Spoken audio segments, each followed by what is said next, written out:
stuff. You know, Right. you're kind of Captain America, except if Captain America gave See, his shield to Stephen Strange, see, see, What the see, and see. Jesus? Stephen Strange, This man is speaking my added some language. things to it. Like, for instance, like the Right. final and the way to with all the different perks and stuff that you can buy, there's so many different ways to play the game. Like, if you want to do primarily a melee build, there's like the melee and that gun with the fuck that shoots bone fragments.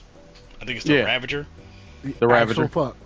Yeah, I saw- It's a big thing with a space in it, and there's just like some blades, and there's a skull in it, and as you shoot, the machine grinds up the skull and spits out the bone fragments. That is Yeah. phenomenal. And so it works really well Okay. with melee. Shotgun is still the best gun in the game. It's just, max you get a 32 bullets, but towards the end, the last weapon you get is this mace. Okay. It's Cthulhu mace. It only has one swing, as opposed to the three with the actual fucking flail. But on hit, it replenishes all your ammo. Not in the gun you have currently. All your weapons. Wait, so all your weapons get Instant back to whatever. So, I also have a and then like, of course, when you do like I think it's glory kills or executions or whatever. right. So there are glory kills in this game. Yeah, but they're nowhere near as cool as Eternal. Okay. I don't know. I think you have to buy them.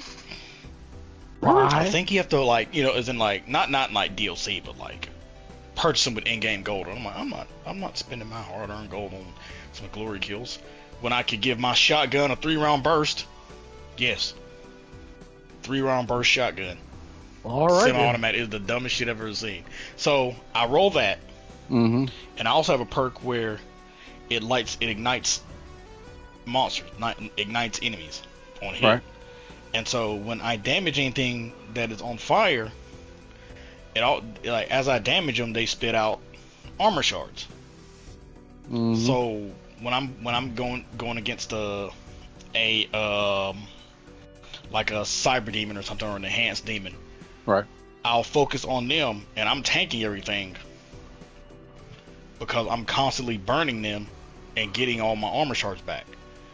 And so I'll when I perform the glory kill or execution or whatever, even if it doesn't kill them, it's still like it'll like rip off their arm, and you fight them again for like the enhanced or higher level demons like the cyber demon and shit like that. But and then when I do that, that replenishes my fucking shotgun ammo.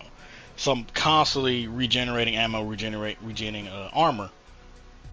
And the crazy thing is, parrying in the game is paramount. You gotta learn how to parry. It's not hard, but it's just the dumb shit that you get.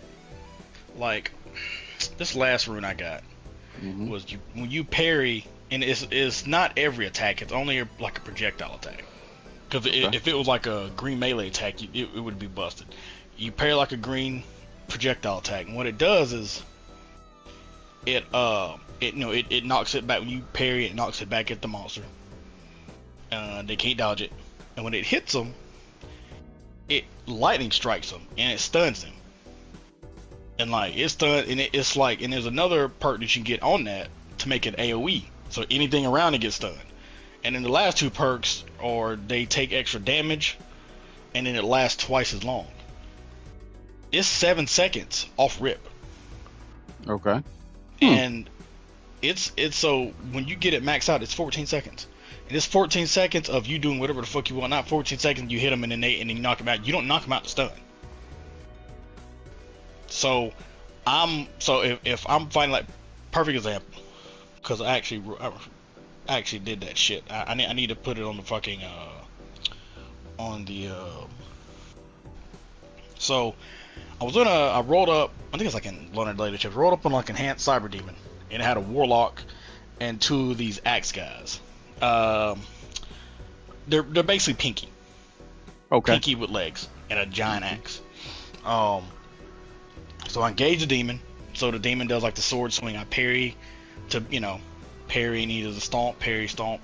So I parry shotgun, which 3 shots because it's a 3-round burst shotgun. Right. Parry shotgun, parry shotgun. Warlock shoots green, and I see it. Parry that. It hits him. It AoE stuns everybody, and of course it weakens them, so the more damage. So I haven't touched the axe dudes yet. I hit the demon with a volley, hit the axe dudes with a volley. It kills them because the actual AoE stun does a fuck ton of damage too. Kills them. No. I take that back. I hit them with 1 volley apiece. Like I said, I got 14 seconds, so I don't knock them out of the stun. And then I was low on ammo, so that's when I use my mace. I use my mace when I don't replenish ammo off of the glory kills and shit. Right. Hit them, and because of the melee, it's 1 hit, but it is a fuck ton of damage. It's AoE. It puts the cyber demon into the purple mode where you can get a little glory kill or whatever, rip his arm off and stuff like that, do extra damage. Right. That just shit outright kills the other 2 dudes. And then when you do that, you can shoulder charge, and it doesn't do damage, but it's something people find. You can push monsters back when they're in that purple state. It don't do damage, it just pushes them. So I shoulder check. I do the execution. I shoulder check right after, and I shoulder check him into the warlock. Warlock does another green. I parry it, and then I do 2 shot volleys to kill the warlock, and then I do parry shotgun on the cyber demon. That was all in 45 seconds. That is the most FGC Tekken related shit that I've never heard. Because it's just, when I tell you it's so well designed, it's so fluid, and it's not just I like the shotgun. Like me and War we swear about the shotgun. He's like, how's the shotgun? I'm like, get the 3-round burst as soon as you fucking can. Once you get a 3-round burst, your only issue is keeping ammo in it. But once I got the mace, and the sad part is the mace is the last weapon in the game, so you don't really get to run through it like that. But yeah, there's if you want to do primarily shield stuff with guns supporting it to help buff the shield, you can. If you want to do primarily melee stuff with guns supporting the melee, I know melee works really well with the Ravager gun, the gun that shoots the bone fragments. It's like Ravager and not Shredder. Shredder's the plasma gun. But yeah, it's you look at the weapon and you look through the perks that you can buy, and it's obviously okay. If I want to primarily run this weapon, this is what I kind of got to do with it.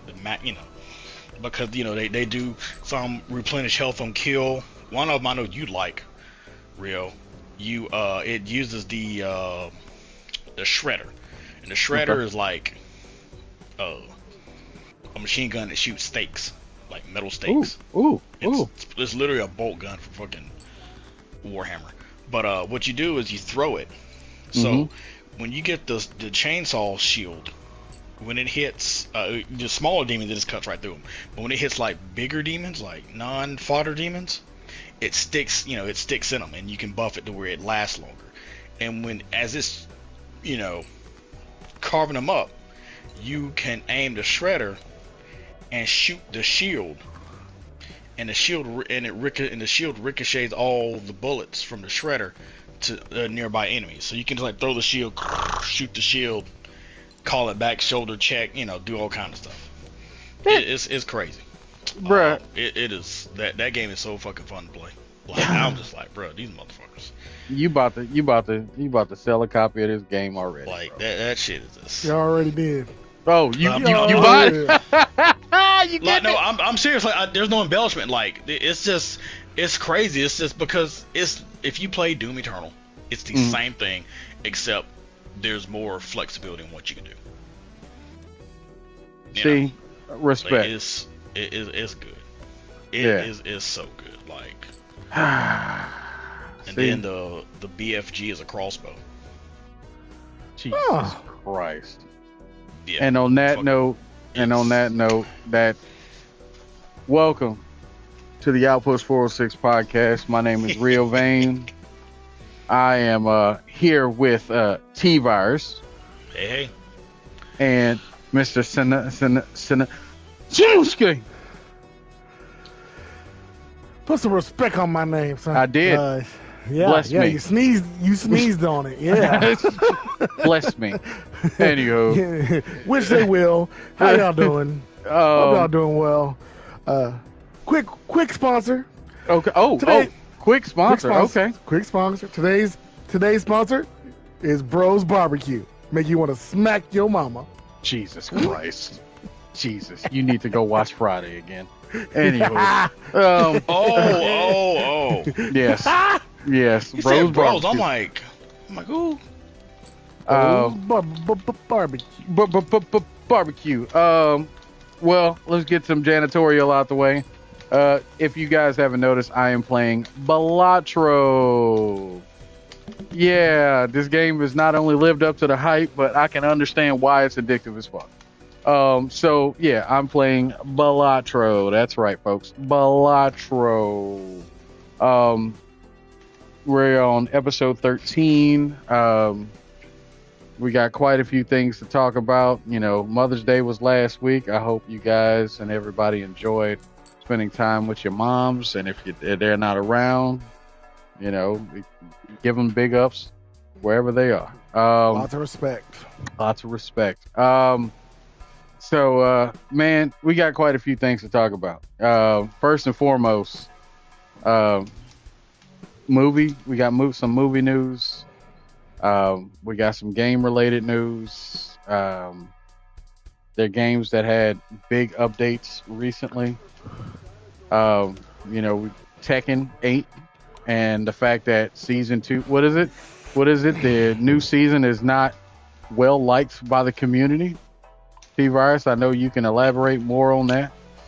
The new update. They've been fixing some stuff. Like there's another patch coming out. I think. There's some fighting game news coming out there. There's some other stuff outside of Tekken. It released like a week or two ago, and they adding that gave more health to everybody. They nerfed heat, which is great. And so, you know, a few other things. And then they got another patch coming out soon. Actually, I think it's in June. Because, for those of you who don't know, Falcarom is coming back. Yeah. I saw that. And, did I not call that, though? I did.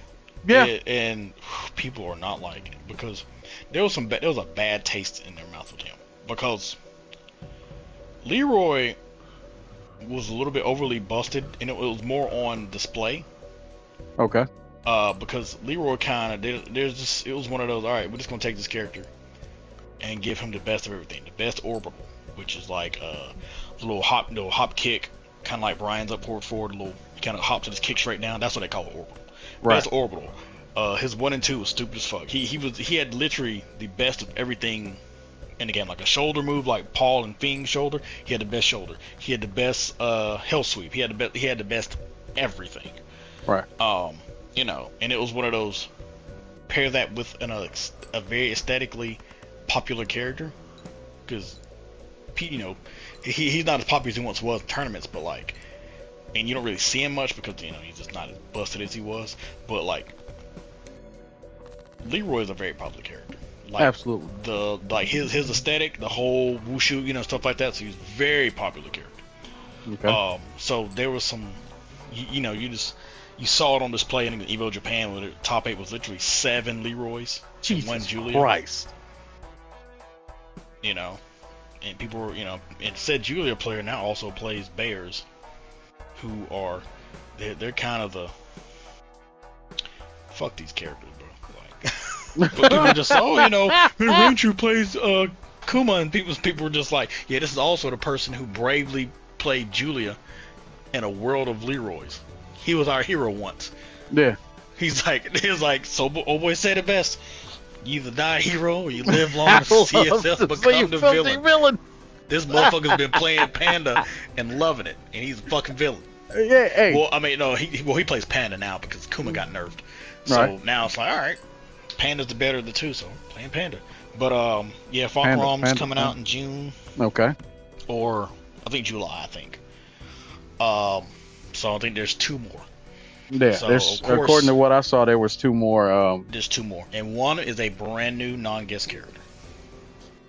So people are like, please give us Armor King.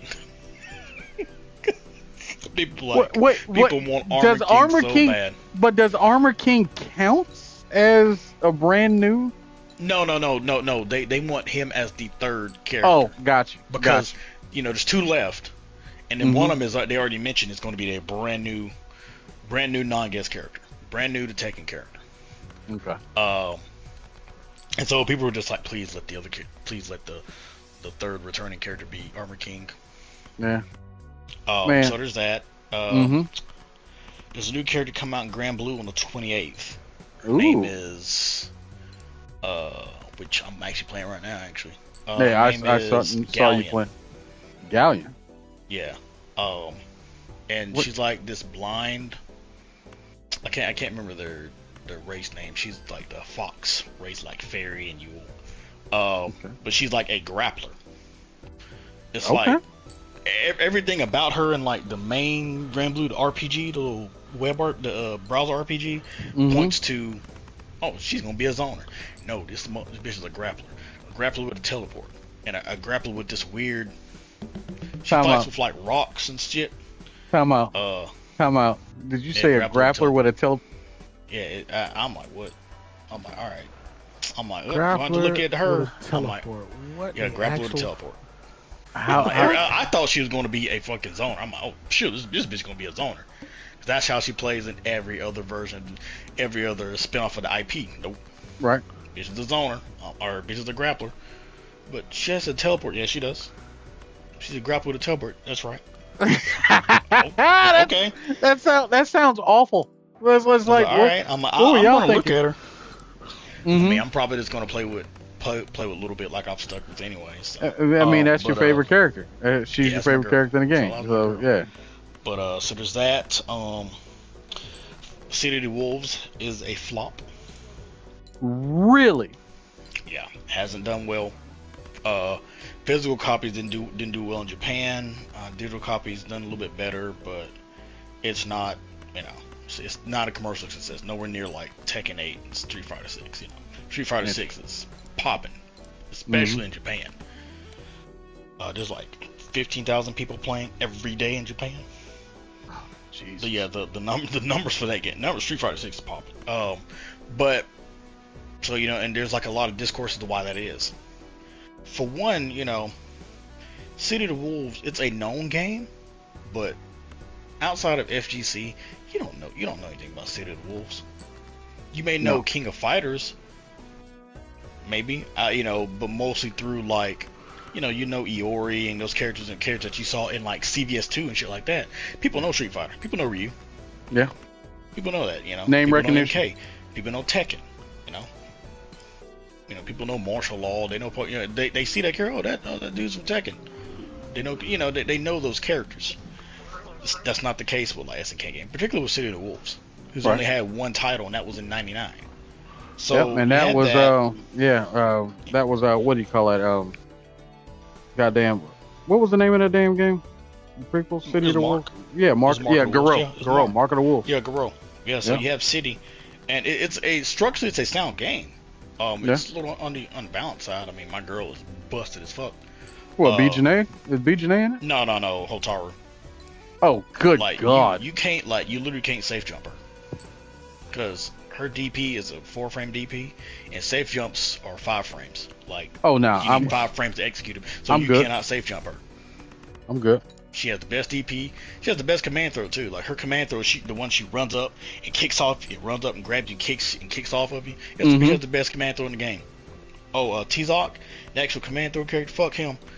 You want the best command throw in the game? You play Hotaru. She has one of the best fireballs in the game. She has the fireball reflect. The only thing is she doesn't melt you, but it doesn't matter when she has the best of everything. Yeah. Like she can kind of get out poked, but that doesn't matter when she can whiff punish normals with her command throw. She's crazy. I love it. But it's not like horribly unbalanced, but there's her and Kane, or they're prom king and queen. But the main thing is, 2, instead of bringing back 2 characters or introducing 2 new characters, they decided to give a slot to Cristiano Ronaldo and fucking the DJ. Yeah, Ganache, who was actually a really cool guy. Nothing against him. You know, Ronaldo's kind of a scumbag, but you know. Yeah. But but like Ganache, he was actually at Evo Japan. Oh, This man shit. entered. They had a cosplay contest, and he went as himself. And people didn't realize that was actually him.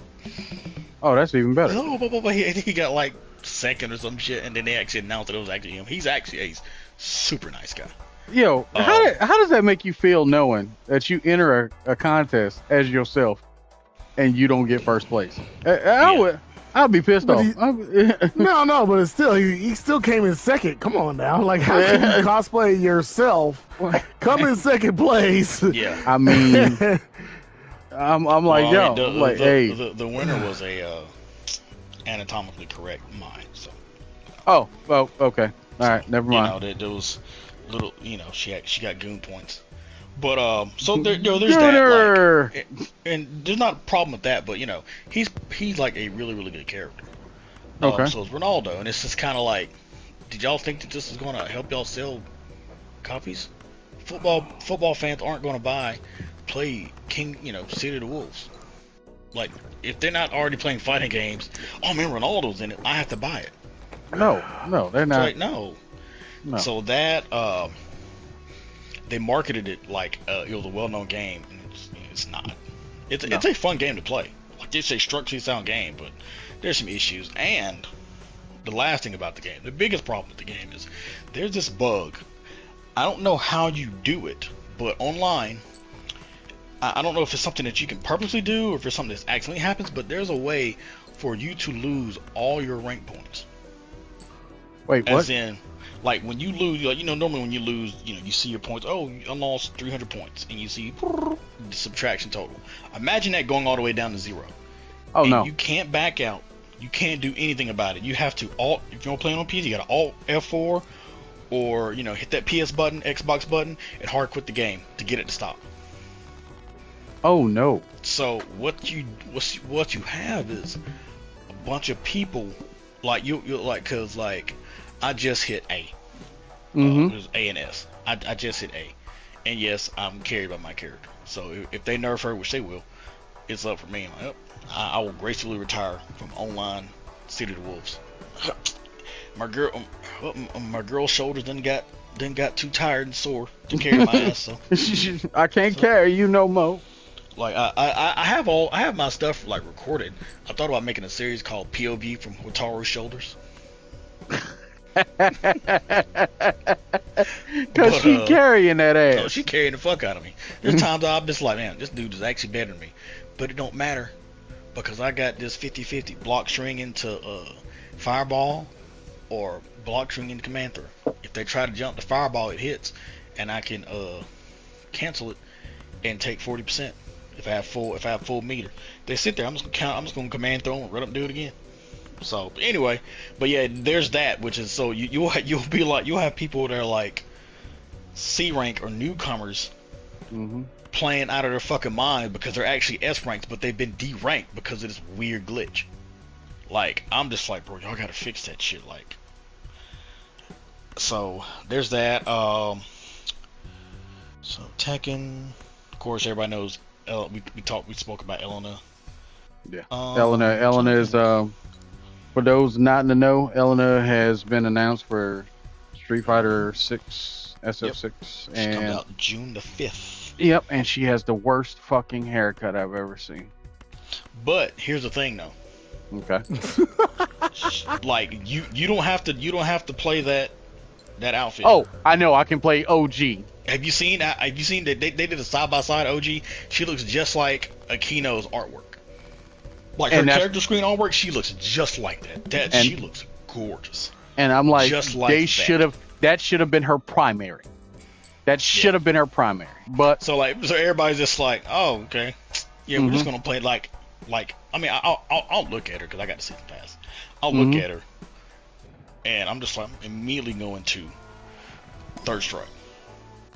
Cause I like the outfit. That hair is just like, Like, baby, what are they doing to you? Baby, what are you doing, baby? That's literally what the baby. What is they Ooh, doing? baby, what is you doing? Why you let these white women do that to you? My thing is, why you let them do that to you? They don't know how to deal with they don't know how to deal with our African sister hair. They can't do that. I don't care if your hair is white and straight. no, they still don't know how to deal with it. No. I'm gonna tell you what tripped me out. What tripped me out was somebody had posted, all the cats that worked on Kimberly's hair decided to check out, and they were like, "Wait, what happened? We had a hairdresser on the team. What went down?" So yeah, like, because Kim looked good, like design wise, Kim looks great, but hey, I was still surprised by how well she was received. Because when I saw her, I'm thinking, oh god, it's a black female character. They're gonna hate it. Who's y'all want a black female? You know how to, you know that rhetoric. Yeah. Black female character. Why don't you just give us Eleanor? I'm like, okay, like y'all aren't gonna cry when y'all see Eleanor because of healing, but she was very well received. Yeah, which makes me happy. Very well received. Because you had the guy players who are just like, when they saw her moving, they said, oh yeah, she discipled the guy. They're just like, we have a guy player. It doesn't have to be guy, but we just need bunching in this game. Like, so the guy fans, they were just like, thank God. And then it's just like, female players, okay, a female character, cool. Of course, the sisters are just like, oh, cool, an actual just straight up black American sister. Like, this bitch is from fucking like Baltimore or some shit. And it's just like her design is like straight up 90s. Which like is 90s B-girl, bitch even fights with her level 3 is her activating a fucking Walkman. So it's just like people love her design. And then she's a good character, like she's top 10 in usage in Japan. Like Japan loves her. See, and that's what makes me happy. Japan fucking loves her. Because the character is loved, and we need that, and that's how longevity fucking starts. Yeah. If you got characters that are loved across the board, motherfuckers will buy games because that character's in it. You know what I'm saying? I mean, I'm guilty of that shit. Like, oh, my character's in it. What was it? DR? The only reason why y'all got me to play DR. What was it? Lily and Bob? Yeah. If you like Lily, she's been nerfed, but it's one of those. Lily is a problem because the thing about Lily is you just can't hit her. Like when I say her evasion in a game where sidestepping is not really that strong is wild. Like it's just one of those. Oh, like, her damage is good. Ain't like she does like SC2 Talon damage. But no, it's just her strength is. I don't need that. No. She can do like SC2 Talon damage where it's just like, damn, I got hit this motherfucker 90 times. It's just so her damage is respectable. Right. It's just her evasion, like Bunny Hop, Matterhorn, like it's just so hard to hit her. Like she's good. She's good. Like Lily is a good character. That makes me happy. Yeah, she is like, she's well taken care of in Tekken 8. Like I don't want to see a world with Bob in fucking heat mode. Like, this motherfucker. Please, Lord. Bob in heat mode, wave dashing up. Please, Lord. Yo, that shit happens. I'm buying the game and season pass. I'm like heat mode. And the thing is, he's coming because Bob's the character. He's coming. But yeah, like, it's like you said. Give me my Bob. Like the only reason I even reinstalled and I'm even playing Tekken is because of Anna, and I enjoy how she plays. Yeah. Like, do I like Tekken 8? No. Do I like Anna? Love playing. Yeah, love Anna. But I know something else. I'm trying to think fighting game related.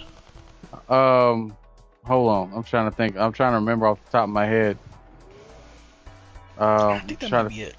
Yeah, I don't think there's anything else that popped off the top of my head.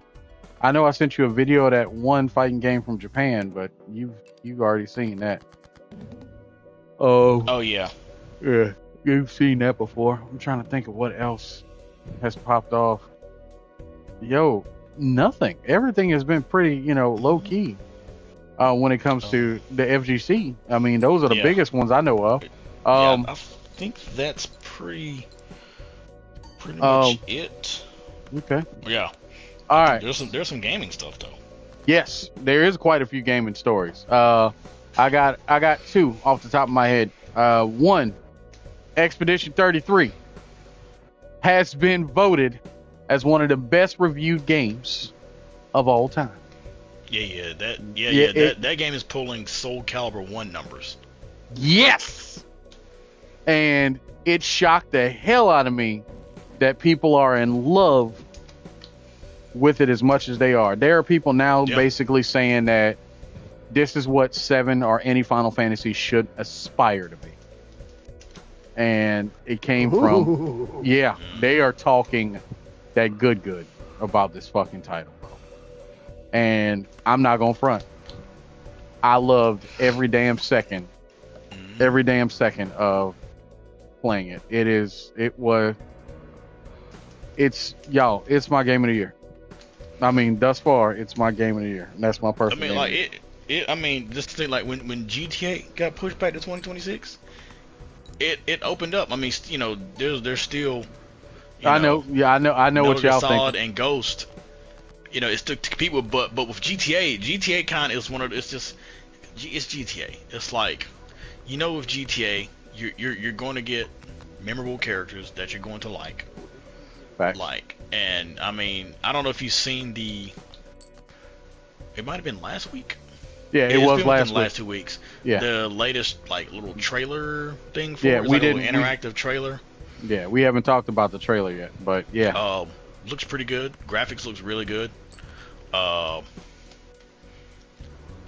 Straight up, you know, Bonnie and Clyde type thing. So you know it's gonna be some tragedy. You probably want to choose which one lives or dies. Oh yeah, facts. You know. Sorry, Jason Duval. Lucia is living every time. Oh yeah, he's about to die. Oh yeah, that's straight up. You gotta die.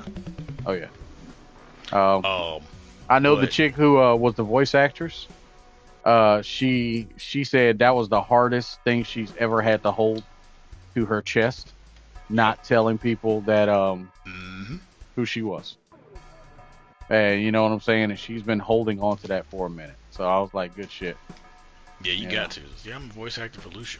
Yeah, game looks gorgeous. You know, motherfuckers gonna be in a strip club all day. Oh yeah, facts. Sano.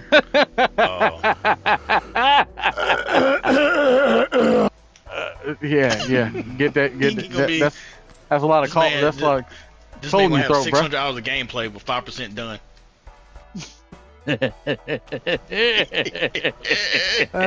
Don't judge me, sir. I mean, look. I didn't say I wasn't gonna be in a strip club. Okay, then. I didn't say that. I'm just, you know, it's not gonna be. I'm not gonna have entire streams dedicated to. You know somebody. 10 things you didn't notice about this strip club, like, bro. You know somebody's gonna have that shit as a TikTok. Oh, yeah. that shit's gonna be somebody's TikTok. But yeah, the areas look pretty good. It looks good. Like, people go, I want a gameplay. Man, you know gameplay's gonna be good. Yeah, I mean, look, even if this is Rockstar. My thing is, even if it's the standard Rockstar shit, it's still gonna work. You know what I'm saying? Because that game looks gorgeous. So, you know, like, and I love the way, if you guys go to the website for it, the way they end, because it's all interactive, you know. Right. It's like you click on it, like you click on the little. They have the postcard for each of the areas. The game is huge. Huge. I think it's like 1.5 times bigger than 5. Yep. It's fucking huge.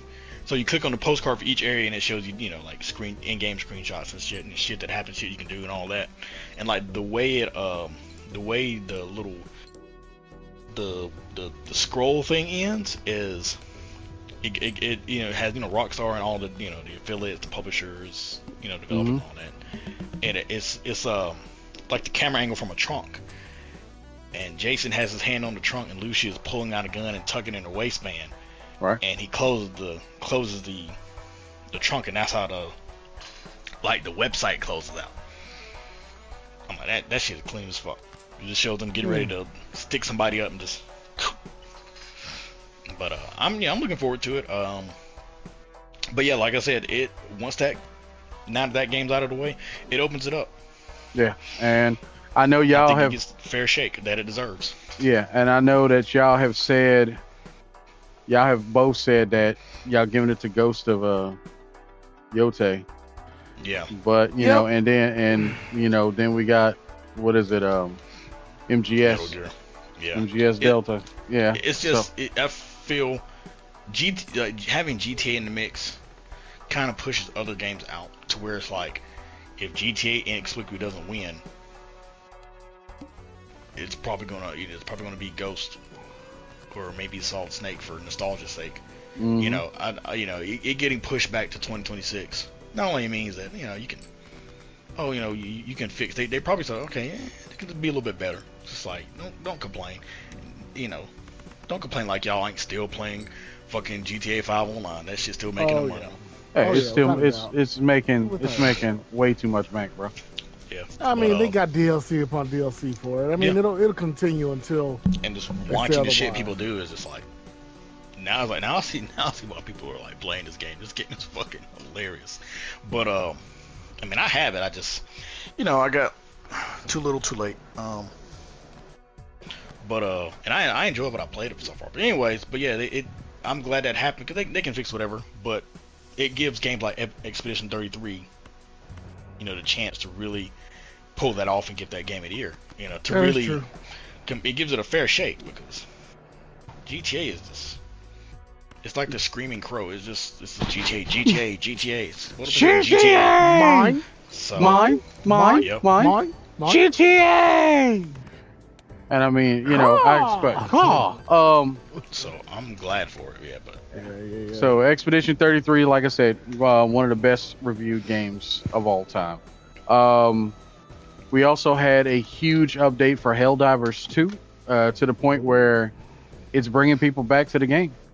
Oh. It's bringing the people that they lost. They're coming back, and that is the addition of leveling up your guns to the point where you can add mods to your guns.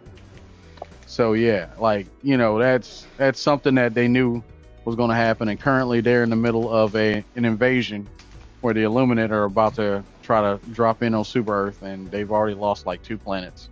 So yeah, we're about to get fucked. So it might have a big restart. The original Helldivers used to have that, like if Super Earth was lost, huge restart. So yeah, but that's always a fantastic thing that I'm looking forward to because I'm not going front. I'm getting back. Is it a crossplay? With PC, yes.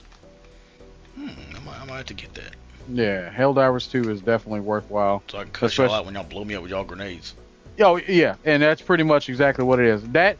To me, I want nothing more than to have the squad get on there and actually talk shit. Because I think it's one of those games that are definitely worth, a group of people actually having a good time talking shit. Also, we had, I'm trying to think of other releases. Saga Frontier 2 has been remastered and released. Oblivion is doing better than a lot of people. Oblivion Remaster is doing a hell of a lot better than people expected. It has exceeded all expectations. Yeah, one of the most streamed games currently. And I'm trying to think what else we got. Sano, what else we got game related? I know we got a couple other. Big news. We went. Nah. I can't think of it because I know we went over top JRPGs. Oh yeah, that's that. I wanted to save that for later on in the conversation because T. Yeah, Sano, I'm gonna need you to have that list on deck because that is a whole discussion in itself. I already smell some. What the fuck? Why is this shit on your list? I already smell that. I already smell some. Just to give a little bit of a precursor before we get, because we got some other news like movie news and shit like that. Mm-hmm. It's IGN put out the top 25 JRPGs of all time. They put out a list. Yeah. And I will say this. I called that list trash from number 25. I call that list trash from number 25. Look, so do I need to look this up, or do I just need to wait until it's read off? Wait. Okay. Wait till we get to it, because All right. Sano, I would like you to pull it up and have that list ready, because, we had this discussion at work about it, to the point where it was, we talked about that for like a couple hours. So, it's big. All right. On the other news, let's see. Sinners has hit well over 200 million.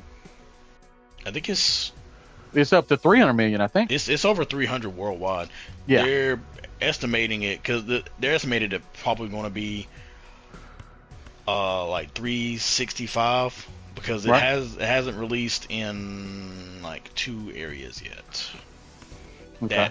That's going to be releasing like in June and end of May. So there's 2 more parts of the international market that it's going to hasn't released yet. Right. And people are still like, people are just for inflation. Gone with the Wind. It's just like, someone brought up a good point. I saw it on Reddit today actually, and they're like, I don't really like. They're like, they don't really like using that as just for inflation, because times are different. People are just like, yeah, but so-and-so made the most money. I'm like, yeah, you're right. Gone with the Wind did make the most money ever for a theatrical release. And if you adjust for inflation, it'd be crazy. But you also got to realize, movies didn't have, there was no streaming services back then. Right. You didn't have DVDs and VHSs and Blu-rays. Right. And, it's like it's like no movie sits in the theaters for years. Decades even, like Gone with the Wind did. Facts. Gone with the Wind was in movies in theaters for years. Facts. So when you look at, you gotta take this shit as a grain of salt. Like, sure, you can't deny the numbers, but you also,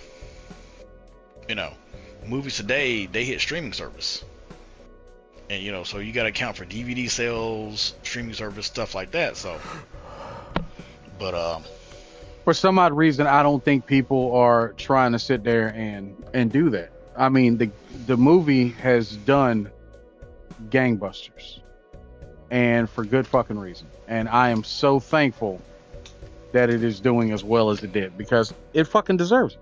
It deserves every bit of fucking accolade that it's gotten. And to be quite honest, knowing that it's made as much as it did makes me totally happy. It's one of the most best reviewed movies, and for good reason. It's getting his love, and everybody knows about the Ryan Coogler deal by now. They after 25 years, this man owns it. Yep, he gets it back. It's crazy, and Hollywood is pissed about that shit. Yeah, like even these radical, I guess, right media, Mm-hmm. The people who cry woke and DEI, and they don't really know what those terms mean. They are just like, yeah, it's a good movie. Yeah, there's like I was wondering why Critical Drinker didn't review this movie. Mm-hmm. I'm like, oh, because he's seen it and he likes it, so he can't just like, bro, just put it in your movies to recommend. Like, you like the movie, you like the what it represented, you like the music, you like almost everything about it. Like, so give it its go, but they can't do that because his core audience won't like it, but yeah, there's some other news like Final Destination. That's what I was about. That was literally well. Oh my God. What? And brother, 15 years since the last one, and people are in love with it. I've heard nothing but good things about the new Final Destination, and like, it made me want to go back to the fucking theater and go watch it. Like, I mean, come on, let's see. Like, is the summer movie season actually might make some money this year? Yeah. Because think about it. You got what? Is doing really well. Yeah, Thunderbolts is doing great. Sinners is doing fantastic. Mm-hmm. Final Destination is doing Minecraft is still going. Fucking WB. Like, I hate WB. They make some of the most random, goofy ass fucking decisions, and then these motherfuckers release fucking Sinners, Minecraft. Is Final Destination a? I don't think it's a Warner Brothers movie, but if it was, man, like it hurts my damn feelings because Cause you know what, The Conjuring, Sinners. Yeah. Final Destination is. It is a Warner Brothers movie. what the Bro, like Bruh. it's just like they fucking. bro? It's like they do all these random pointless movies, and then it's just like, and then it's all right. We're just gonna casually make $3 billion because Minecraft is. They're literally falling upstairs. Like that's Like, wild to me. yeah, they did. I mean, you can't really call Harry Potter falling upstairs. Like, No, that was that's different. They won the bidding war for that shit.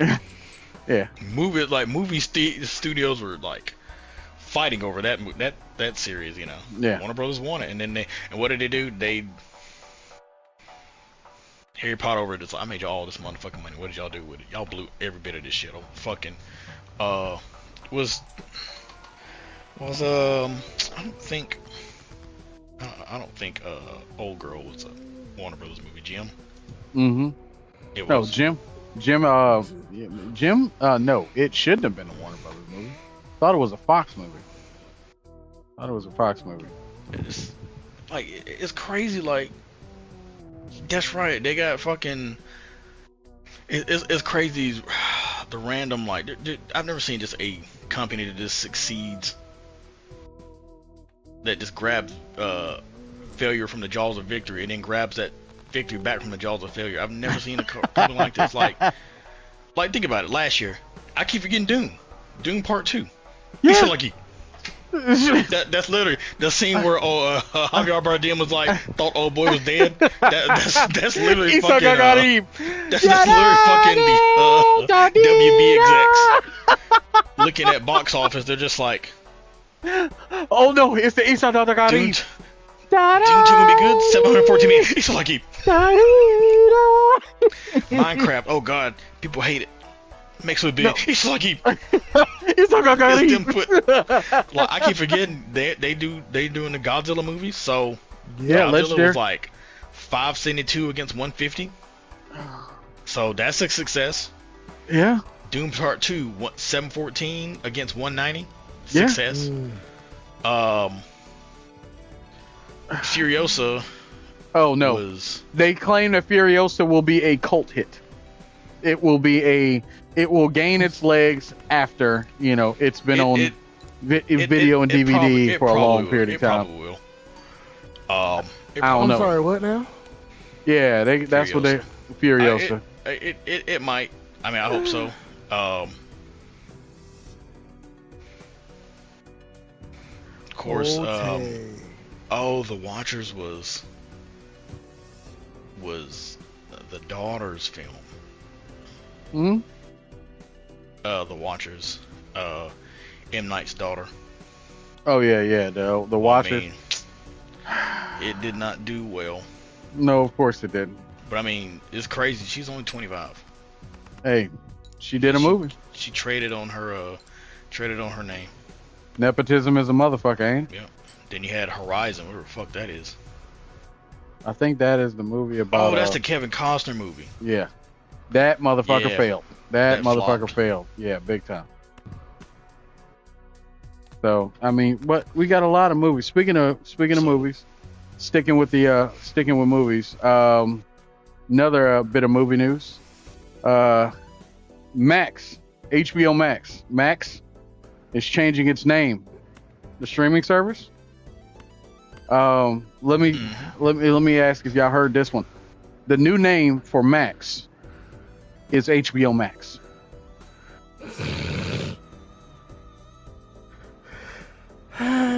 So Man, they're really going outside of they're thinking outside the box.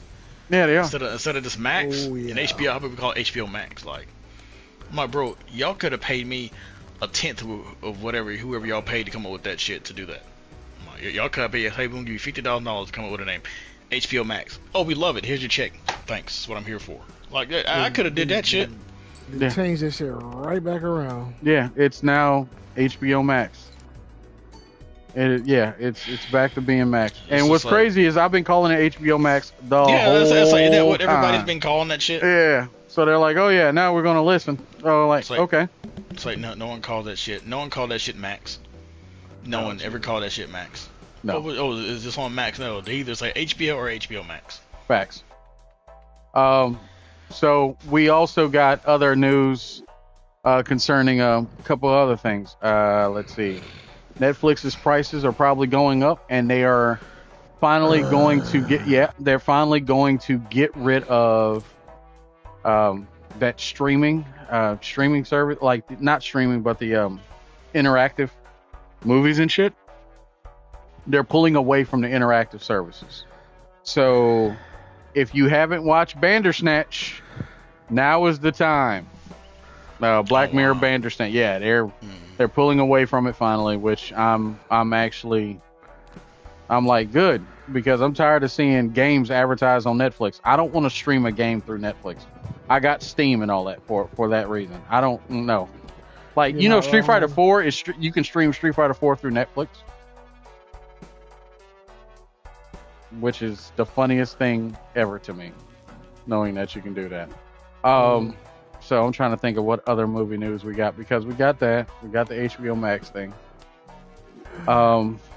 Yes, Sano, you got anything? Was amazing. Oh yeah. So yeah, you went and saw it, right? Yes, Thunderbolts was amazing. Took my daughter with it. She had a great time. She enjoyed it. She loves Bob. I mean, Sentry was accurate. I'm not even mad at it. And yeah. I know Massa is a Sentry fan, so I know he's probably got a big ass shit eating grin on his face. Boy, knowing that. Lewis Pullman. Yeah, Lewis Pullman, Bill Pullman's kid, man.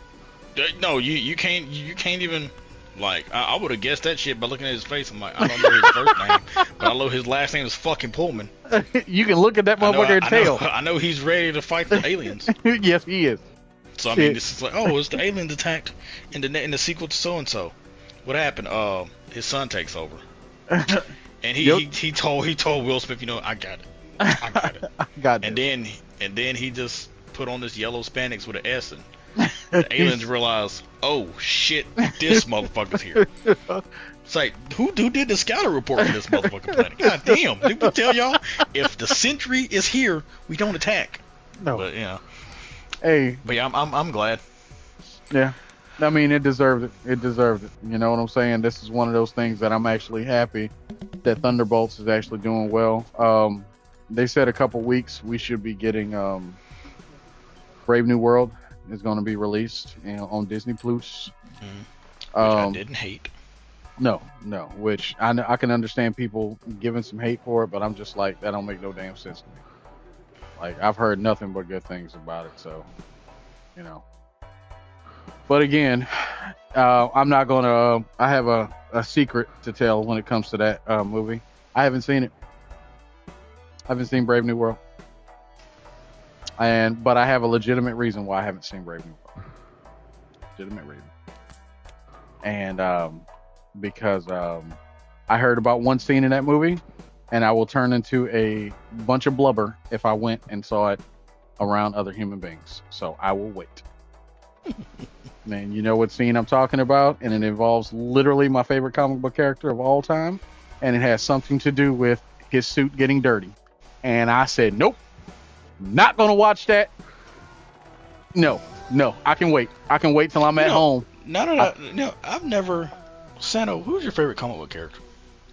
I'll be generous, and actually, I'm gonna pose this to you too as well, Rio. I'll be generous and make it easy on you and say Marvel and DC. So okay. Favorite Marvel and then favorite DC. Because if I do both, that's an issue. Marvel, Deadpool, pure and T. I'm a Deadpool fan. Can't help it. Okay. DC, I mean, it's Deadpool. John Stewart. Okay. Really? Okay. I wasn't expecting to hear that. Hey. What you mean? My dog. My No, dog. it's just Jon Stewart. Like, you know, he's a popular character. He's a well-liked character, but he's not somebody to just, Jon Stewart's my favorite character. Oh, You know, dude, it's just he's a very popular character. Shout outs to the fucking animated series. They put that man on the map. People are just like, we want more of this guy in the comics. No, all right, cool, we'll give it to you. I mean, But, originally, that's what's I up, will 'cause say, I love Jon Stewart. oh yeah, originally I will say when I was young, when I was younger, I wanted to be Superman, right? Okay. And then as I got older, because there weren't that many black superheroes that stood out. You get what I'm saying? Right. Yeah. And then all of a sudden, Jon Stewart appears, and I'm like, former military. Okay, cool. Architect. He was. Architect. He's a black character that wasn't lightning themed. Right. He's not Facts. covering lightning themed. This dude is an black architect. lightning or nothing. He was a Green Lantern, and I'm like, oh, okay. So it's not just Hal Jordan now.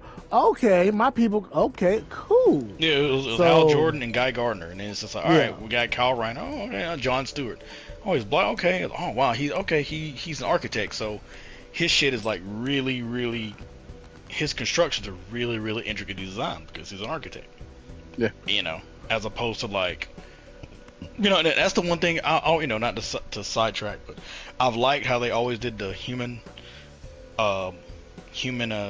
lanterns.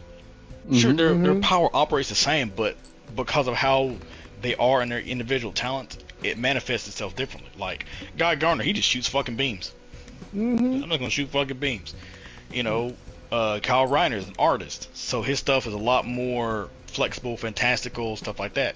Right. Old boy's an architect, so he makes a gun. It's not going to be like the outside of a gun. How would it be for fucking Hal? His shit's going to have the trigger pin and all that. He could break that shit down and this is how to blow. Because that's how his mind works. So I loved it. Yeah. So even then, like if you remember one episode of Justice League where Jon Stewart basically had to relearn how to do his stuff, and you see how he went and relearned the basics and development and in full detail of how his powers go. But they gave it man. It's good, and also they hooked my man up with Hawk Girl. I can't hate on. Yeah. And who was the other one that he was with? Black chick. Vixen.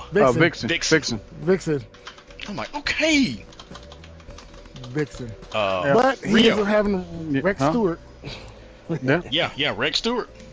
Oh, and before we go on to that, there was another. They made if you can find it on HBO Max, there was a DC movie where you see, Jon Stewart go up against Hal Jordan, like when he first gets the ring. Like they revamped it. Okay. Where he re-gets the ring. I forgot the name of it though. Oh, I loved it. It was real good. So. But yeah. Okay. Huh. My boy said Jon Stewart and Deadpool. I already knew about the Deadpool. Jon Stewart. Yo, that makes me happy, dog. Makes me happy. Oh yeah. Oh yeah. Respect. Nothing but respect for that. Rio. Okay. We already know Steve Rogers, so. Steve Rogers, Isaiah Bradley, or basically Captain America. Period. You know what I'm saying? If you wore that, if you had that mantle, I dig it. You know what I'm saying? Minus one or two, but we won't get into that. But yeah, because it ain't really Captain America. It's more Steve and Isaiah. Pretty much, yeah. It's pretty much Steve and Isaiah. Yeah, but DC, easy. Diana of Themyscira. Goddamn woman. I mean, y'all know I love Wonder Woman, man. She is. Yeah. It's crazy. Like people are just. I don't know. It's crazy how people complain about her. It's just like, they didn't have a problem with her back in the day, and she's always been like this. Always. Like Diana ain't ever been depend on the main character. Never has. No. Her entire point was to go against that. And this is like back when that kind of talk was unheard of. Right. And you had the women's suffragist movement, but Diana is one. Yeah, Diana has always been one of those characters that the way she's always been represented. She's a strong character. She's not gonna bow down to no fucking body. And I mean, also, it happens that one of my favorite artists, the first time I ever fell in love with Wonder Woman, period, of course, was the TV series. I'm a huge fan. I'm a huge fan of Linda Carter and Wonder Woman. I grew up on that shit. And then George Perez, one of the best damn artists of all time, man. Rest in peace, George Perez.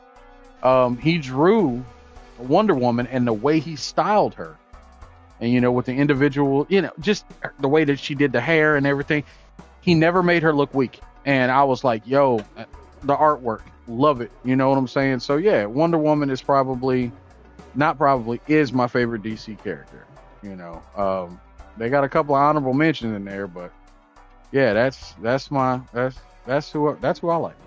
So T, your turn. Y'all should know. Well, Sano might not know. You should know my Marvel character. And it is funny because of his relationship with your favorite character. It's Tony Stark. It's Mr. fucking Stark. Yeah, it's Tony Stark. By far my favorite Marvel character. Yeah. Oh, really? Yeah. Yes. Iron Man has always been his favorite. Yeah, his favorite Marvel character. Yeah, Iron Man's my favorite character. Yeah. The name's Iron Man. Iron Man, like that shit's that's such a hard name, but I like him. I like characters that of course I kind of empathize. Most people empathize more with Marvel characters because they're written to be human. Right. I just like that he's just that he always has the best intentions, but my fucking god, bro, you have caused some of the biggest fuck ups. Yes. And it's just like it's him trying to do better, him because he's a futurist. He wants to make sure, the Earth is prepared long after he's gone. But it's just like, bro, chill. It's like the way you go about shit is just, So yeah, but yeah, I like Tony. I mean, there's other characters I like. It used to be Wolverine back. That was when I was like a teenager. Oh, the claws and the edginess. Oh, edgelord. When I grew up, I'm just like, yeah, Logan, I can barely stand you. I can barely fucking stand you. I used to hate Cyclops. Now it's just like, I understand you. I understand Cyclops. And then it's just like, Cyclops, was cool. Badass Wolverine is. Cyclops got that pedigree. Facts. He ain't touched nothing 9 or below. He ain't touched nothing that's a 9. Who a 9? No, they should call him Scotty Dimes. Cause what? Scotty Dimes, he ain't touching nothing that ain't a 10. He ain't touching nothing that ain't a 10. I'm sorry. This man's pedigree. I'm just like, you can call this man Boy Scout if you want to. The ladies like them patches. They like the badges. Shoot, this is my bedroom. This is my bedroom badge. I earned this shit. And like, okay. But yeah, I promise you, he's going home with something. That man, man, and it's gonna be the baddest. In fact, it's gonna be the baddest when you get Emma Frost to genuinely love you. Not the normal Emma Frost. All right, I'll give it up to you, but only because I really need something. And once I get that from you, I don't know you. Yeah, no, it's actually like Scott. Yeah. And not to mention, the proof is in the pudding. It ain't what he pulls, it also what he produces. I mean, Hope. Hope. Yeah. Nathan. This motherfucker. It's like it's just like, if you get with me, our child's guaranteed. Got 100%, not no 98, not 99, not 99.9, 100% guaranteed to be Omega level. Yeah. I mean, you already know that man produces. That man produces literally.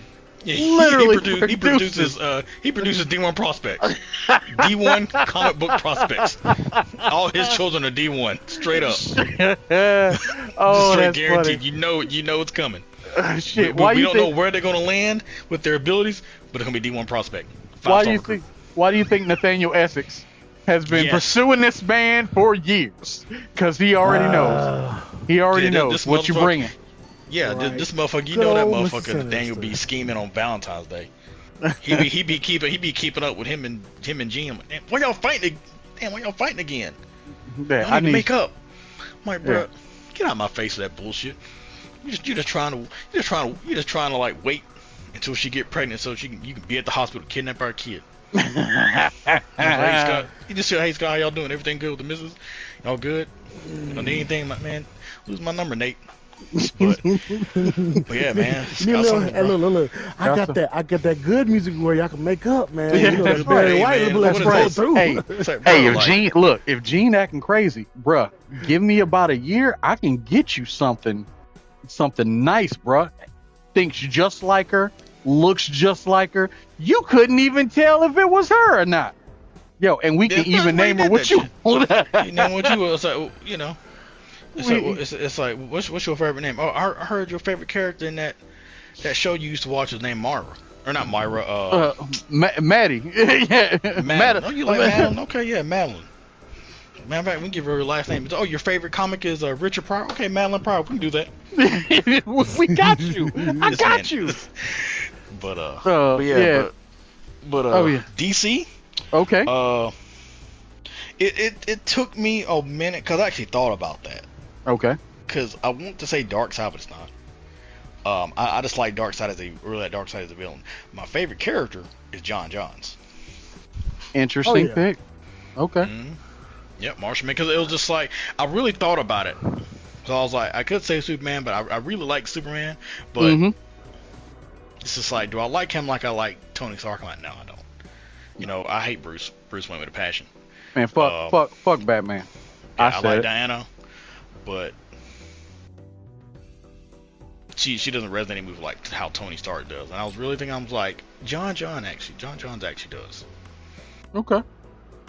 I know y'all expecting. I know you expecting Teth. But no, and I'm gonna tell you why I don't expect him. Honestly, because after that movie and everything else, I'm like, nah. The movie was whatever. Yeah, but his depiction as of late has been trashy. You know what I'm saying? Yeah. It's what really kind of turned me off to the character. I know it's not him. It's the writing. Mm-hmm. But that's for every character. World War III. Respect. When I tell you, I'm just like this character. I'm like, why did y'all turn this character into a whiny fucking bitch? When he shouldn't have. Yeah. I understand killing the first few people because they were the one directly involved with your family getting murdered. Well, I'm just like, why are you murdering the Teen Titans? Why did you punch a hole through Tara, who was your wife's goddaughter? For no reason. Tara is Isis's goddaughter. Yeah. But why would you do that? Shock value. It's so stupid. I'm just like, it was shock value. Yeah, but it was just he went from like, okay, they killed your family, you got to roll back on them. All right, you got those guys, and then everybody's like, all right, cool, you got them. Let's calm down. You don't tell me to calm down. I'm Tess, blah blah blah. And he started killing people. And I'm just like, and I'm like, the only thing I liked about that storyline was, John got some shine. Yeah. Because he fought him toe to toe. You know what, this motherfucker. And Billy was like, all right.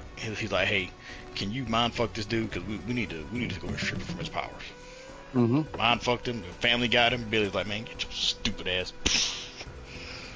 But I mean, there's lots of characters I really like for DC. Black Mary and all them. But I have to think about it. I really like John Johns. Okay.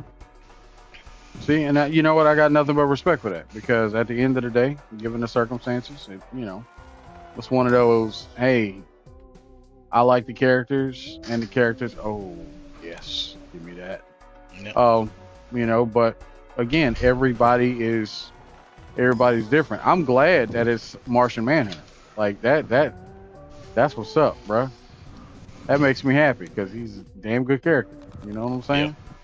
He's so like people know him, but it's just like y'all don't realize how powerful he actually is. Oh yeah, he can go toe to toe with a Kryptonian. He can. He just has that bullshit. He has fire, which is But I'll still never forget how they jumped this man, and Justice League just let that shit happen. Bruh, I still... Y'all fucking... I'd have been like, man, I'm sorry. If I'm Clark, I'd have been like, we killing every one of these motherfuckers. Bruce, if you got something to say about it, you can leave the fucking tower right now. You can get the fuck off right now. You got a kryptonite gun loaded in that bullet? You better go ahead and put it in me, because we're killing every one of these motherfuckers. I'm still tripping off of, what do you call that, Tower of Babel? Yeah. Yeah, you know what I'm saying? Tower of Babel, they're like, oh man, we got something for that, you know, well, actually before that. Before Tower of Babel, when the oh god, what was the name of that damn story? It was when the white Martians came back disguised as superheroes. Mm-hmm. Yep. And you know, John had to play the long game. Mm-hmm. You know what I'm saying? I mean, and when he actually had defeated one of the Martians and had to disguise himself, and he was disguised the whole time, and everybody was like, "Well, John, why didn't you pop up?" Because motherfucker, it wasn't the right time. I knew what I was doing. You know what I'm saying? So yeah, it's little shit like that, man, makes me love the characters. Yeah. And I just like, I love, even though he was, just sidelined completely in Kingdom Come, I love how they did that. Yeah. Because his one of his strengths and weaknesses is just straight compassion for everything.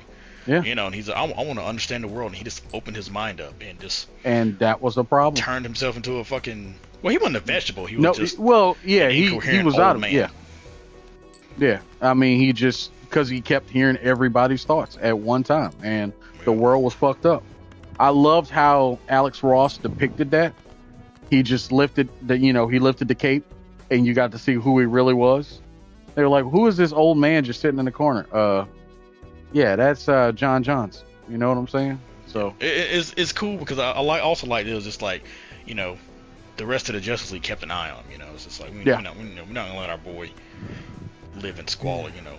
Bruce made sure he was, he was taken care of and shit like that. Man, that's cool. But yeah, I loved.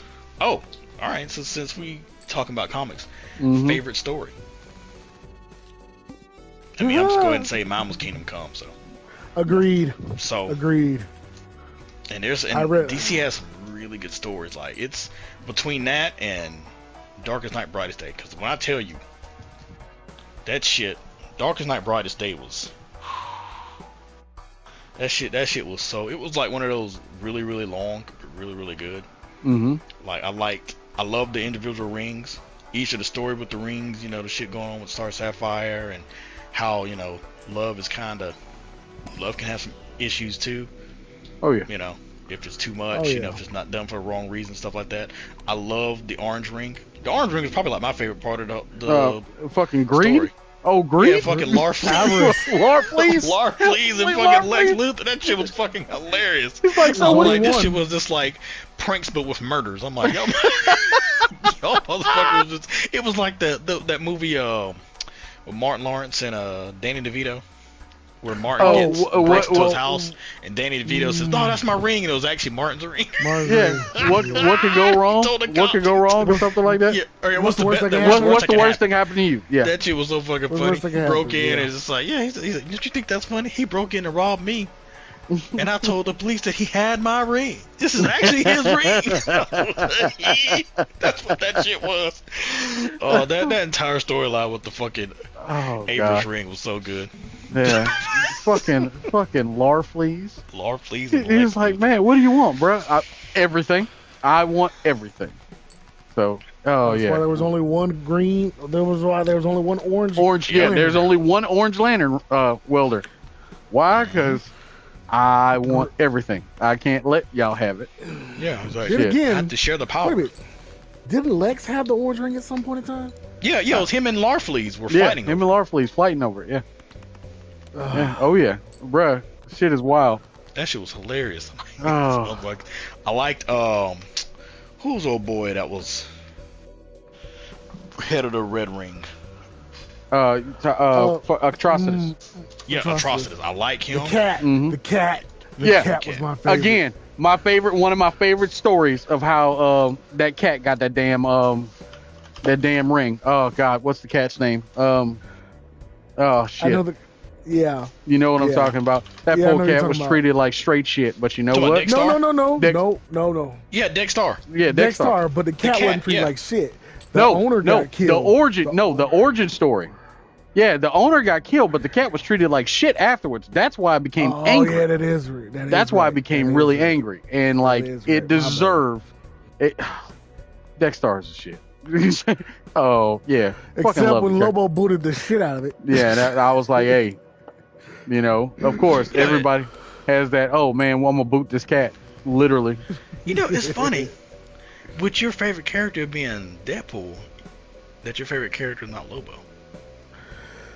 I like Lobo, but again, it's one of those things, dude. You got a cat. Again, it's one of those things. I don't have to exposure. be. Yeah, I don't 'Cause I have to mean- be chaotic all the time. You know what I'm saying? True. You know, That you, again, I mean, people don't know about Lobo unless they read the comics. right, No, right. Lobo is the main man, pure and T, and I love him to death. But He's so now broke too. it's Jon Stewart, man. I mean, what? I mean, the dude does. Lobo does stuff just to do stuff. Yeah. And you know, I can. Besides, you know, Deadpool was my look. Somebody turned me on to Deadpool. I was like, okay, yes, I love him. And then, like I said, it was. If you remember Superman, when they had Superman the animated series, and when Lobo first shows up and everything, and then I was like, okay, well, I like him. Then I realized, and then somebody told me that Wade Wilson was based on Slade Wilson. So Yeah. obviously, I'm like, you know Yeah. what? I can only have one chaotic character. Yeah, people so wait. I'm like, of course, Deadpool's based off of fucking Deathstroke. Like, look at the character, look at the name. yeah, yeah. I don't want to hear Leafield talk. No good, Mister. I can't draw feet, motherfucker. You know, yo, that man was straight copy paste. We know it. It just so happens that well, oh god, I can't think of his name.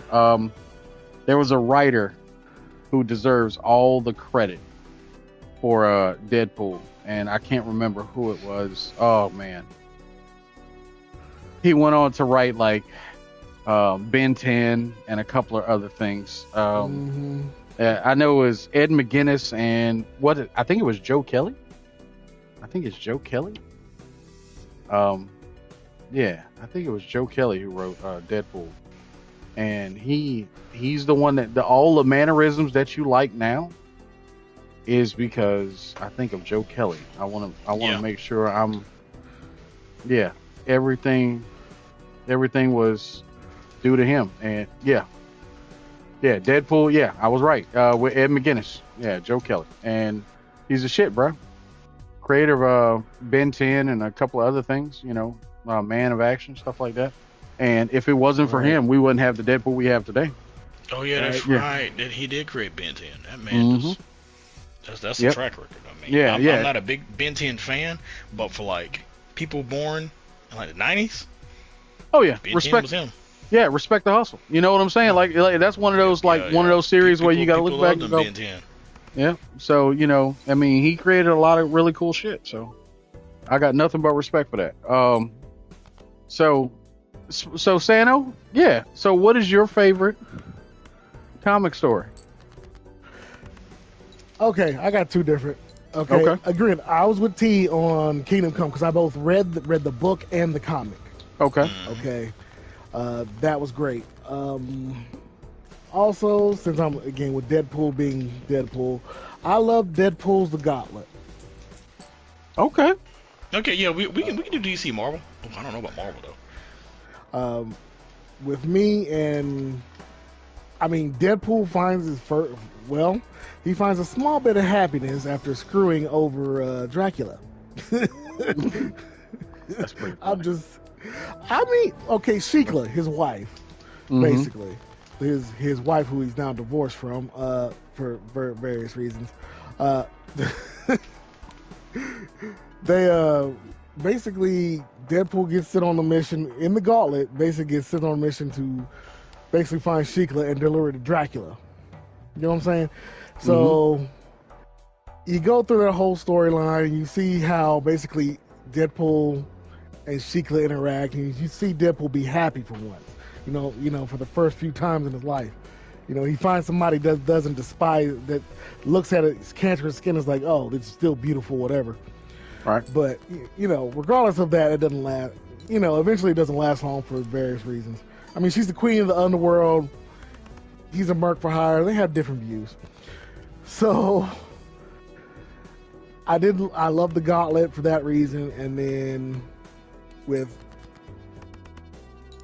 DC, it was definitely Kingdom Come because I read the hell out of the book and the comic multiple times, and it's like, you know, all of a sudden all these superheroes pop up, and then, you know, Superman is MIA for a while, and you know, it's a big what if, you know, the influx of metahumans occurs, you know, like the main character, one of the main things that popped up was Magog, that claimed to be Superman's heir and basically blew up the whole breadbasket because he lost control. Right. And then eventually Superman comes back and all this other stuff, and you just witness it from a certain character's perspective in the book. And like I said, it was at that point in time. Was good. Yeah, it was a solid story. Solid story. Like I said, I read the book from cover to cover, and then the comics just till the damn pages tore. So hey, I got nothing but respect for that. Like I mean, just to pick up at what he said, like I love the way some of the design, like that Flash design. Yeah, that's one of the coldest fucking designs I've ever seen for a superhero, and it's so fucking simple. It's just him with the old school fucking hat, and he's just pure red energy. Like he just is simple and it fits him. Like this motherfucker's so fast, he's on all planes of existence at once. Yeah, he never stops. Yeah. I liked, you know, it's one of the few times I really liked Bruce Wayne. How he's just like, yeah, he's like, so, we brought you here. Yeah, you brought me here to be your child's godfather. They're like, what? Right. What? Yeah, I know. It's like, Diana, you have like 2 gray hairs. You are an ageless Amazon and you gain like 3 pounds. Bitch, you pregnant. Yeah, he called that shit. He was like, yeah. It's like, you pregnant. You have 2 gray hairs. It's like you were actually an ageless Amazon. Yeah, that should not be. Know. That should not be. Oh yeah, like you said. Oh yeah, I forgot about that. The child of Batman, Superman, and Wonder Woman. Pretty much. Yeah. Because they're like, what? You know, because and the thing is, I like how that conversation they had, because it was like, why are you asking me? Because they're just like, our kid is not going to be normal.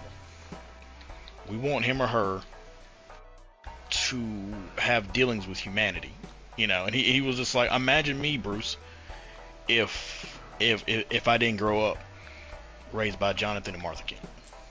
Yeah.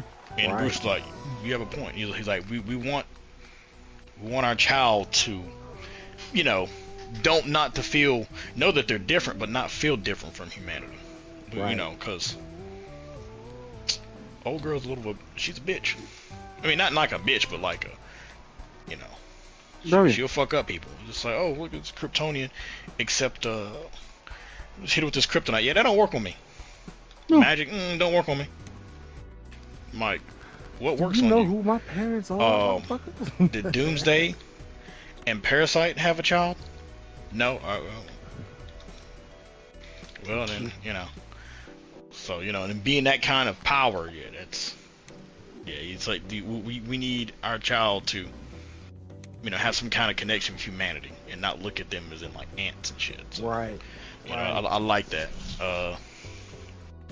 It was good. I like how it ended, like where, you know, where Billy was like, oh, I can't beat you straight up, but I can hit you with this magic lightning over and over and over.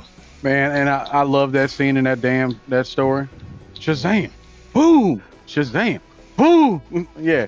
And then Soups was like, okay, bet I got your ass. Called him and held his mouth, yeah, whooped his ass. And then when he realized that he couldn't get there to save everybody, yep, Billy was like, look, I got to do it.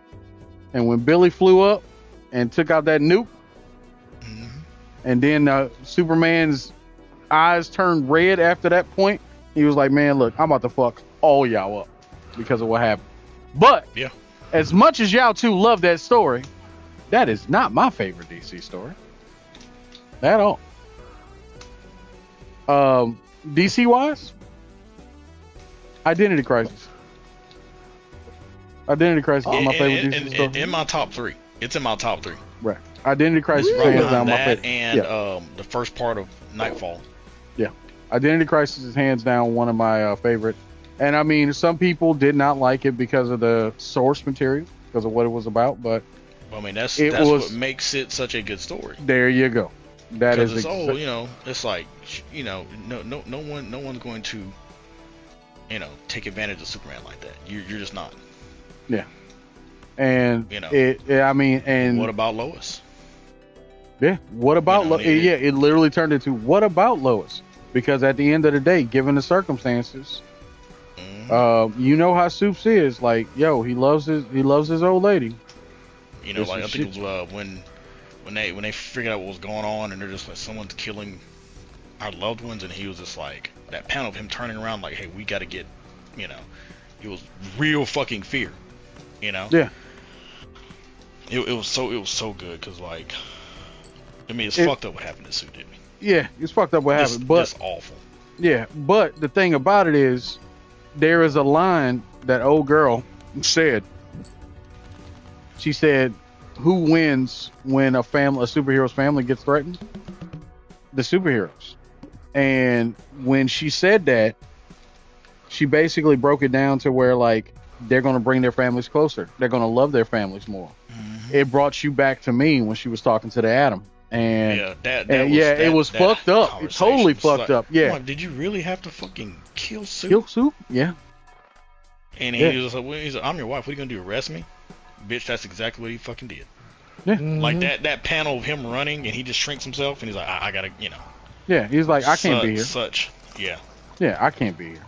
Like when old boy Tim was racing to save his father from Boomerang. Yep. Couldn't do nothing. All the people who come to kill me, fucking Boomerang. Also, had one of the best fight scenes when Deathstroke took on the Justice League, and he was beating the shit. He was beating the shit out. Him. Yeah, that whole thing where he's like, because it was in Ollie's point of view. Yeah, and he was talking about it. He's like, they see blah blah blah. He runs. He's like he always knows Wally's the verb. It was Wally, wasn't it? Yeah, no, it was it was Wally.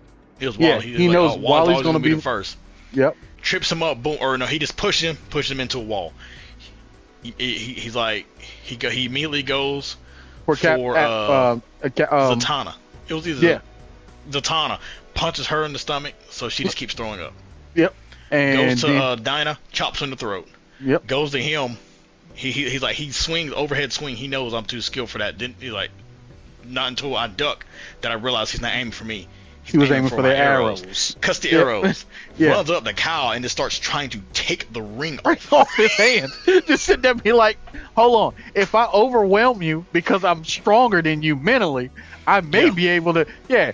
Then Then fucking boy's like, we gotta get this motherfucker. He takes the arrow and stabs him in his fucked up eye, and he snaps him. And the Atom came at him. What did he do? Pin light. The laser pointer. Pew! Nope. You are not getting near me. Just little shit like that. Shit was just like the way he fought there. When you said that scene, when you said Deathstroke, I'm like, yep, I know exactly what he's talking about. Bruh, I know exactly what he's talking that about. Deathstroke was like, I'm systematically taking out all you motherfuckers. Yeah, and it's just like, oh, Bruce and Diane ain't here. Or, light work. He can fight. He can fight Bruce. I mean, Bruce would make it hard for him because he would have to kind of focus on Bruce while everybody else can do whatever. But like, Bruce and Diane ain't there. He's like, oh, bet. Yeah, bet. Light work. Just look, easy. Bruce and Diane ain't here. I have to turn to Dr. Light and be like, fuck Dr. Light, by the way. Turn to Dr. Light and be like, that guy. Yeah, put like this. Light work time. But yeah, that story made me infinitely hate Bruce Wayne. Like, you gonna get mad because we wiped this clown's memory? Like, you motherfucker, you better be glad it's that's the only thing we can do. Shoot, like, this motherfucker's in space. I'm like, we should have thrown him out the airlock. If that'd have been me, I was like, throw this motherfucker at the airlock. But he's going, we don't kill. You don't kill Bruce. You don't kill. You don't kill Bruce. I promise you. Fuck that motherfucker. He has to die. That whole team? We'll kill you too. Brother, that whole team of the Justice League at the time, they were hitters, bro. Every one of them would have been like. I remember he got mad and came at us in anger. I've been like, kill this motherfucker.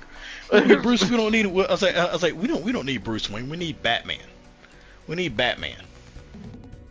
Shit. We need Batman, aka, I got Mr. Grayson on speed dial. We can replace this fucking clown. Like, for anyone watching that, Identity Crisis is like why I fucking can't stand Bruce Wayne. It's a character. He is a trash character. Like, not killing is one thing. Like, Superman doesn't kill, but not because of some stupid fucking code that can make himself feel better. But like he told Joker, he just doesn't generally kill people. But if he has to kill you, then he will. He gonna lose sleep over it. It's like, damn, it sucks. Wish it could have been another way, but you didn't. But you forced me into the situation. You had to go. Facts. And that's him. I mean, and that's why I loved. That's why I loved it so much. I love Identity Crisis, bro. But I told you, I got a straight hate on for bats, but that's a whole nother. Yeah, animal. like I when I read Identity Crisis, I'm like, man, fuck Bruce Wayne. I'm like, fuck him. Like, I can't fucking stand this character.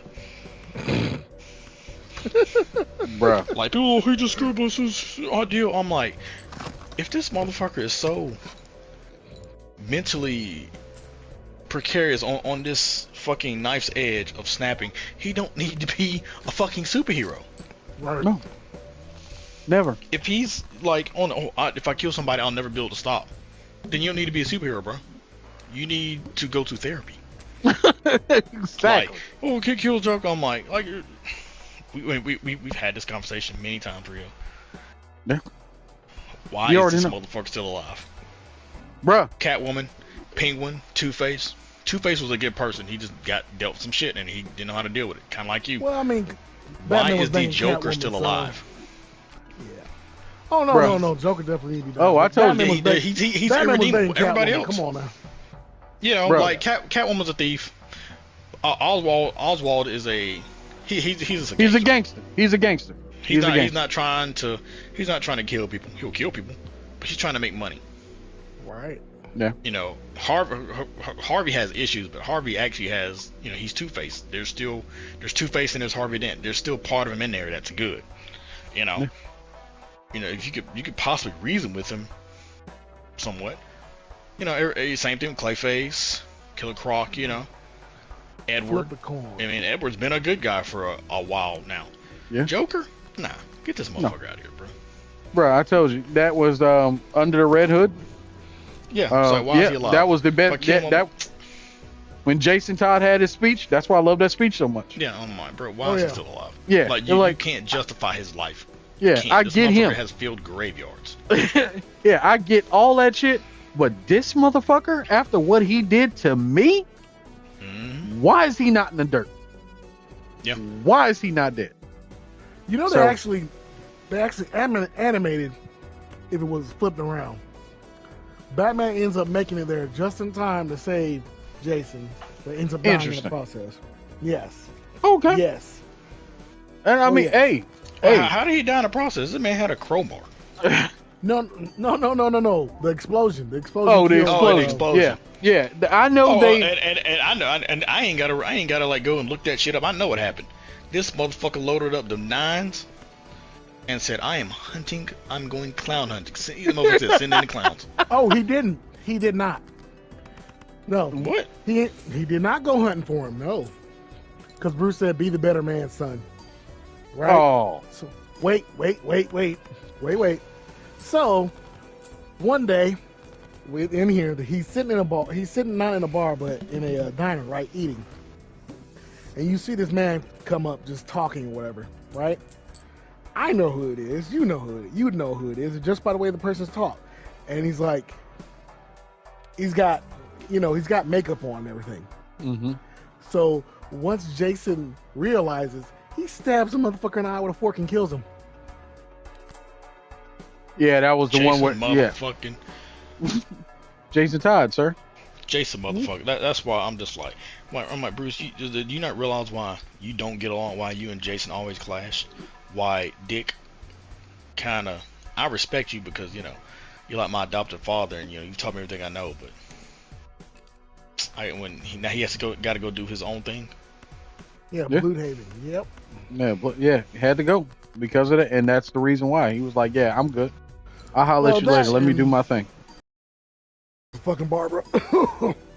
I mean, that happened in a whole. That was something else. I mean, but he really can't get mad. This motherfucker slept with Barbara, and then invited her to his wedding. So Dick Grayson can't really say too much. This is true. He can't really say too much. That's a little bit worse than anything Bruce would have done. It's like, I mean, hey, blah, blah, blah. Oh yeah, we're not actually back together. I'm getting married tomorrow. Yeah. Oh, They actually scumbag. Didn't he sleep with a girl too? After Who? she was in the wheelchair? Yeah, no, this is when she was Oracle. Yeah, they slept together, and he invited her to his wedding while they're in bed. I'm like, Right. now I see why they call you Dick. Cause my fucking God, bro. Man, How you gonna do Barbara like that? Some random female, I understand, but Barbara? Man, don't care.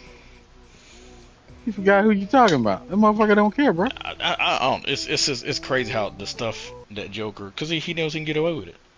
Yeah. I remember when I'll never forget that. That fucking comic where he tried that bullshit in fucking Metropolis. And old boy was looking around, talking to him. Oh, but you can find all the bombs. Oh, you mean these bombs? How did you? Yeah. When I was talking to you while you was yapping, I was looking for the frequency of those grenade bombs. I got them. So if you want to go ahead and date them, go ahead. He's like, we all know it's not gonna hurt me. And he's like, oh, what if I just wrap these bombs around you and detonate myself? You can't fucking physically stop me. You don't have any kryptonite on you. Oh, but you're a superhero. You don't kill. Shit. You have a code. I don't have a code. Batman has a code. I don't. I just don't genuinely kill people. I'll fucking kill you though. Without even thinking.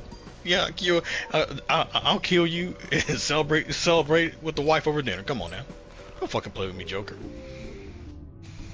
Shit. That's why I love Identity Crisis for that reason, because of the depictions of the characters. Mm-hmm. Yeah, that's the beautiful thing about stories, the depiction of the characters. Like I said, I don't care for Bruce. I liked him in Kingdom Come. Yeah, absolutely. Yep. Marvel wise, favorite story? And One More Day. You trying to get cussed out. Oh wait, Brand New Day. You really trying to get cussed out. You really trying to get cussed out. We don't like anything going on in Peter Parker's life. Fuck him. Man, look. It's just like Marvel got this such a hate on for Peter. Peter can't win for shit.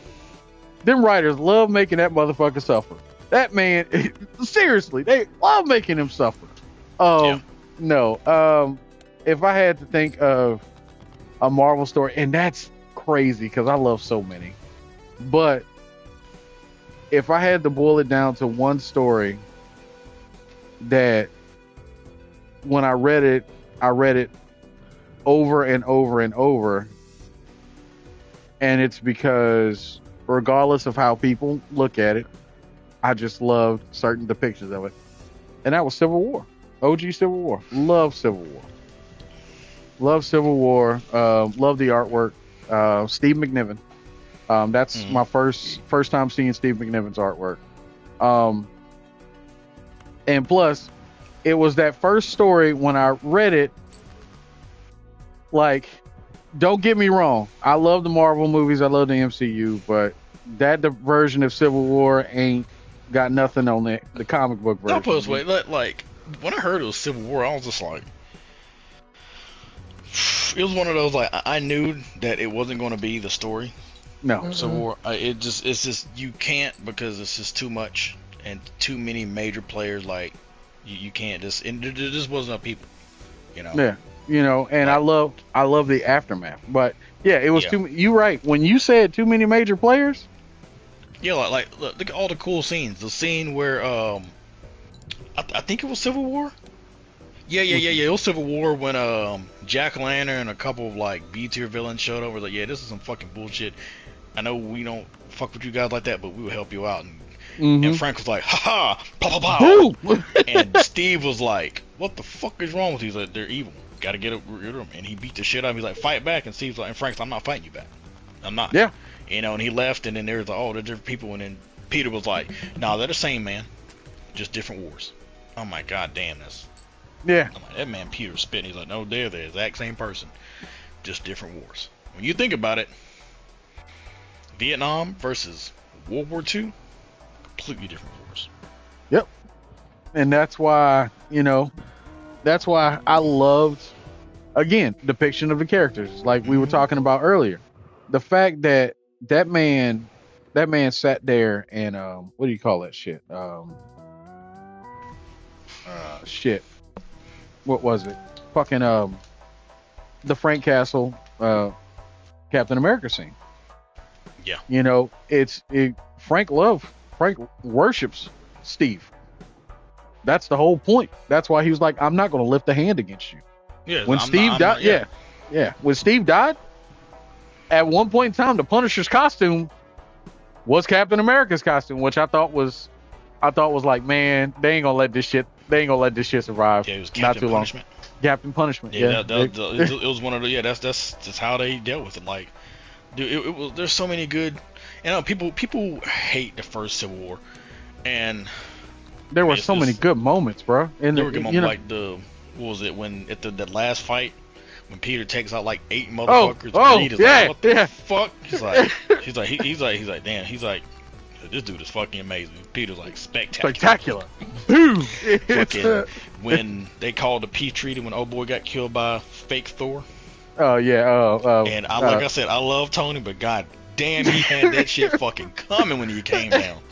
This motherfucker came down and was just like, because when he came down, it was just like he was the first person he visited when he came back from. I can't remember. Oh, you talking about Thor? Yeah, when Thor came back. Thor came back, this motherfucker he didn't go to fucking was it Nebraska? Yeah, somewhere around there. Where the Asgard was. Asgard is. He didn't go there first. He didn't go to check on them. He went straight to Tony. Yep. Said I gotta holler at you. Found out about that shit. He said we need to talk. Yeah. And Tony already knew. He fucking knew. He's like, bro, you know your ass is about to get fucking. You know you about to get hammered to ass. That's what the fuck you about. Milner to the fucking teeth. You know this shit's coming, Tony. And that's what I like about Tony. Like, he knew. Yeah, he knew what what was going to happen. Yeah, he didn't do that to kill Bill Foster. He didn't do that for that. No. His reason was, Thor's one of the strongest people around. We need a Thor. So, but it's just like, bro, you clone this man and then fucking tell him. And his clone kills one of his best friends. Bro, what are you? And it was one of those that's like, bro, we are not like work colleagues. Like, come on now, we've been fighting together for years. Like, what the fuck is this? And then, Tony tried to take that holier than thou shit and Asgard is part of U.S., so that means y'all need to register. Bing, bam, boom. You know what? Y'all good. Y'all good. Bing, bang, bang. He was like, Jarvis, can you fax the sovereign nation papers to Thor's email address? Yeah, let's go and get that. Let's go and get that done. Yeah, come on, bro. Like, this motherfucker, he beat the shit out of him. He's like, bro, he's like, don't think for a second that I won't put you in your fucking place. Yeah. And I mean, that was the point. But it's so many things came from Civil War that led into, what they essentially called the new Marvel when the Avengers came back. That led into the new Avengers and stuff like that, the underground version of the Avengers. All that shit, Luke being an Avenger and everything else, and how, and the depiction of Luke Cage and Jessica Jones. Pulse is probably a close second. I love Pulse. And third on that list, obviously, is World War Hulk, because Bruce. Exactly. Hey, with the love that Sentry is getting right now, if for anybody listening, if you have not read World War Hulk, especially those last two issues, when Bob was like, this is the first time I can just cut Yes. loose without having to worry about nothing. Yes, like which I'm glad you mentioned that because that is my favorite Marvel story. Really? Fuck yes. Okay. There's so many good moments, like, you know, Tony. Like another reason why I like Tony. This man will own up to his fucking mistakes. Yeah. When Bruce came down, he was the first motherfucker to meet. He's like, I know I'm on his top list. I'm gonna meet this motherfucker. I'm gonna get my ass beat. I'm going to meet his. He's like, I know what you're here for. I'm here. We're gonna scrap it out. You beat my ass, dude. Kill me. Do what you gotta do. Yeah. You know, But that's save why everybody else. He owned up to that shit. He's like, I'm standing 10 toes on this shit. Yeah. You know, and he did some stuff, but Armor ain't doing shit to No. infinitely pissed off Bruce. Like, you know, now if it was like, you know, Tony when he had like cosmic power, that's whatever.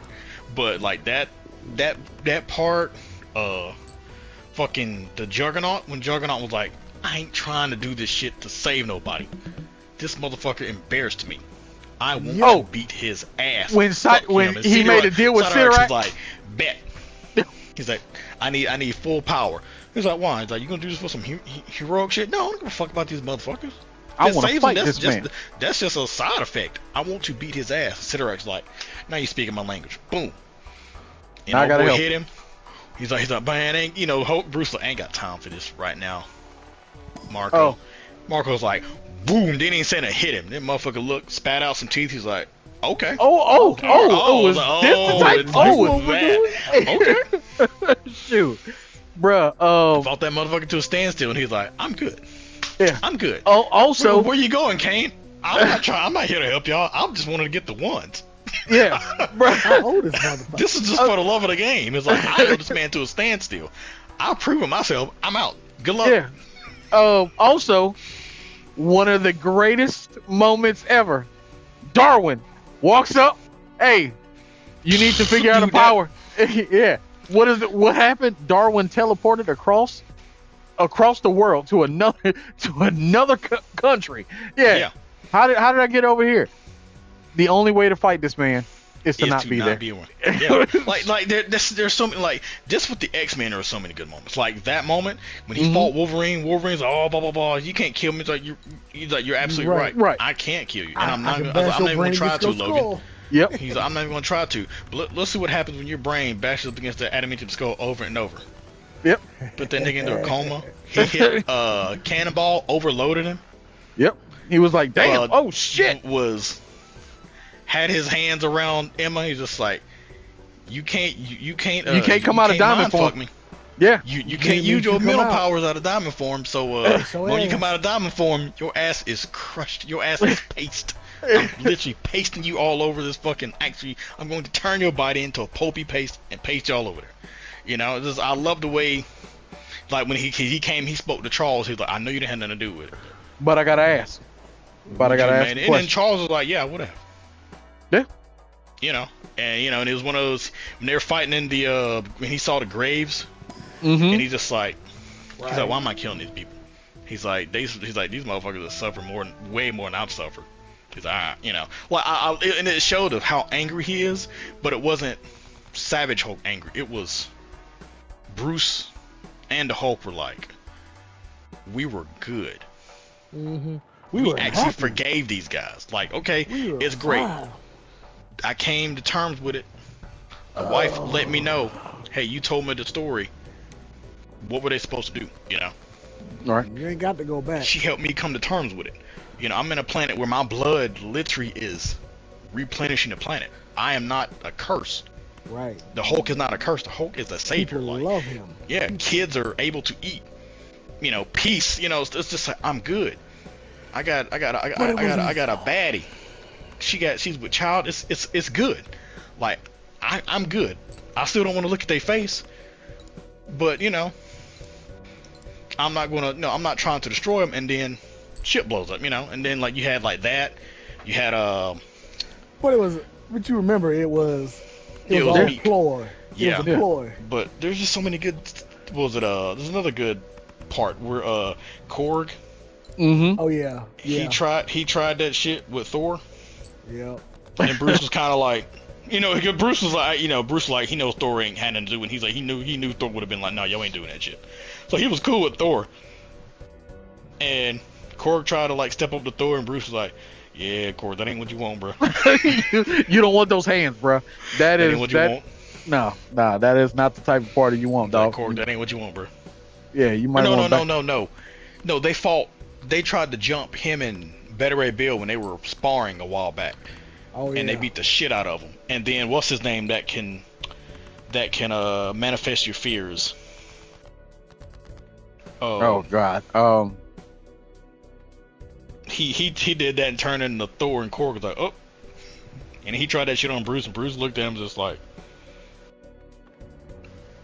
you like, good? Nah. Like, I ain't got nothing against you. It's a good try. You can leave. Old boy's like, huh, well, there's not really much I can do. Yeah. Yeah, like, this motherfucker is scared of nothing. So many good moments. Yeah. Yeah, but that ending though, when old boy's like, you don't want this, Rob. Yes, I do. You're the only person Rob I was can like, hit like this. Yeah. You know, and he's just like, shit. He's like, damn, you beat me, and he powered him down. And he's like, damn, you beat me. But damn, yeah. Just like I never got to let loose like this. All right, but because his power always calmed the Hulk down. That's why he was kind of like, all right, we can't do nothing. Let's call Rob in. And you remember Tony was because Rob was having a bad day. And they literally Rob was having a bad day. Yeah. That motherfucker was sitting on the couch staring at TV like freaking out. And like, we can't get to him. It's like, wait a minute, get Sue. Because Sue is one of the only few people that can like talk to him. Like just talk to him. She's like, Rob, I know. This is Bruce. He's lost. Blah blah blah. We need you. And he just like snapped out of it. And then fucking turns out that they're like, yeah, we didn't set that shit to blow up. Yeah. And then Mike was like, I did it. You're supposed to be the world breaker. Blah blah blah blah. You motherfucker. And it was like, and the thing is, he didn't do it to be malicious. That's what I liked about it. It was someone who was always beaten down, always weak. Mm-hmm. And it's just like he's part of something of someone who is just untouchable, unbreakable. And it's just like, for him to like become peaceful, it's just like, wait, what? It just shattered because that Bruce was like his hero. Yep. So I mean, and I liked, I understood his reasoning. I mean, I don't like it, but I liked that it wasn't just, oh, we're evil. It was just, no, you are the world breaker. This is what you fucking do. Yeah, I need you to be that person. Yeah, you got to be that person. Mm-hmm. Because he never had any agency of his own, or was in power. He was always a slave. So and then Bruce, fucking literally about to stomp the world in half. Made them fight against each other. Made them understand dog shit out of Mike. Ooh. And he just straight up told Tony, he's like, man, you gotta lock me up. Yeah. Cause I'm killing everything I fucking see. And Tony's like, shit. No, we gotta do. Him up. And he's just like, don't ever let me out. I'm just like, damn. It was such a good story because it was just, you see all that shit and it's just like, why would they do that, Bruce? And it's just like, they didn't. No. They literally shot him off, found a habitable planet because they knew he can't. I don't think he actually can die. Who, Bruce? Yeah. No, I don't think he actually can. No, he can't. I'm pretty sure he's just straight up immortal, not elf immortal. He just can't die. Unless the Hulk allows it, he's not dying. Yeah, he just can't die. Yeah. The idea, but the thing I love about that idea was, they did what if stories, right? Yeah. Some of the what if stories that they did was like, what if he made it to the planet they originally aimed to shoot him to? Mm-hmm. And it's like told the story out. He essentially became a folk hero because he protected these beings and they evolved and they worshipped him. You know what I'm saying? Mm-hmm. So I always thought that was pretty cool. But it also did. You know which one I'm talking about? What if Bruce had died and what's her name, Kylera, survived? She's like, I don't know these motherfuckers. These ain't my boys. Facts. We are. She came down, literally enslaved all of him. I think like Thor was the only. Thor and all of them were just like, I ain't got shit to do with you. Yeah. So Thor's like, I ain't got, I'm not trying to risk war with my people for this bullshit. So. I won't. Yeah. She came down and just enslaved humanity. So I don't give a fuck who did what. Or actually, she did. She executed all of them Mm-hmm. The Illuminati, she executed them. Yeah. Fucking went into like a tentative peace with Wakanda and some of the other ones. And when she everybody else got enslaved. Yep. And when she did took it over. Yep. And when she built her statue with of the Hulk, she stood in his hand and then she turned the stone. Yep. She was like, I'm good. I done did everything I needed to do. I have avenged my husband. Y'all motherfuckers, I'm good. Y'all have a nice one. And that's pretty much, you know what I'm saying? And I would have liked a series of just Planet Hulk. I think there was one planned at one point in time. Where it's just, that shit didn't ever happen. They can make it a full what if. It ain't gotta be canon. I would have liked just to see that shit play out. Well, you talking about with Kylera? Yeah, just he's king. Mm-hmm. You introduce more fucking villains. Mm-hmm. Shit, that shit would have been. My man Bruce was happy. Like, this man's like, damn. I thought this was a curse. It's not really a curse. People love me. Kids love me. His wife accepted him for both being Bruce and both the Hulk. Bruce she was like, let me see both of you. You know? And I'm bad. She bad. I got a child on the way. I'm king. Life is fucking good. I'm not gonna. I'll still want to slap the shit out of Tony Stark, but it's okay. It's okay. So we'll visit Earth in about 10 years, and I can dap them up and be like, y'all still ain't shit, but appreciate. But I'm here to chop it up with y'all, see if everything's going, if y'all going good. Meet my son. Yeah, meet my son Scar. Yeah. It was like I said. So I got respect for that. Right? World War Hulk is your favorite story. That's what's up. Oh, another one. I'm surprised you didn't mention it. Another Which good one? Big moment in that story was when when he first went to go see about Reed, and Sue was like, "Hey, before you do anything, we hash this out. You gotta know Steve's dead." Oh, and he was like, and he didn't know what to say. And then the fight was fucking Doctor Strange. Oh God! When Doctor Strange got the full power of Zorm and he was piecing Bruce's ass up. Oh yeah. Bruce was like, God damn, I'm getting my ass beat. And then he was just like, oh, but all that rage, and he almost killed those random innocents. And he's like, yeah, stop. That was you don't know how to handle that rage, Steve. Yeah. You don't know how to handle it because he was beating the shit out of Bruce. He was getting clapped. Bruh.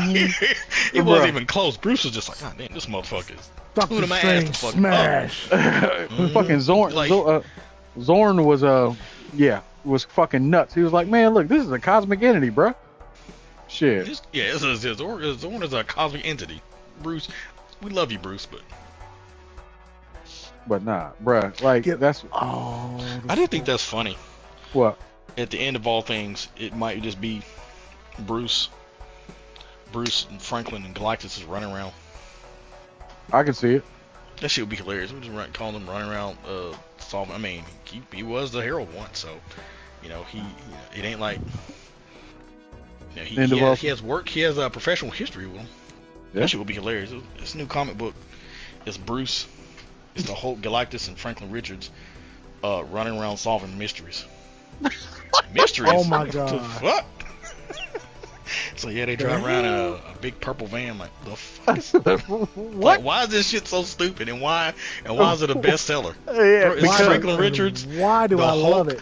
And Galactus solving mysteries. It always ends with Franklin saying, this is stupid as fuck. Bring me the perpetrator. And he just disappears in front of him. Like, what? Police arrest him. Wait, there's police? Yes. I brought the police back. Because I'm Franklin Richards, motherfucker. AKA Make a Wish. It's like, why don't you put them in jail? Nah, I'm good. I'm not trying to do all that shit. Yeah, that's too much. We got police for that. Shit. That shit is too much. Oh my God. Fucking love me some love that idea. But I know we could talk about comics all day, but we got one more big subject on the docket. Sano, if you will. Can you please pull that list out? Oh, the list has been up. I'm just waiting. Oh, yeah, you ready? Just wait. You ready? I'm okay. ready whenever you are. Okay. So, Mr. TeaVirus, Mr. Sano, if it pleases the council, and I got to keep it 100, See, I use both taglines. Um, IGN put out a list of the best JRPGs of all time. And it was 25. The top 25 JRPGs of all time. And this list, of course, it being IGN is already controversial as fuck because it's IGN. So when I was told about the list, I was like, man, I gotta hear this shit. I gotta hear this shit. I gotta know what this list is all about. Well, I can tell you right now, that list is divisive as fuck. And I will say this, I will add this caveat. If the number one game on this list wasn't the number one game,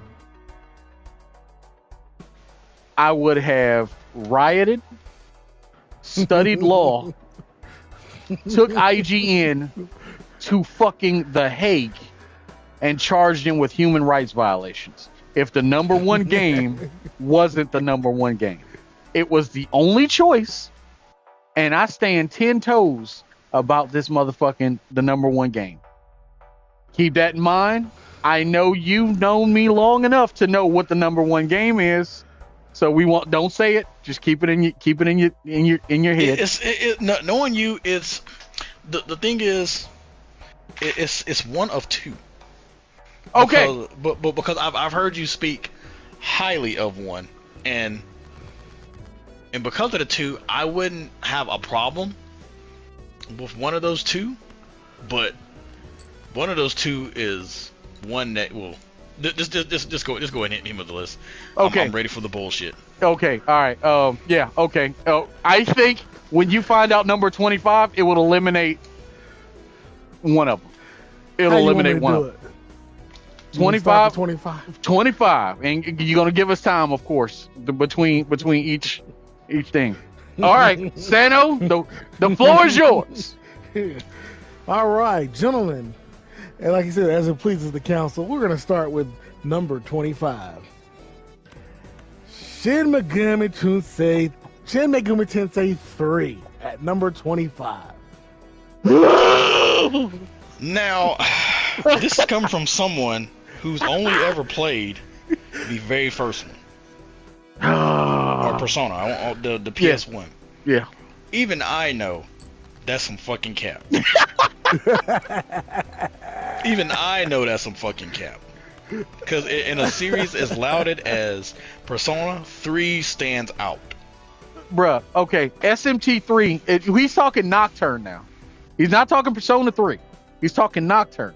Now, oh, wait. He's talking Shimagumi Kulots.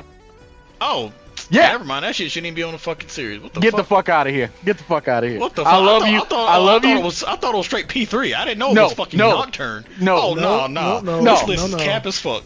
Yeah, look. Who wrote this shit? Who wrote that article? Did that shit say Andrew McQuarter? No, I'm gonna tell you right now. Here's the thing. My thing is this. That game should not be that low on the list. It should not be 25. That game gave us the press turn system and everything under the sun. I fucking love Shin Megami Kulot. I'll defer. Like I said, I'll defer to you. I thought you was talking about the straight up P3. No, Summoner? No. Digital Devil? No. Yeah. No, we're talking about Nocturne. Nocturne, yeah. Nocturne. Kulots. Yeah, Kulots. Rock had a Kulots with no shirt. I can respect it. Bruh. So the reason why I love Kulots so much is because it gave us so much. You know what I'm saying? Gameplay wise. And I just, oh my God.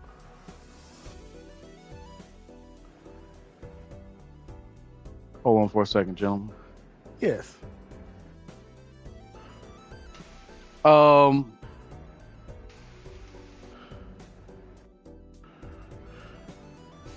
on for one moment. I got a moment.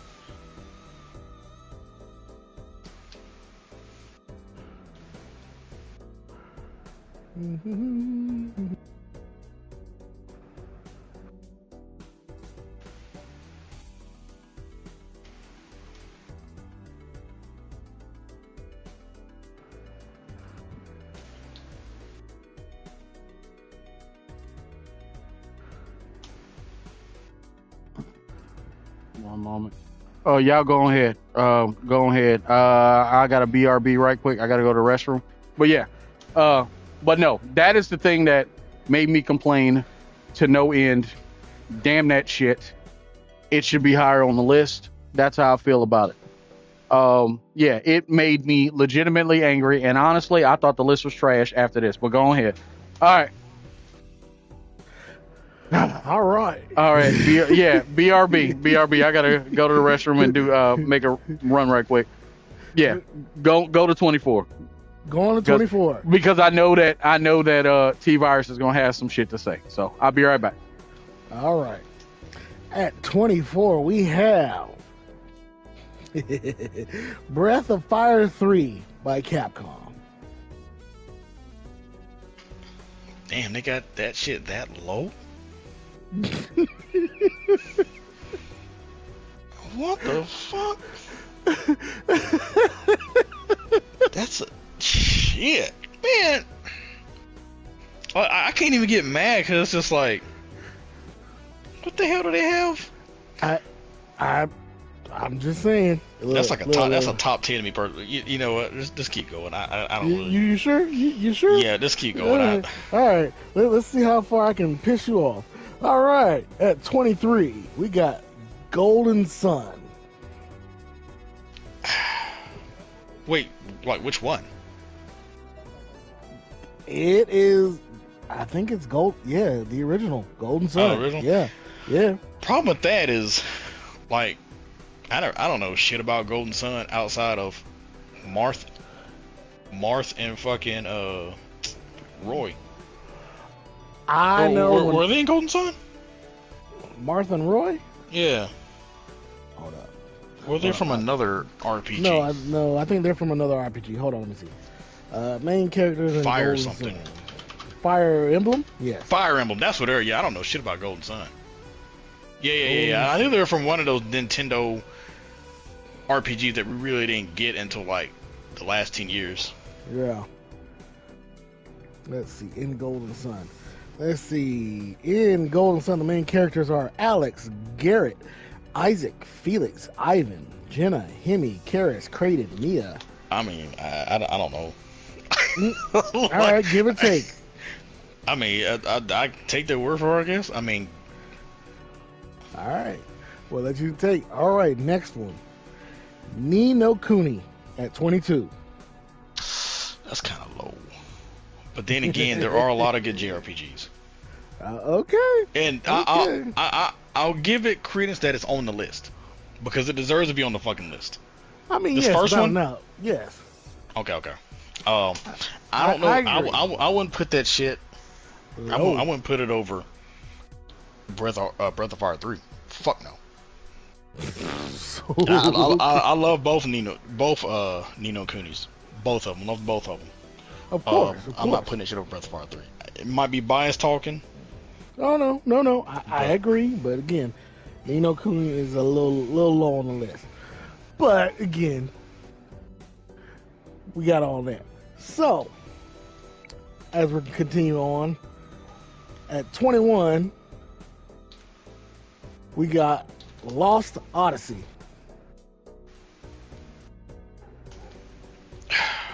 Hold up. Give me 1 second. I'm gonna let you ponder on that. I will be right back. Hold on. All right.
Sorry about that.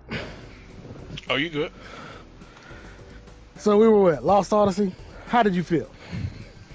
Like the game. It's top, since it's top 25 and top 10. I can kind of. Let's see how the rest of this list turns out. You know. Okay. Okay. I like Lost Odyssey. It was a game that at first I didn't like it, but it really grew on me, and I got attached to the characters. Of course. One of the few times that the main character was my favorite character. I loved Old Boy, like particularly how he was once he realized that the twins were his grandchildren. And you see it in the game where it's just like something happens, he's just like, where are they at? Are they good? Just I don't care if y'all are powerful and like us, you're still my grandkids. Right. Because I think their daughter wasn't. Hey, look, it's all about love, isn't it? So. Yeah. Well, I mean, I love the game. So what's the next one? At 20, we got Star Ocean: The Second Story. 20. At 20. That's low as fuck. That's low as shit. Hell no.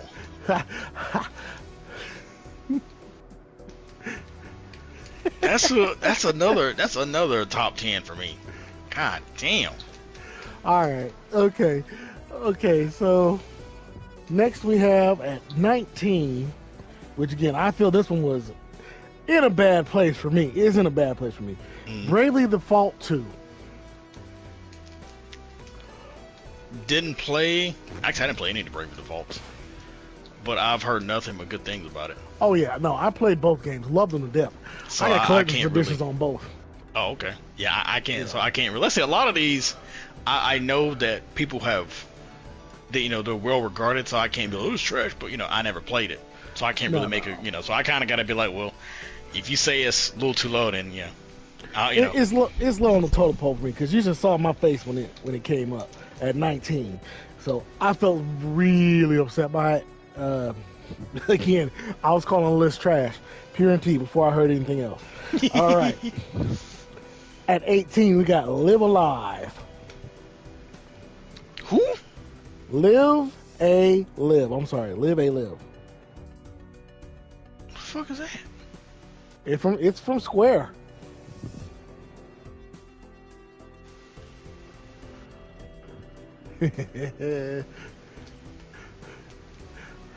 Where's Rio? Because he had some feelings about this game. What the fuck is that?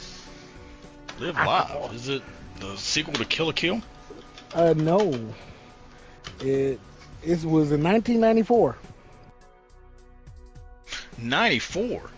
Yeah. This shit might be some heat, man. I'm looking at it, I'm like, this shit looks old as fuck. Live a Live. This is Square. Live a Live was an old RPG that was like a Super Nintendo brand RPG. It had a really cool idea, really cool story. I'm gonna be real. The gameplay was trash. It was straight trash. I bought the remake that came out, well, remaster rather, and at the end of the day, it still is just straight trash. So, yeah, no. And I was listening while I did the run right quick. I was listening to the to what y'all was saying. Breath of Fire 3? No, bro. Bob 4. Love me some Breath of Fire 4. Now, I Tipo, all them, okay. I give props to them, but Breath of Fire 4, to me, I feel is a better game than Breath of Fire 3. Damn, I mean, I'm just saying. I played every BOF. Yeah. And I didn't mind 4. Okay. I didn't hate 4, but I'll just say 3 is my best favorite. Damn, Live Alive. This game is fucking ass. Bruh, it's not a good game. I want to love Live Alive. Live Alive feels like you're playing a Saga game. It's not a bad game as in story. It's just gameplay is just not great. Real talk. So, but anyway, but yeah, that's how I feel about that. But I'm gonna be real; it should not be in the top 25. I mean, it's a great story, but it shouldn't be in the top 25. It should not be in the top 25, not at all. Yeah, that's yeah, I'm looking at all this stuff. Yeah, Live Alive sucks. Live Alive is a miracle, bro. My damn. Mm-hmm. That's why it's on. Again, given that it sucks so much, why is it on the list? Is the question. It's one of those. Oh, it's a nice square game, so it means it's good. No, you know. All right, keep going. They say it sucks, so I'm just gonna follow the trend. I'm gonna follow the popular opinion. Mm-hmm. All right, where was I? Let's see. 17. Tales of Vesperia. Vesperia is the one with. It's the yes. Oh boy. Yes, with the murder. Fucking murder. Now, Yeah, the murder. I never played it, But I know the story. yeah, Like I've read in-depth thing about the story, and I have no problem with it being on there. Like I like that as a character. It's just like yeah. all these villains and people were just going up murdered. It's the main character. Why are you doing this? Because they're awful. They're people. evil monsters. Yeah, Like, yeah, they're awful. Yeah. like, what? Like, Shit. come on, bro. This man killed like 6 people. You And expect assaulted me? 4 women. He has Yeah, to go. he gotta go. expeditiously. Shit. But yeah, it's a Okay. it's I on ain't that got no list. problem with it being on the list. So yeah, it's a good title, bro. So yeah, I mean, but I don't think it. I mean, me personally, I'm not a fan of it. I see it being one of the best Tales games. I will give it that, Yeah. but I don't know. So yeah. So yeah, that's how I feel about that. But hey, it is what it is. What else you got? All right, where were we? Let's see. Yes, at 16, we have Kingdom Hearts 2. Absolutely not. See, that's it. A lot of these games I just don't like. He said Golden Sun. I'm like, that's the one with Marth and Roy in it. No, that's you talking no, about that's Fire Fire Emblem. Emblem. I was like, oh yeah. I was like, I don't know anything about Golden Sun. I'm like, we didn't get Golden Sun until like Game Boy Advance. Yeah. Like in 2010. Like, yeah, it's like I get what it's supposed to be. You know what I'm saying? I get Kingdom Hearts 2 is a much better game than the OG one. Okay, I will give them that. But that doesn't mean that it's one of the best JRPGs ever, because I don't even call it a JRPG. It's to be not a quite honest, JRPG. it's not a JRPG. It's not. So it's an action RPG. hands It's down. not a JRPG. Hands down. So yeah, I don't know what they were thinking, but okay, that game shouldn't have been on that list. But anyway, All right, we're in the top 15, gentlemen. okay. Grandia 2. Hit 15. Yes. Yeah. I will reserve my outrage depending on what 14 through 1 are. Okay. Because I'm pretty sure there's going to be some games I'll be like, what the fuck is this game doing being ranked over Grandia 2? Okay. Oh yeah, I know what's So coming. I'll save my indignation for the full list when I can actually look at the list. Okay. Because I'm gonna pull it up once you get done reading. I'm gonna pull it up. I seen Because the I ain't got nothing but time today, so we can make this a double feature if y'all want to. Yeah. Well, 'Cause I mean, look. we didn't have anything because I know we was all busy Yeah. last for Mother's Day, so. Yeah. By the way, I'm good for the rest of the day. It got taken care of. That's all I need to say. Okay. Yeah, so like I said, right. I'm literally good. I'm It got literally taken care playing of. Grand Blue in training mode, so I ain't got nothing but I'm just taking notes and chatting with you guys. So if you want to make this a super feature, fine with me. We can fine with me. All right. Sano, go ahead. Yeah, we ready for the next one, brother. All right, at 14, we got Like a Dragon, Infinite Wealth. I am surprisingly okay with this because I think it's a damn good game. Damn good game. Damn good JRPG. It is. It is essentially Dragon Quest. That's all it is. It's a modern day Dragon Quest. Okay. It's a modern day Dragon Quest. Because I was about to be like, what the fuck is this game be on here? No, I don't give a fuck if it is a JRPG. Yeah. But you said it's Dragon Quest. It's Dragon Quest. You know, and I've heard nothing but really good things about it. And from what I've seen, because I think who is it that played it? Party Eagle played the fuck out of it. Yeah, he did. He did, and I think Mick Horder played it. Yeah, Master played it. Master played it. Yeah. So, and I've heard nothing but good things about it. And I've seen like the team kills and shit. Yeah. Them shits are funny. So I'm you know. So that's like I said, that's fine. Yeah, I mean, I'm like glad. There's a lot of stuff I can't really comment on it because I can't believe this game is trash. But it's just like, yeah, but everybody else on the planet says it's good. Yeah. So shut the fuck up, you know. So it's just like, it's one of those like, it's a lot that I can't just really comment on because you know it isn't just like, oh, it's some random RPG. Like I can't talk shit about Golden Sun. You know, I don't know anything about it. I just know that it's a well-regarded old school RPG. Absolutely. You know, but should it be on that? I don't know. But anyway, go ahead. What's the next one? All right, that was 14. At 13, we got Xenogears. Hell no. Hell fucking no. Ain't no motherfucking way this shit is not top 10. Fuck no. Absolutely fucking no. Jesus fucking Christ. I can't think of 12 RPGs better than that game. And then this game was fucking unfinished. Yes. Yeah, I think it should be much higher on that list. I absolutely think it should be much higher on that list. So. That's a top. That's a top 5 for me.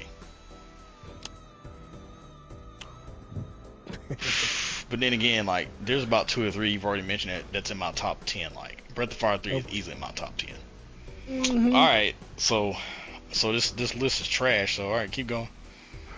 All right, gotcha. You're fucking 13. All right, so at number 12.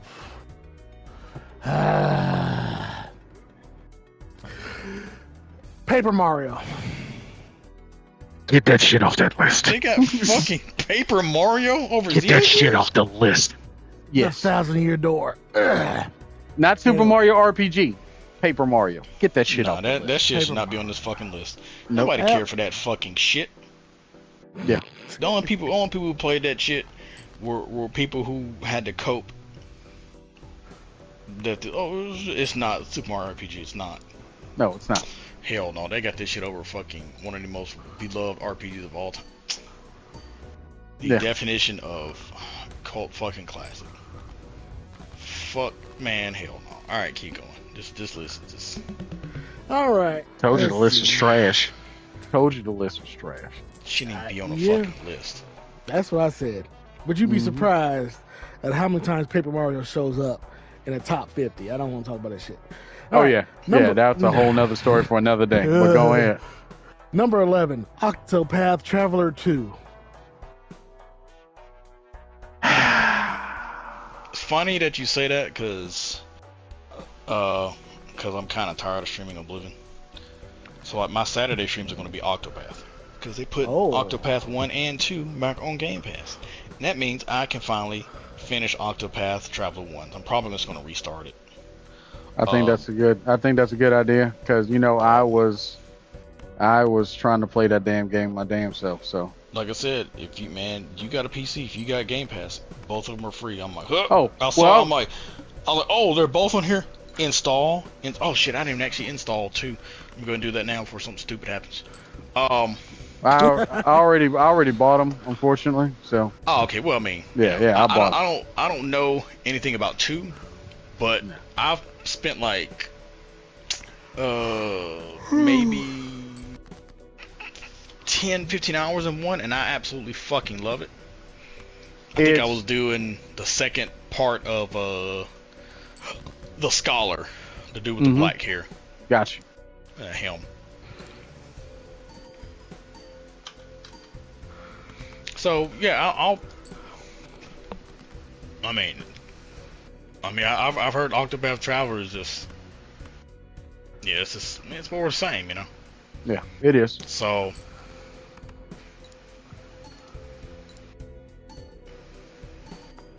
yeah, so I mean, I'll goddamn, main story is 60 hours. Yeah, it is. Can you dig it? Hell Okay. yeah. Well, I mean, like I said, you know, I love 2. I mean, I loved 1.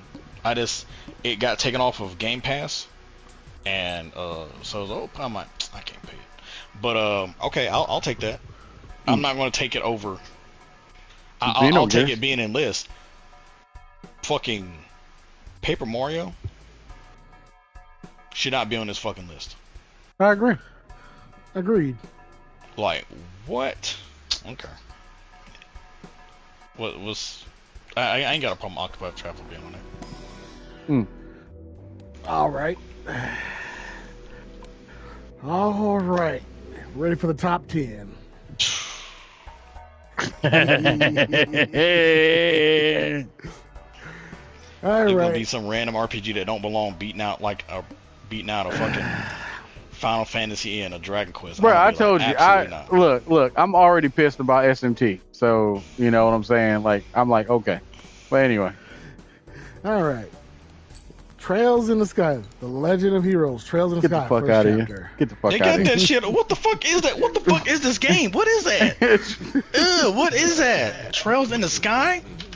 Is that a Trails game? Written by fucking Stevie Wonder, Ribbon in the Sky? Trails in, what the fuck is Trails in the, man, this is something, but what the fuck is this shit? Who is Neon Falcom? Like, I know of the company. I'm trying to tell you right now. Shit? Ain't no way that's over. No. Ain't no way. Ain't no way, brother. Trail, they got this shit over.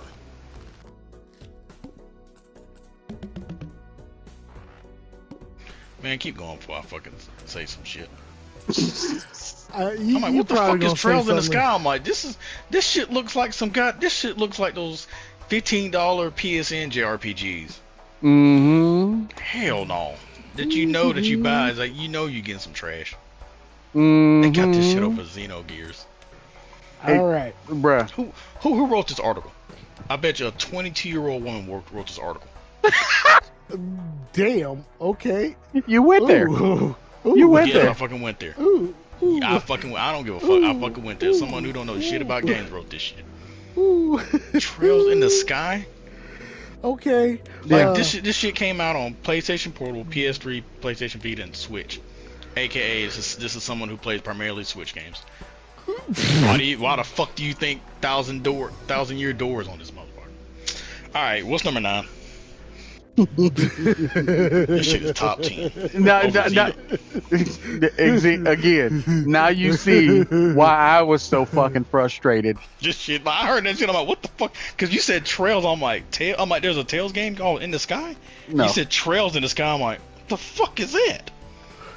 Legend of Heroes. All right. Trails in the Sky. Legend of Heroes. This shit sounds like Some old generic bullshit. Yeah. All right. Next one. You're gonna love this. Pokemon Gold. Not red or blue. Gold. But gold.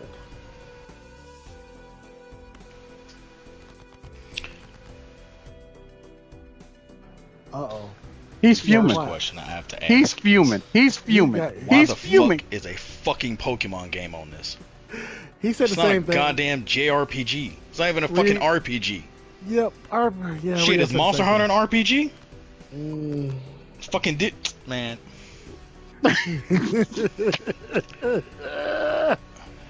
Keep going. Like, look, what did I just say? This shit was written by a 22-year-old woman that plays nothing but Switch games. Oh shit. Pokemon Gold? Not only did you put a Pokemon which don't belong on this list, you But put like You didn't even put like one of the OG ones or one of like the recent ones like Sword and Shield. You put gold. You know what? Keep going. Okay. Keep going. Okay, this one is Suikoden by Suikoden. Konami. Yeah, The first Suikoden 2. Suikoden, yeah. Suikoden 1. Wait, what? I thought it was Suikoden 2. No, Suikoden 1. I'm good with that. Okay. I'm good with that. Then I'm okay. good with that. The first out of the top 10. That's not a stupid fucking choice. I am Just trails okay in with the that. fucking sky. Pokemon Go. Next, at number 7, we got Earthbound.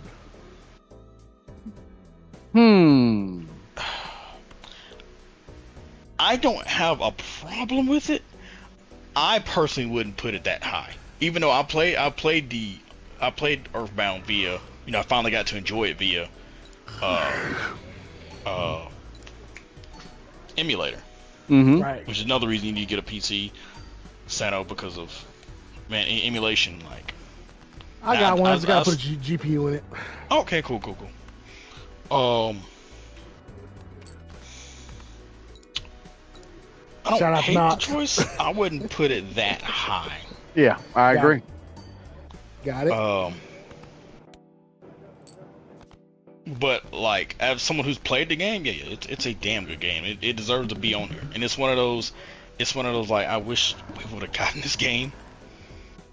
Like, there's so many games I wish we would have gotten. Like that one game where you actually create your own spells.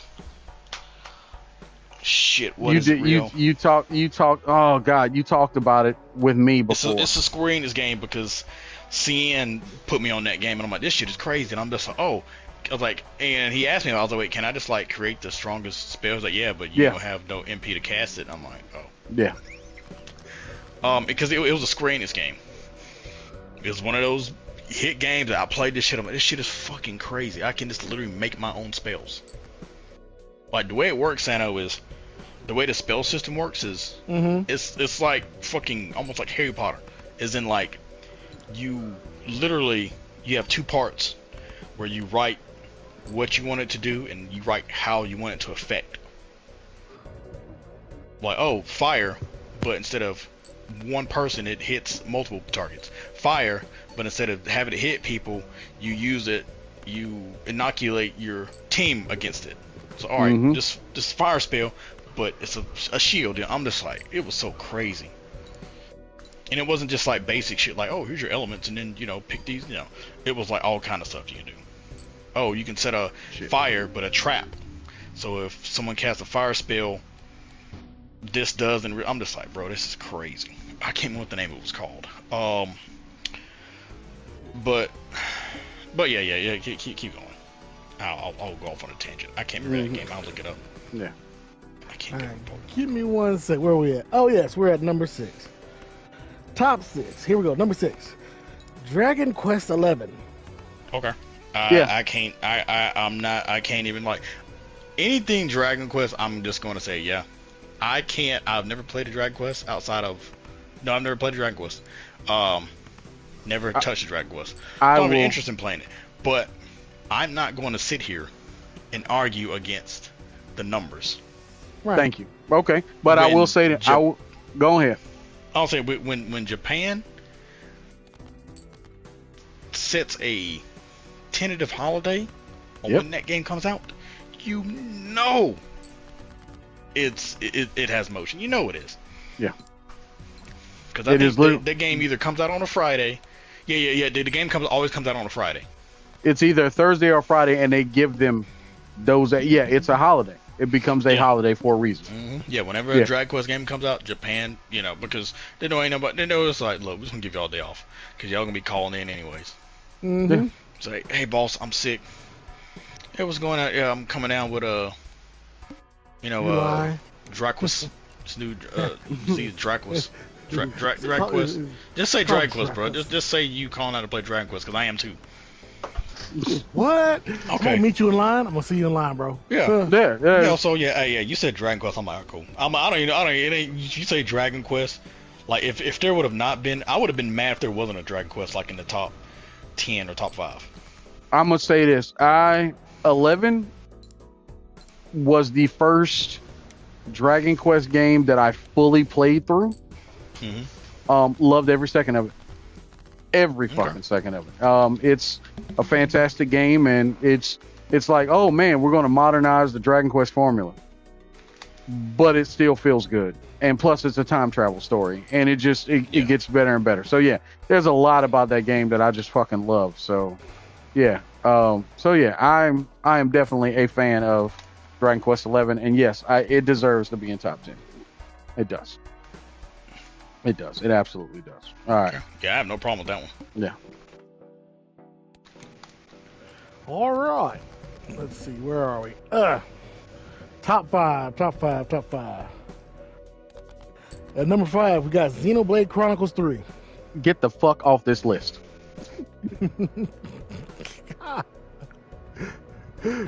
Look, bro, I ain't make the list.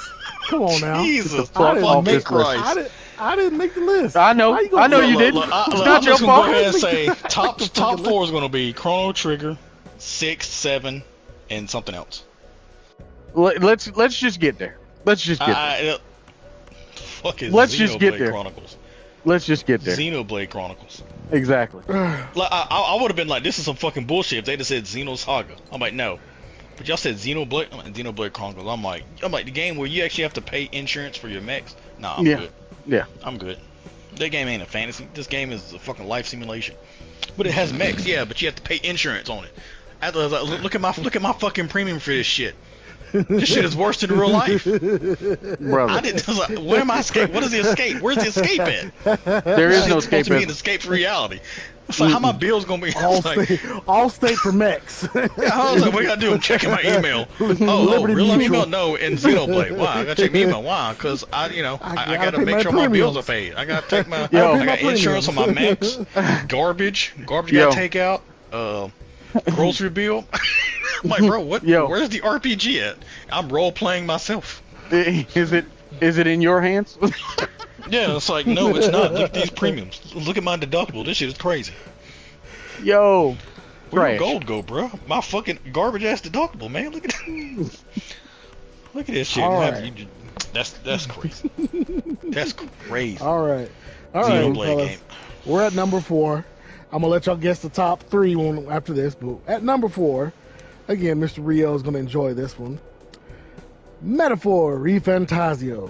Loved it, and it deserves all the love that it's got. I knew one of those 4 were gonna be like I knew out of the 4. I'm like, I'm just gonna assume 7, 6, and Chrono Trigger are gonna be.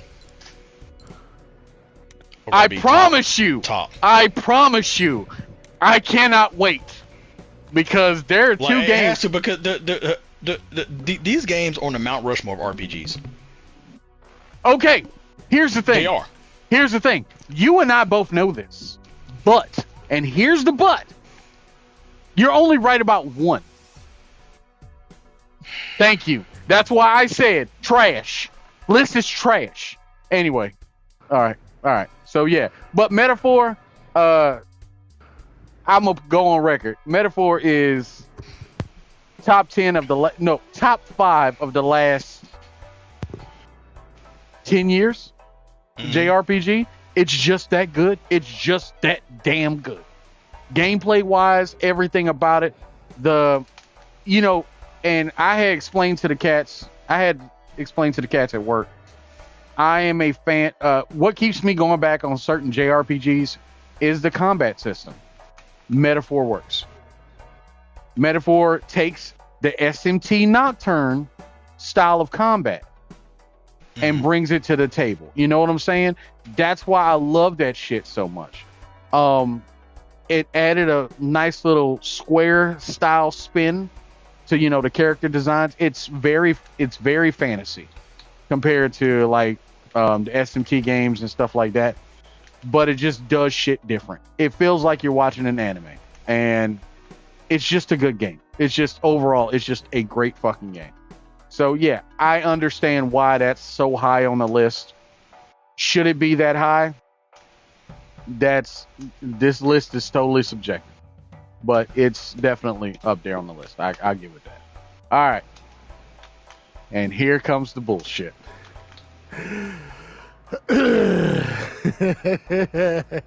I'm sorry. I'm sorry. It's too fucking funny. All right. At number 10, gentlemen. Number 3. You Number mean? 3. I'm sorry. Yeah. Number 3. I was number 3. It is a Final Fantasy game. And Rio, we made good guesses on this one. Yeah, and yeah, I came out on top with this. he did. He guessed it, and I was shocked with the answer, but yeah. Final Fantasy X.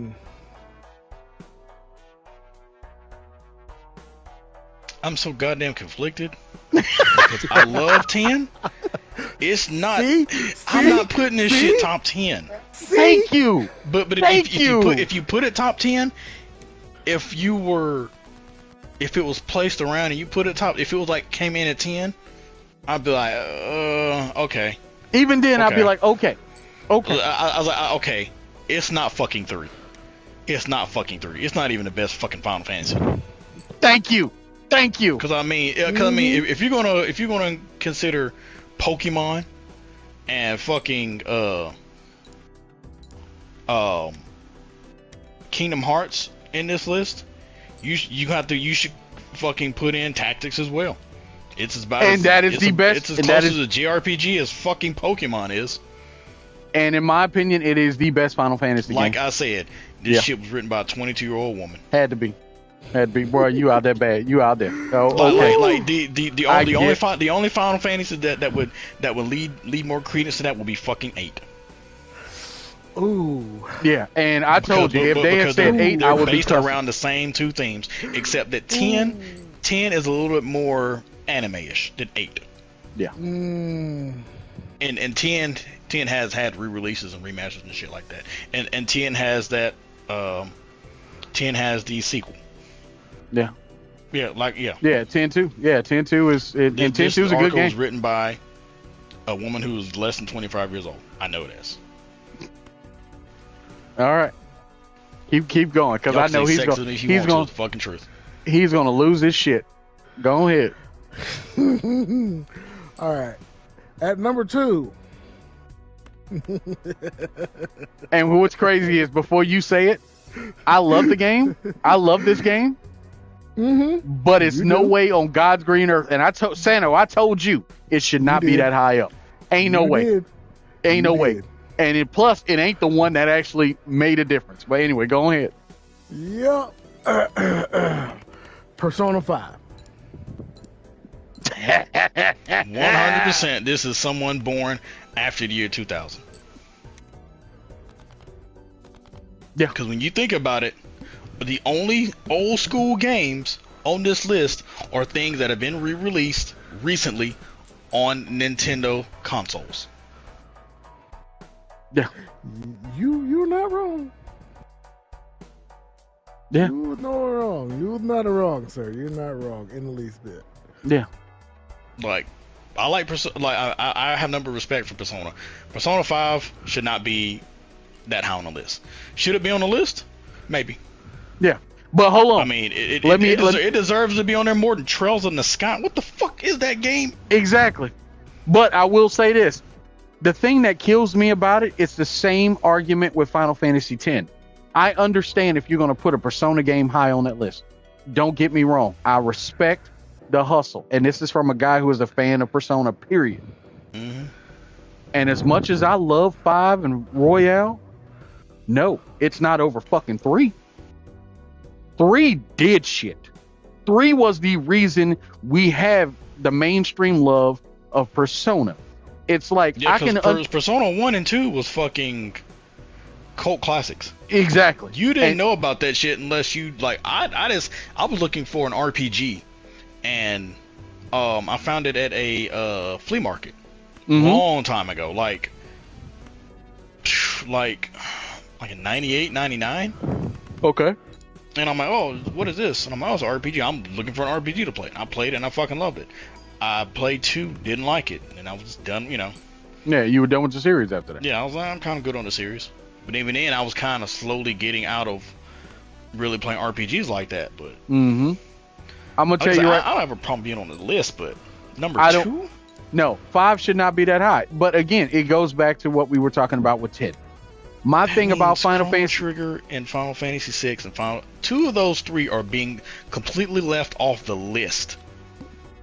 yeah, You can't tell me that the person who wrote this made this list first console was not a goddamn Wii.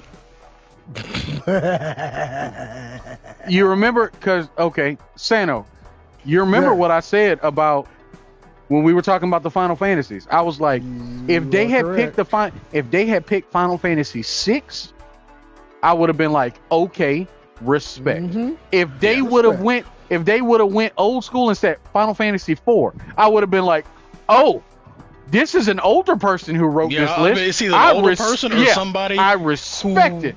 played it recently, but it would have been like, okay, they don't like 4 or they don't like 6. That's fine, but they like 4. Okay, right. It's just like, all right, you know, you might not have actually played it back then. Not many of us did, but okay, that's a. I can't hate that choice of that being that high. Right. You know, because not everybody's art favor is going to be 6, but like, again, I get that, and I mean, hell, and I went so far as to say, I would respect even if they had said 7. And the reason why I say that is because it goes back to the same argument I had about Persona 3. 7 changed the landscape for RPGs forever. It don't matter if you don't like it.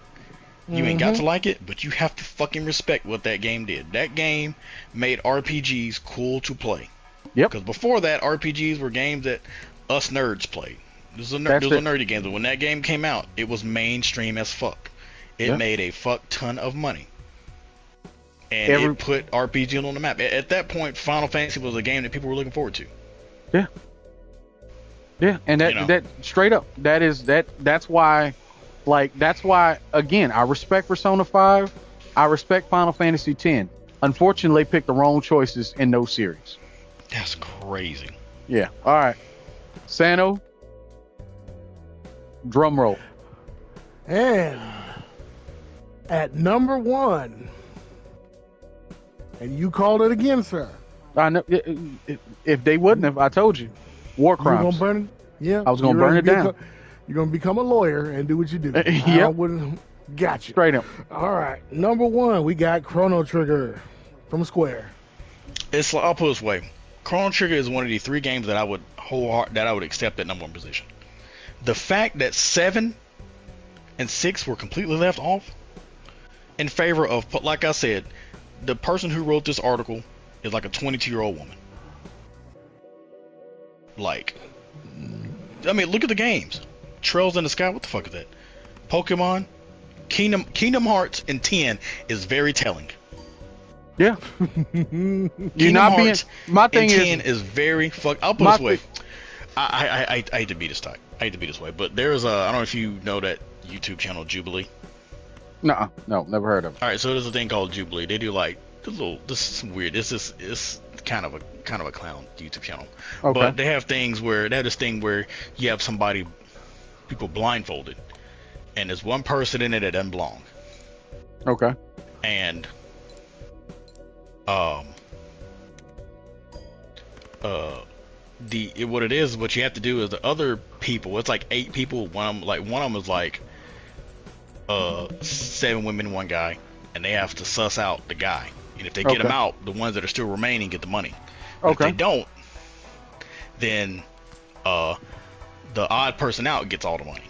So they did one with 7 guys and one woman. And the woman had like a uncommonly deep voice. Ooh. Okay. Like not manly, but like really uncommonly deep. Like if you didn't know, you could be, okay, that could be a guy. They were blindfolded. They asking what their favorite games were. She says Kingdom Hearts. Those motherfuckers immediately say, "Yep, that's her. That's her." That's funny as fuck. And I'll post wait. They sussed her out like pretty quickly, because it was kind of like she said stuff like compensating when she was describing herself. She said shit like, "I'm overcompensating for my height." no man says that. No. She no, told this no. other guy, "Oh, you hurt?" Blah blah blah. I'm like, no guy says that. Like, no, that's not how we insult. We don't. It's not misogyny. It's just this is it's common. just like, It's common yeah, facts. guys Like don't this. talk Quit like crying that. like a bitch, baby. Like like guys was, we don't insult like that. We don't go after your man. But anyways, she said Kingdom Hearts. That was like the first question. There was like, yep. Yep, it's her. Yeah. Yep. Sold on yourself. It was like, she was just kind of like, guys like Kingdom Hearts 2. I was like, we do. Most of us on this panel do.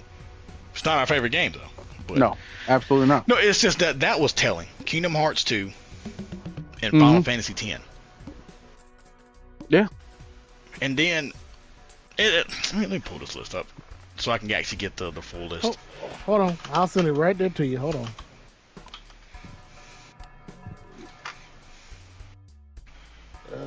Where you at?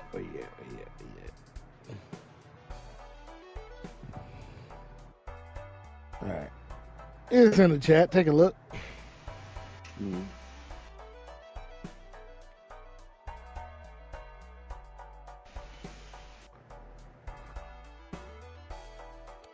Like I'm telling you, I'll give you that. It is telling because I didn't even think about looking at it that way, but it is very telling.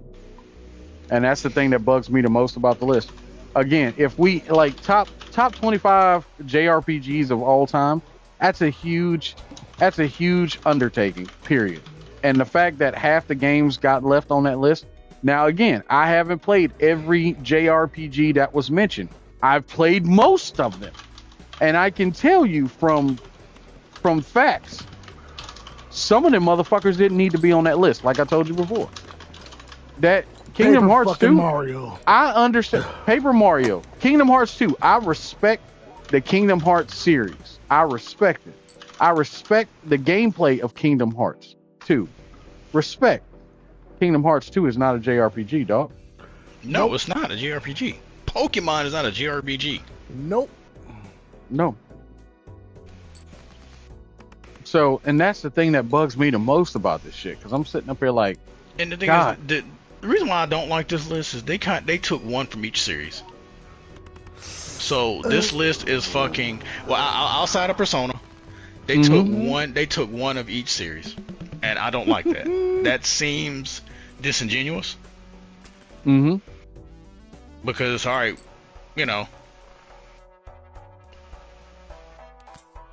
Oh yeah, I found this shit on the Reddit thread. I'm just like, yeah, I put it as this list is ass. Like, okay, Nocturne should be on the list.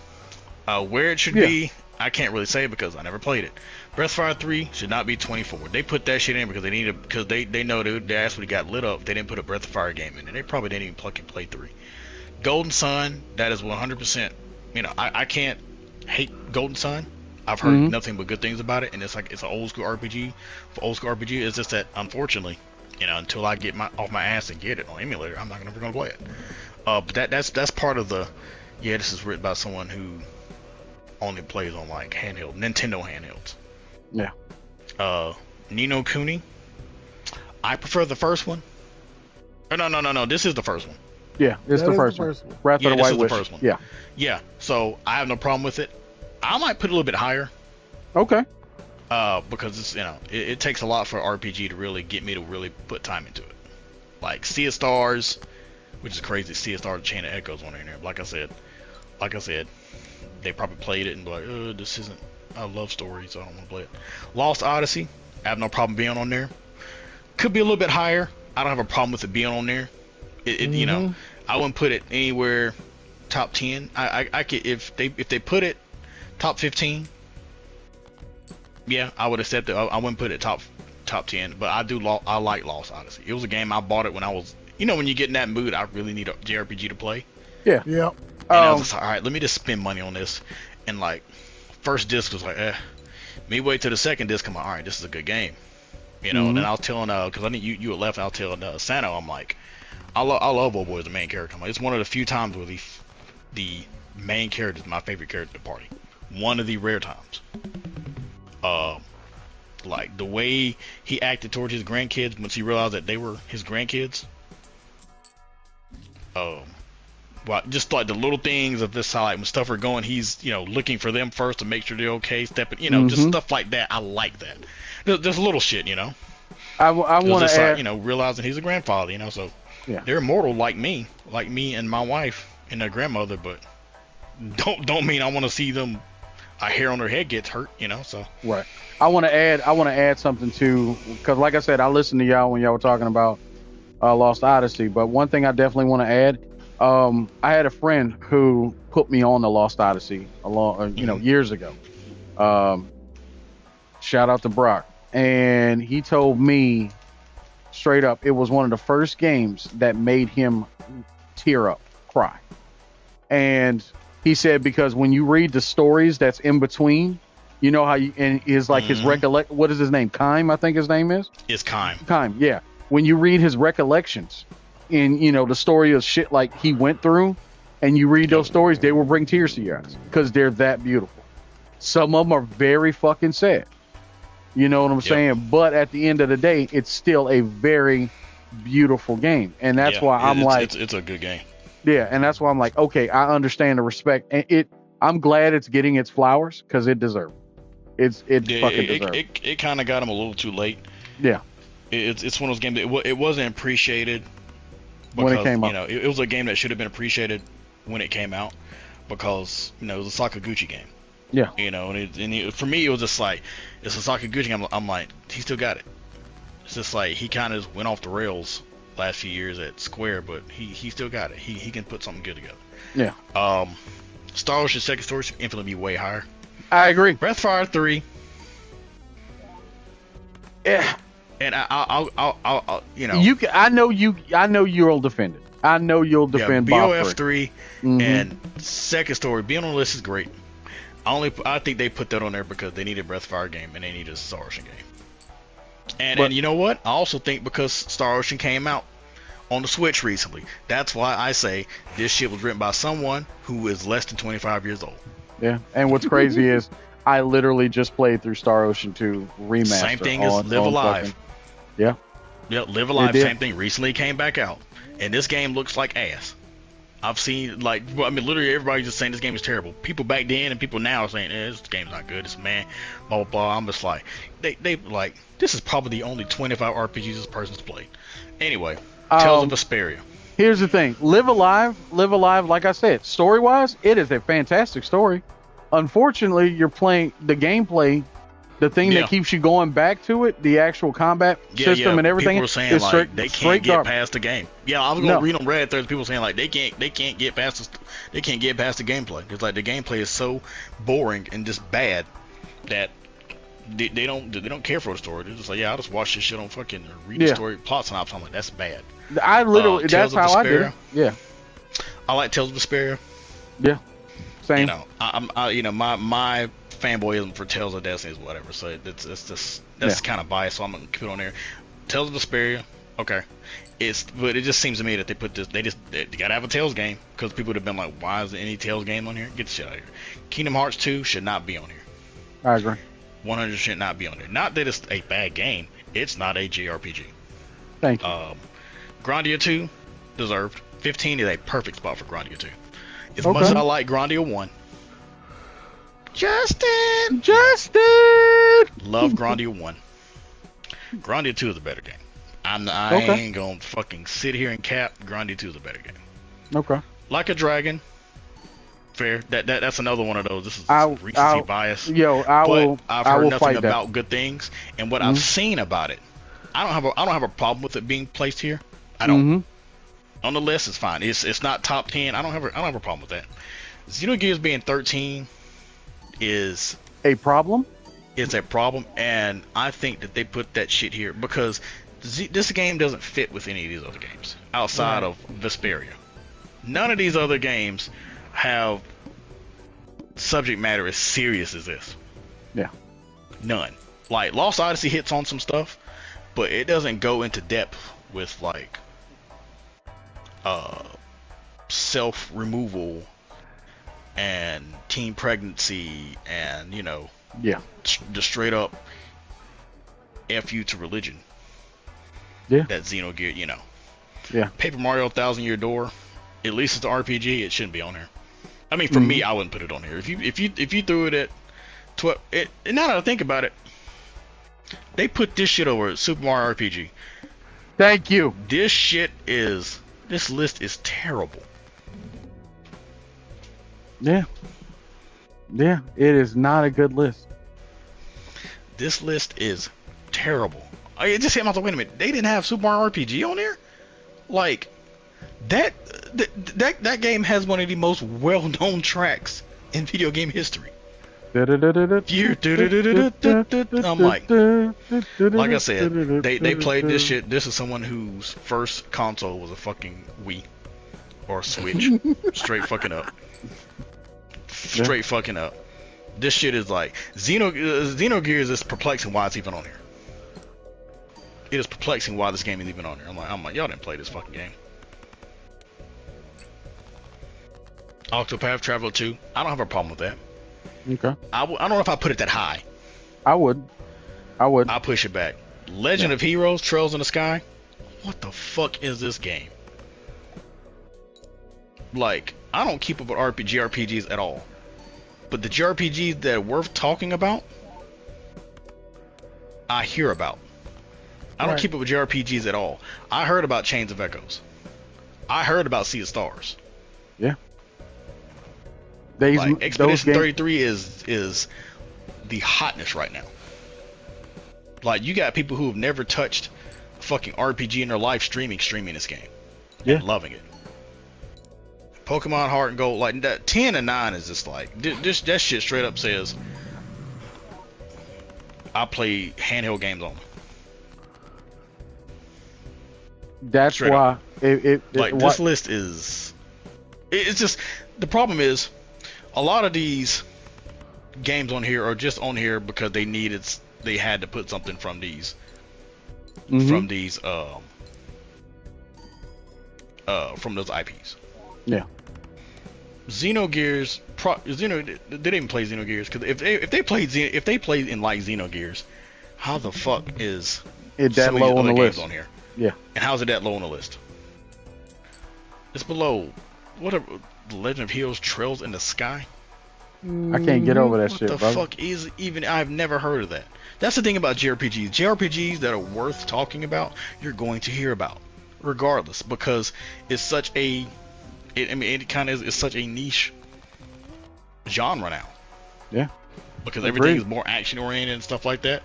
Like Suikoden. No, it is Suikoden 2. I told you, yeah. It's so it's Suikoden 2.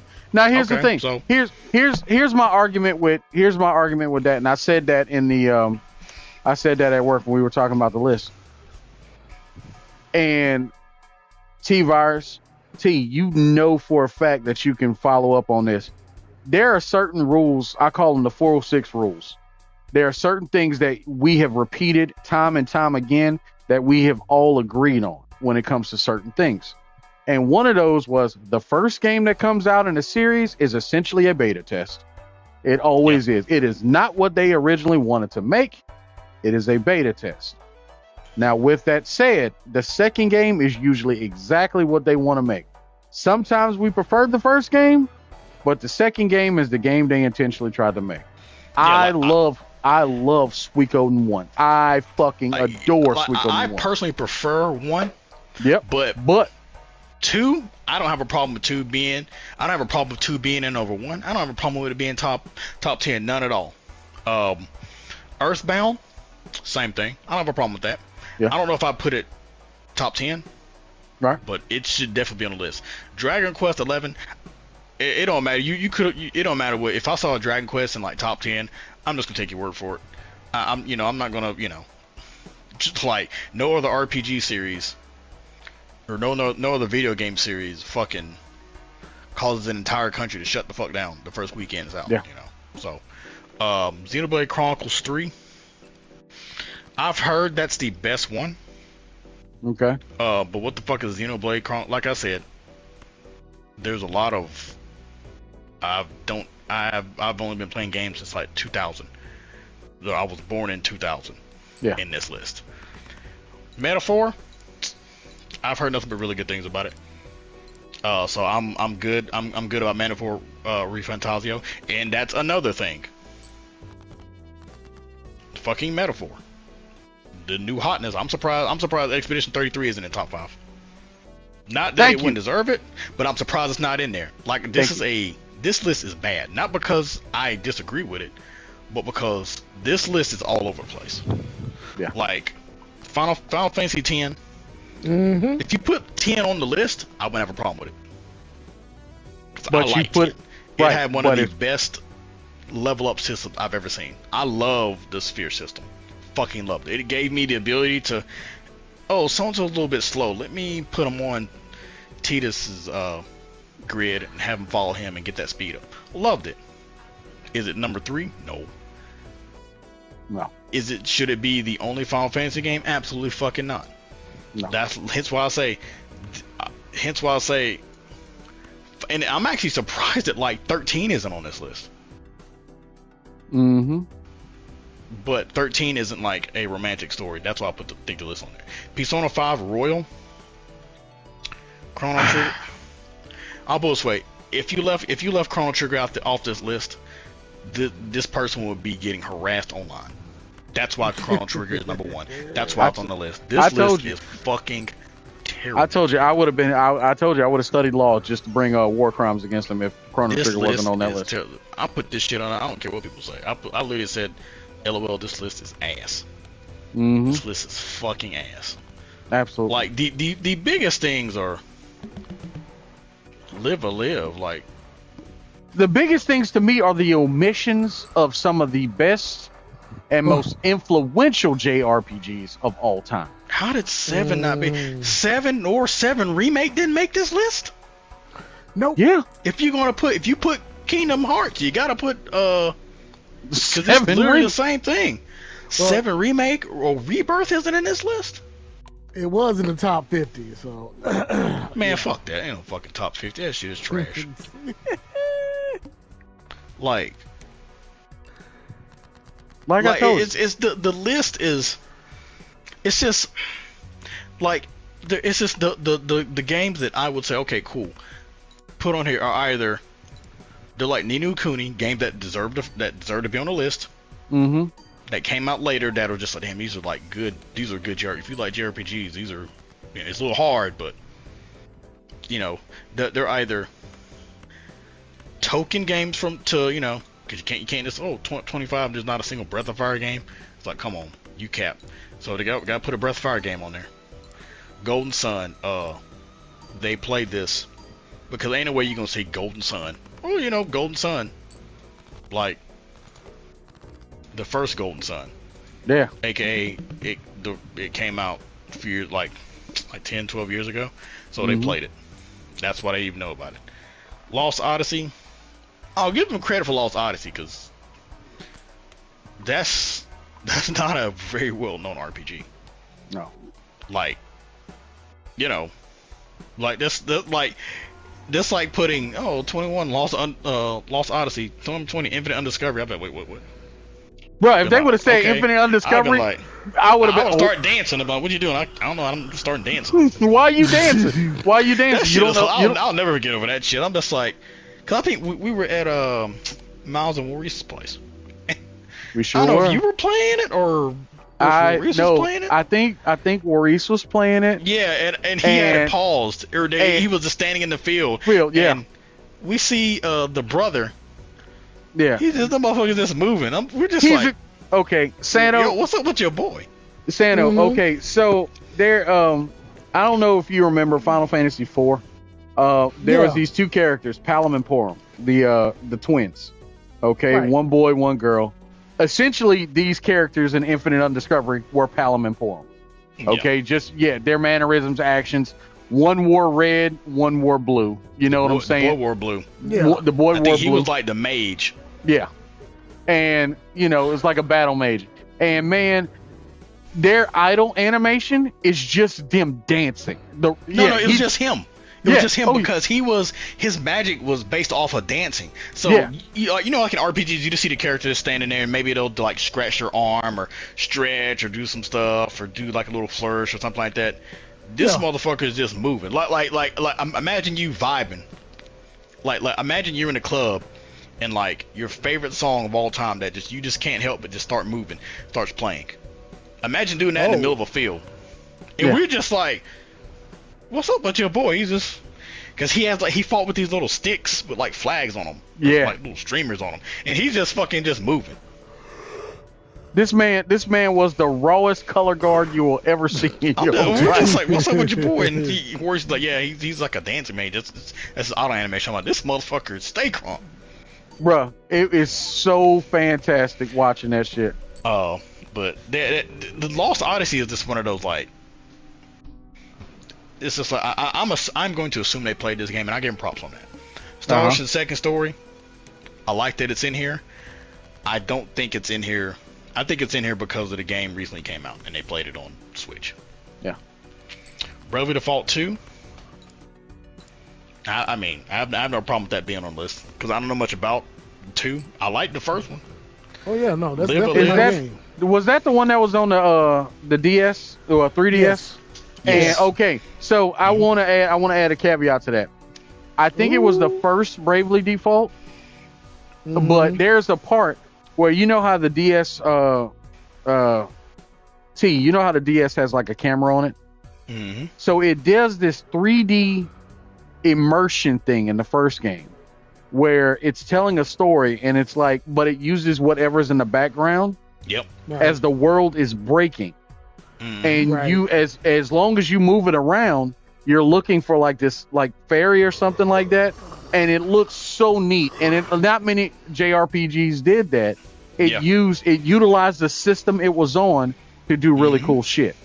So yeah, I So have no problem with any of the Yeah. Bravely Default games. Like, Live a Live. I mean, I ain't know anything about this shit, but like when all I read is this game is terrible, this game is terrible, this game is terrible, this game is boring, could beat. I'm like, all right, okay. I am so tempted to play Live a Live for episode 14, so y'all can see it. Yeah. All right. Yeah, it's trash. Like, It's straight trash. Tales Yeah. of Vesperia. They needed to put a Tales game, and this is the one that they probably played. Yeah, But and I mean, props that they put this one on there because this isn't exactly a lighthearted game. no, there's nothing lighthearted about that game.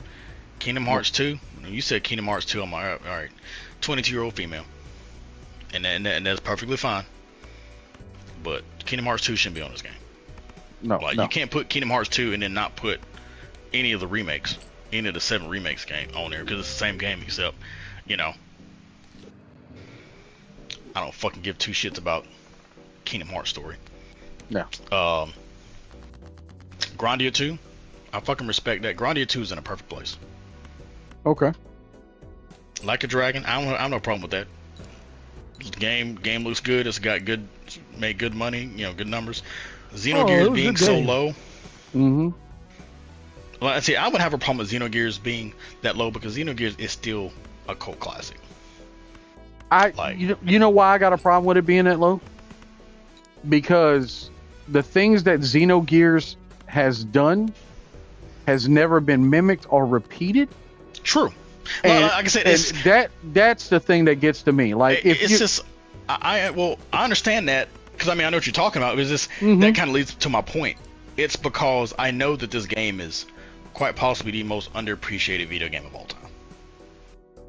okay, respect. I respect Like, that. I respect I think that. it's one of the most underappreciated video games of all time. Like people say, oh, it's or, you know, people say, oh, it's a good RPG, but when you actually really look into like what that game did, Mhm. the systems it introduced, like it's crazy. Like I mean, think about it. They put Live a Live, Kingdom Hearts 2, Paper Mario, Legend of Heroes: Trails in the Sky, Pokemon Gold and Silver, and Xenoblade Chronicles 3 over Super Mario RPG, Final Fantasy 6, Final Fantasy 7, Final Fantasy 8, Final Fantasy 4, Final Fantasy 9, Final Fantasy Tactics, Final Fantasy 7 Remake Rebirth. Let's see what else they put it over. There was another one that I was like, why isn't this shit on the list? I dare say, and this is going like, Super Mario RPG. Them putting Paper Mario, but not Super Mario RPG. That's fucking crazy. Legend of Dragoon, Legend of Gaia. Yeah. No, I can understand Legend of Gaia because Legend of Gaia is just, you know. That's niche as fuck, but that's niche as fuck. Legend of Dragoon. It's love. But Legend of Dragoon, though. Legend of Dragoon. Xenoblade Chronicles 3, bro. And I've heard nothing but good things about the series. I ain't putting that shit 5. Like I said, this is a lot of recency bias. Metaphor being that high, no. I wouldn't put it 4. Top 10, maybe. I wouldn't put it over a Dragon Quest game. Fuck no. And I mean, here's the thing: you're talking to a guy who loves Metaphor. I loved everything about Metaphor, up and down. Is it better than some Dragon Quest games? And here's my thing. As much as I love SMT, come on. I mean, here's my thing about it. If you're gonna put Metaphor, where the fuck is Expedition? Metaphor came out last year. Yeah, that means that this had to be written recently. This is a recent ass list. Like there's just games that should. There's no reason why they like. I don't know, like Paper Mario being over Super Mario RPG.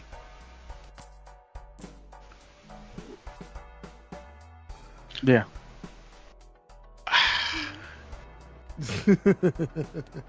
I know you're trying like, to. Xenoblade Chronicles 3 being number 5. A Pokemon game being in this. Like here's the problem. Like I think, like I said, I think this list was made in bad. That's why I think this list was made in bad faith. They either, I think it's one, a lot of games they just didn't play. 2, they had to put in a Final Fantasy game, and the only one they put in there was 10. Like, I mean, and granted, whoever wrote the list, if it's their favorite Final Fantasy, that's fine. I don't have a problem with that. I don't have a problem with 10 being on the list. I have a problem with Paper Mario being on the list. Like, you can't put Paper Mario and genuinely think this game is better than Super Mario RPG. No. And from what I know, Paper Mario is not a bad. Is not a bad. Not a bad game, not a bad game. But they put that shit over the original Paper Mario, which is Super Mario RPG. Like what? Yeah. Live a live. I mean, like, yay! You put an obscure 1995 RPG in there, Square, that no one really liked. Like Kingdom Hearts 2, nope, should not be on there. Nothing against the game. It's not a JRPG. Like, nope. If Kingdom Hearts is on there, how do you keep off 7 Remake and 7 Rebirth? Ain't no fucking way those Kingdom Hearts 2 is better than Rebirth. Rebirth fixed everything. I mean, and I know why they remade the way they did, because that's how they wanted to make it. Yeah. The only issues people had with it was, all right, we wanted to see more of the world. It was kind of too contained. And what happened when we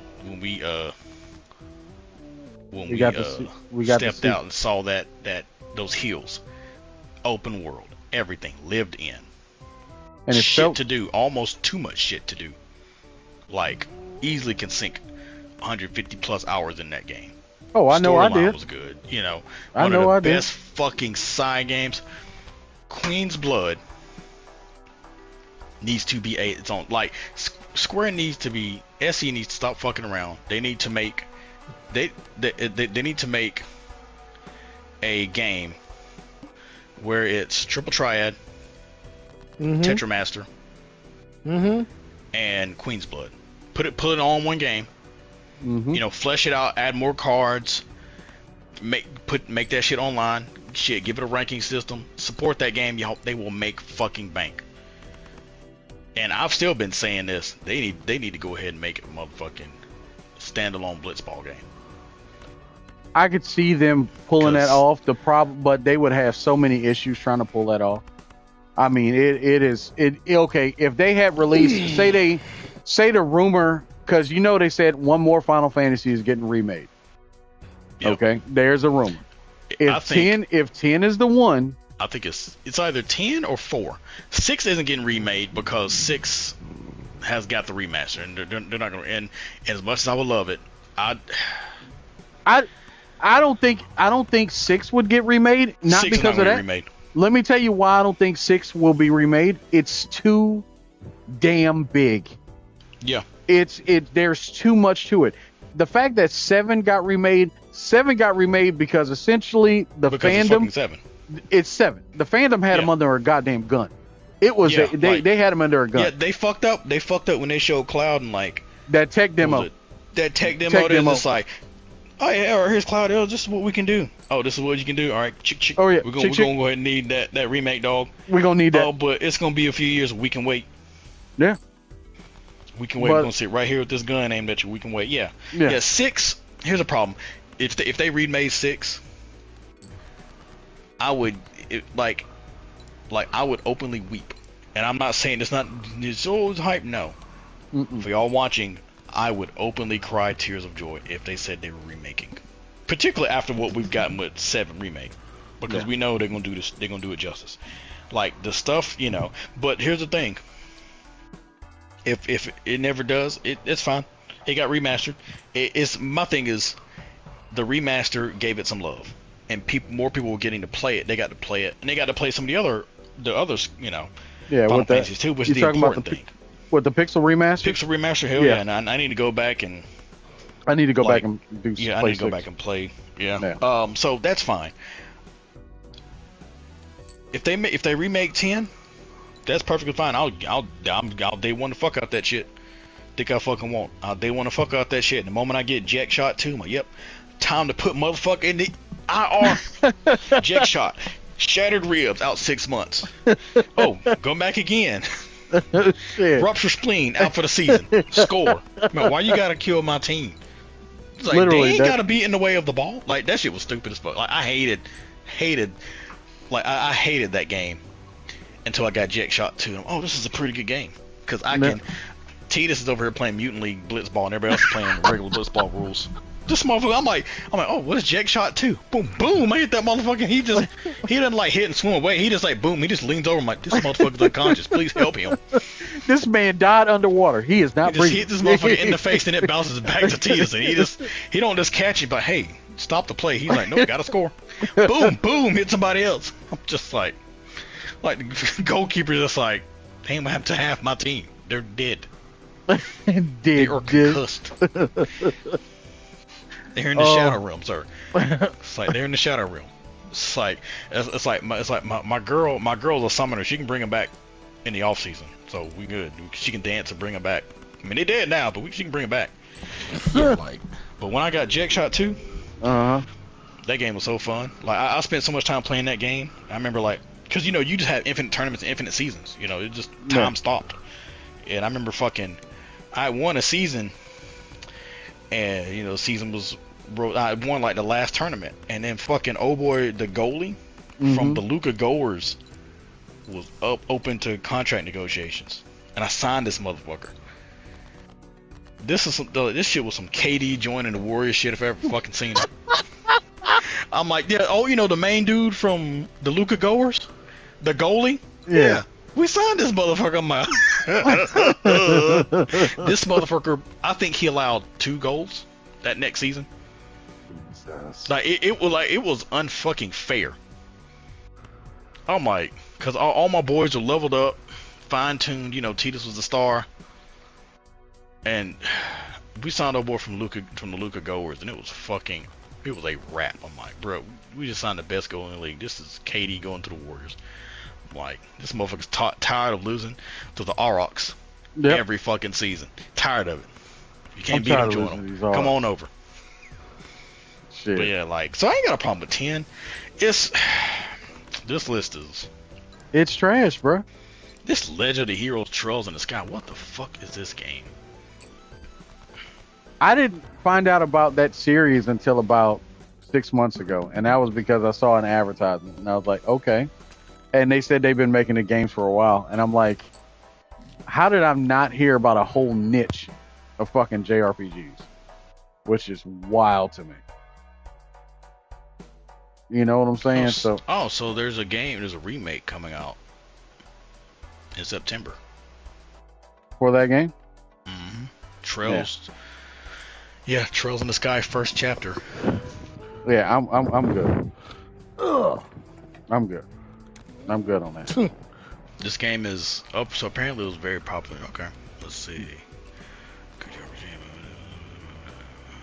Okay, all right. So Famitsu gave it a 32 out of 40. Game Informer gave it a 8.25. GamePro gave it a 4 out of 5. Games Master 82. GameSpot 8 out of 10. Games Radar 4.5. Hardcore 4.5. IGN Game 8 out of 10. Okay, it's okay. So it's got higher scores. The scores are high. So it just didn't sell well over here. No, okay. Apparently it did really okay. So it's all right. Okay, so it's a very popular series in Japan. Okay, you know what? I'll walk that back. I'll walk that back. Okay. I'll walk that back because I mean I can't sit there and say it's not popular and so and so and then sit there and say Dragon Quest is popular. I can't do that. So you know what, y'all, audience, I'm walking back Legend of Heroes. Okay. It's fine. Pokemon Heart and Gold shouldn't be on this fucking list. I don't care what anyone says. Kingdom Hearts 2, nope, should not be on this list. Nope. Paper Mario should not be on this list. Not over some of the games that are left out. Especially not over fucking Super Mario RPG.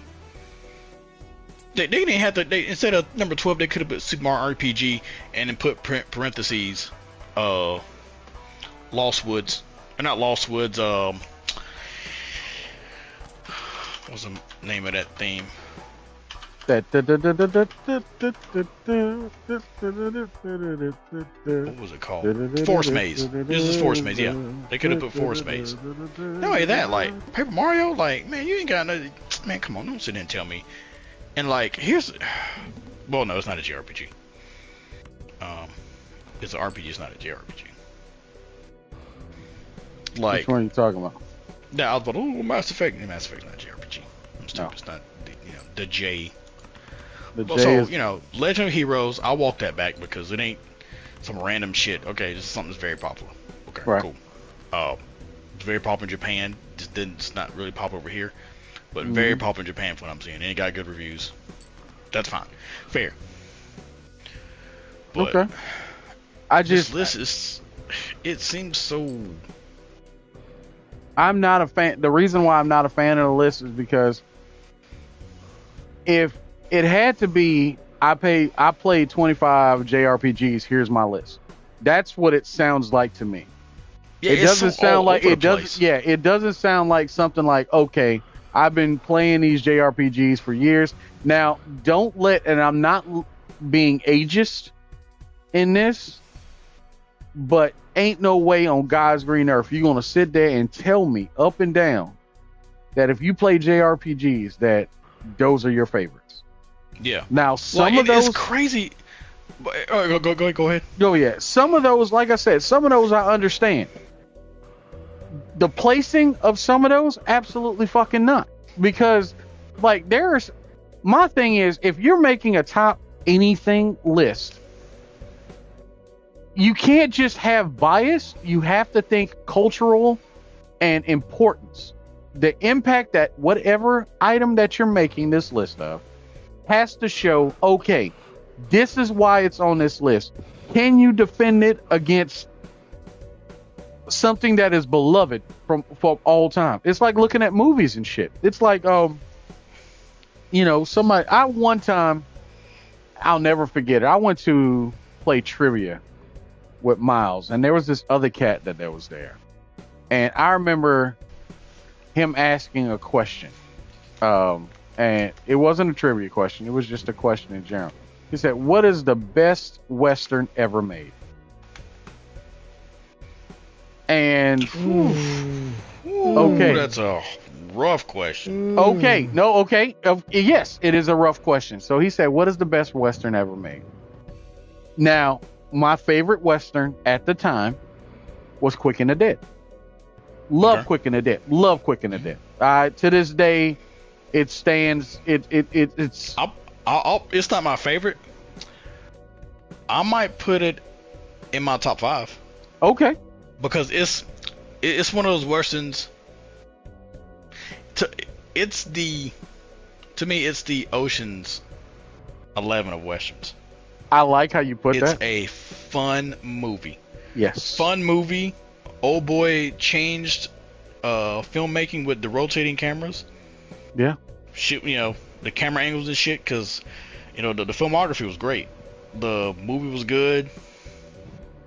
It told a story that we've heard multiple times. Yeah, it it's being telling me just generic western, Yeah. western revenge, but no one ever done it with a gunslinging tournament. exactly. You know what It I'm was saying? never done with a gunslinging tournament, and it had some heavy hitters. Main character was Sharon Stone. Everybody knows Sharon Stone. She might quite possibly be part of the most iconic movie scene ever. Okay. Basic The Instinct. crossing of the legs. Yep. Basic Instinct. So again, loved the Quick and the Dead. So I said that was my answer. He looked at me and said, "You're absolutely wrong." I said, "So what is it?" He said, "It's Unforgiven." I said, "How is it Unforgiven?" Now, don't get me wrong. Unforgiven is a good movie. A damn Unforgiven good is in movie. my top 5. Okay. It's not my favorite. Okay. You know what? Tombstone is up there in my top 5. Absolutely. It's in my top 5 as well. Okay. The reason he said Unforgiven, he said because it won an Academy Award. I'm like, I literally looked at him and said, that's the dumbest shit ever. I almost like- walked out. I almost walked out of Because it the. won an Academy Award. I'm like, okay, Normie. So, and that's the thing that goes back to what I would bringing my point across. I don't give a fuck how many awards, accolades, whatever. Yeah. You know what? Unless you can sit here and be like, okay, this is why. What cultural significance did this have? If we're going to be biased about it, Yeah, what it won an cultural? Academy Award. Okay. It's like, instead what of else? saying it won an Academy Award, why don't you go into the reasons why it won an Academy Award? There you go. 'Cause, Give me. like it ain't like it's not like it's a random movie. It's a movie starring Clint Eastwood, fucking Morgan Freeman. You can find reasons to convince me. Don't just say because it won an Academy Award. I'd have been like, you're a fucking. I would have straight up told him like, you are a fucking idiot. You are a fucking idiot, and I hope you don't reproduce. Straight up, I would have like that is the. I'm like, there's one thing to say this movie is better, but don't say because it won an Academy Award. Facts. Let's see all the times Steven Spielberg has been fucking snubbed at the Oscars.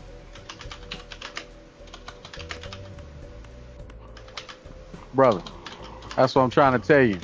I think it's wild that dude told me that, and I'll never ever forgotten that. And I was just like, bro, really?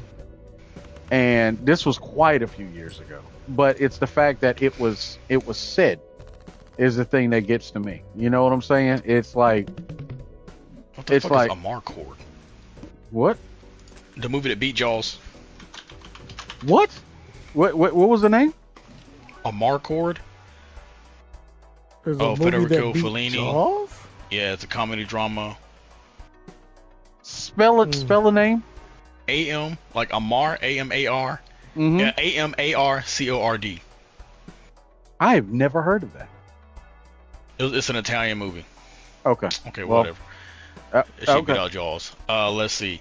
E.T. Lost to Gandhi. I mean, it's Gandhi. Yeah. It's Gandhi. That's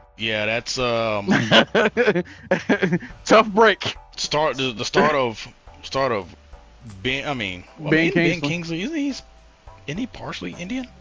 Yeah, he is. He is Indian. Yeah. He actually you can actually see it. Mhm. It's the Ben Kingsley, Color Purple, lost to just lost. So It Saving just Private Ryan lost to Shakespeare in Love. cannot get What? over that. Lost to Shakespeare in Love, and and Shakespeare in Love wasn't a bad movie. No, I didn't hate it. Like, I didn't hate it. Cause like one, it had like, it wasn't a bad story. No, not at all. It's a movie that you can. I watched it like 3 or 4 times. It's a good movie. Like, I put the wife onto it. She's like, You know, she said, I was asked her, I was like, you ever watched the movie? She said, no. I'm like, it's not that bad. It's like a romantic comedy. I mean, it had good people in it. Paltrow, Lady Dench, Jeffrey Rush, Colin Firth, Affleck. You know, like it was a good movie. It ain't better than fucking Saving Private Ryan. Saving Private Ryan, hands down. And this is not coming from. This is not because of the military background. I'm not gonna lie and say it fully isn't, but that's part of the reason. Yo, it breaks me every time I watch it. Especially that last transition when Matt Damon turns into the old guy and he says, "Have I been a good man?" I don't give a fuck what you say. There is not a vet in the house who's watched that movie and just started tearing up. Have I been a good man? Because that is a question that every man has asked himself. Every vet has asked himself that question. And seeing what that motherfucker, that was a damn good movie, bro. Yeah. And it's just like, I think he won what, for Schindler's List? Yeah, he won for yeah. He won for Schindler's List. And God help the reality if that movie would have lost. It's like when you look back, I mean, again, Spielberg, what kills me about Spielberg, you know, if we look back and go, oh man, just because this person made, you know, we know he brings out quality work. And most of the shit that he brings out is the shit. What kills me is it goes back to that biases. You know, again, like I can't get over the fact that Color Purple didn't win as many awards as it should have. I can't. Yeah, he got nominated for so many and didn't win a single one. Which, that's crazy to me. That's crazy. It is absolutely, yeah. They say that's one of the wildest Oscar stuff. The fact that it didn't win a single one. Well, you know what? I'll tell you the year I stopped watching the Oscars. So, Chadwick Boseman got nominated for Best Actor. Okay, he got nominated for Best Actor against oh god, he played Hannibal Lecter. You know who I'm talking about. Anthony Hopkins. Yeah, so he got nominated. So here's what the Academy did. Okay, now you know Chadwick had just passed. He had just died, and he went up for Best Actor. So the Academy Awards literally made, instead of being Best Picture being the final award of the night, they let Best Actor be final award of the night. So everyone knew right then and there in their heads, this man is about to get a posthumous Oscar. He's about to win this Oscar. They're going to make a big spectacle of this shit. It is expected. They had Chadwick's widow out there. They had all this shit going, okay? For them to announce Best Actor nominate, they said all the names. Anthony Hopkins wasn't even in attendance. Yeah. And they gave it to him. And everybody was like, why the fuck did they make this the final award of the night? Like, what were they thinking? And at that point, I stopped watching them shits. I was like, it's one thing for him to not win it, but like, you don't bring everybody, like, Hopkins wasn't even, he's probably just like, wait, what? I won. Yeah, he even said that. Yeah, he was like, huh? It's one of those situations where you go like, this makes no sense. You know what I'm saying? This makes no sense. And that's what ended up happening. And no one could get over that shit. No one could get over that shit at all. So that's why I was like, man, fuck the Oscars after that shit. I was like, man, y'all motherfuckers good. But I've seen too many beautifully made movies get snubbed. You know what I'm saying? And yeah, and I mean, you know, I'm one. Fucking Shawshank Redemption got snubbed. It is a beloved movie. What does that tell you? It is a beloved movie. And what is it? IMDb's like the highest voted, highest scored movie on IMDb for years. And like in the top 10, it has always been Shawshank. Like there's not many movies that's gonna come, get that high ever. And that is my all-time favorite movie. Huh. The music, like, that's the first and only time I've ever bought a movie soundtrack. Oh, that's what's up. Mm. That's what's up. Fucking love that sound. I'd love that soundtrack, every one of them. Like you want to get me to choke up? Play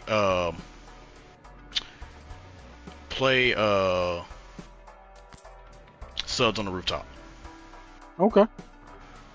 The music when they were when old boy's about to get thrown over the thing, and he told old boy, hey, when Andy first started to yep, I'm about to have this motherfucking prison in a chokehold. When he's just like, hey, when he heard Mr. Krabs, Mr. Krabs, the voice actor for old boys, Mr. Krabs. Oh, Clancy Brown. Yep, Clancy Brown, aka Ira North. Yep. When he heard him, he said, hey, you trust your wife? What the fuck you say? You about to throw him over that roof. Like, hey, you can keep all that money. All of it, yep. Make that shit a one-time gift to your spouse. You keep a penny of it. He's like, alright, make that shit happen. And then, he was doing everybody's taxes, laundering money for the warden, right? Warden. For the warden. Yeah, laundering money for the warden. And then, oh, this motherfucker gonna treat me like this? Alright, bet. Let me, oh, there's a Wendy's Oreo Frosty. Nah, you know how you get those random ads. I'm like, oh, Wendy's Oreo Frosty. I mean, that shit look fucking delicious as fuck. Anyway, delicious. And he fucking, damn, Alfred Hitchcock never won. Huh? Really? He never won for best actor. Man, how he didn't win for Rear Window? Everybody likes Psycho. Fucking real. If you ask my favorite, you know what? That's another list. Like I said, shit. We can keep this shit going to midnight. I don't give a fuck. Favorite Hitchcock movie? I'll go ahead and go it. Rear Window. I love Psycho. That was a good movie. But fucking Rear Window. You're gonna laugh. It's a toss between Rear Window and The Birds. Hey, Birds was good. Birds was good. Yeah. The Birds, man. Love The Birds, dude. Love The Birds. Reminds me of a joke. What you got? Some video game. We'll talk about. I think was it? I think me and you were talking about it. What? Something about the birds in a video game. What? I think we're talking about Dante. Talking about his page flight. This motherfucker just turning this shit into birds too.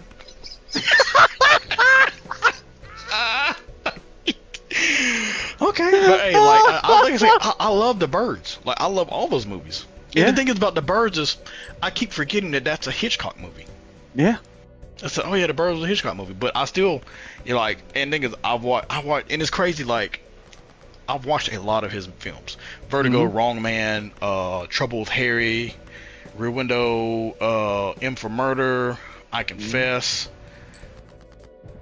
I haven't watched Strangers on the Train, and I feel kind of ashamed about that. No, here's the thing. And, I mean, I watched Lifeboat, bro. Okay, here's the thing. I've not watched Strangers on the Train. It's here's crazy. The thing. You have. And let me tell you why I say you have watched. I mean, I have, but not. No. I haven't watched the original work. I've watched Strangers on the Train. Yeah. Right, because I've watched it because it's been copied so many times. That's what I was about to say. Rear Window, Strangers on the Train, Vertigo. These are stories that have been done in other mediums, media and mediums, so many different times, so many different ways. It's like, okay, I've seen this before. Where have I seen this before? It's like, that's the reason why I like Agatha Christie so much. Why I like Poirot so much. Fucking Murder on the Orient Express. It's one of the best damn stories ever written. What happened? Everybody had a hand in the murder. Every last one had a hand in that murder. That's the reason why Poirot was like, man, I don't know who did it. Like, I know who did it, but I don't know who did it. I can't sit here and say that motherfucker was the one that did, pull the trigger. I don't know which one actually made the killing blow. Yeah, That's they why, all dude, stabbed him. You know. dude, I'm loving, dude, dude. When I tell you, that's one of the few movies that me and the wife are just like, there's no debate. We're going to see it in theaters. Which Right. one? Like the Kenneth Branagh's Hercule Poirot yeah. movies. Oh, yeah. I fucking love him. I love him. One, I like him as an actor. Okay. Always did, but I really started liking him after watching Wallander. Really? Okay. Yeah, it's a Scottish cop show, but based on books. Mm-hmm. Really good. Really good. It was like one of the first few things I watched after I got laid off from the potato chip job. But Oh yeah. I love. I mean, one, it's murder mysteries. And y'all know I love me some murder mysteries, and like that's why I was so hyped for the one a few years ago, Murder in Venice. Yeah. Cause that's one of the ones that's never been done. Mm-hmm. Never It's, been. Whatchamacallit never did that. What's his name? Peter Ustinov. He never did that one. No. So I'm like, because I was like, because we looked for it. We just, because we're just shit. Let's go watch it. Let's go watch all of them and get ready for it. And we're like, we couldn't find it. I'm just like, let me see which ones. I'm like, this has never been done in a movie as a movie. No, it I'm hasn't. like, yeah. And that's why so many people were shocked when it was announced. I was like, okay, I wasn't expecting that. Yeah, I love all the. I love Orient, and I love, I love him Death on and the Nile? Ustinov's. Yeah, Death on the Death Nile on was the Nile? good. Like the one in Ustinov though, that motherfucker. There was one part where these people were talking. I can't remember who it was. I know that I just know that it wasn't Maggie Smith, because she's in all the movies. Mm-hmm. I know it wasn't her. It was two characters talking, and there's like a bar in the room. They go in there to talk, say some suspect shit, and walk out. This motherfucker Peter Ustinov pops up from behind the bar, cleaning a bar glass, cleaning a shot glass. Like, what are you? Where the fuck did It was you one come of those, from? like, we had to stop. Just like this motherfucker just pops up, just cleaning a glass. Like, I'm just like, what the fuck? Motherfucker hit him with that surprise, bitch. I'm like, wait, I'm just what? like, this motherfucker just pops up after they leave. Interesting. I'm like, why are you polishing glass? Like, who are you, sir? Why are you? I'm like, okay, this motherfucker just Peter Ustinov's just like, all right, let me just sneak around and just wait. Okay. Sano. What you got, Sano? What you got? Let's see, because we used to watch these in class. We had to do it. Yeah. I was in a class, literature class, also known as Pace Setter way back when. We did a lot of focus on Rear Window. Again, I liked Rear Window and The Birds. Mm-hmm. Okay, hey, ain't nothing wrong. We all kind of. I'm trying to think, was Bates Motel on that list? You talking about what? You talking about Psycho? Yes. Well, no, Bates Motel. I Oh, don't think that was. I don't think that's a Hitchcock film. It might be. Then again, I'm not sure. Hold up.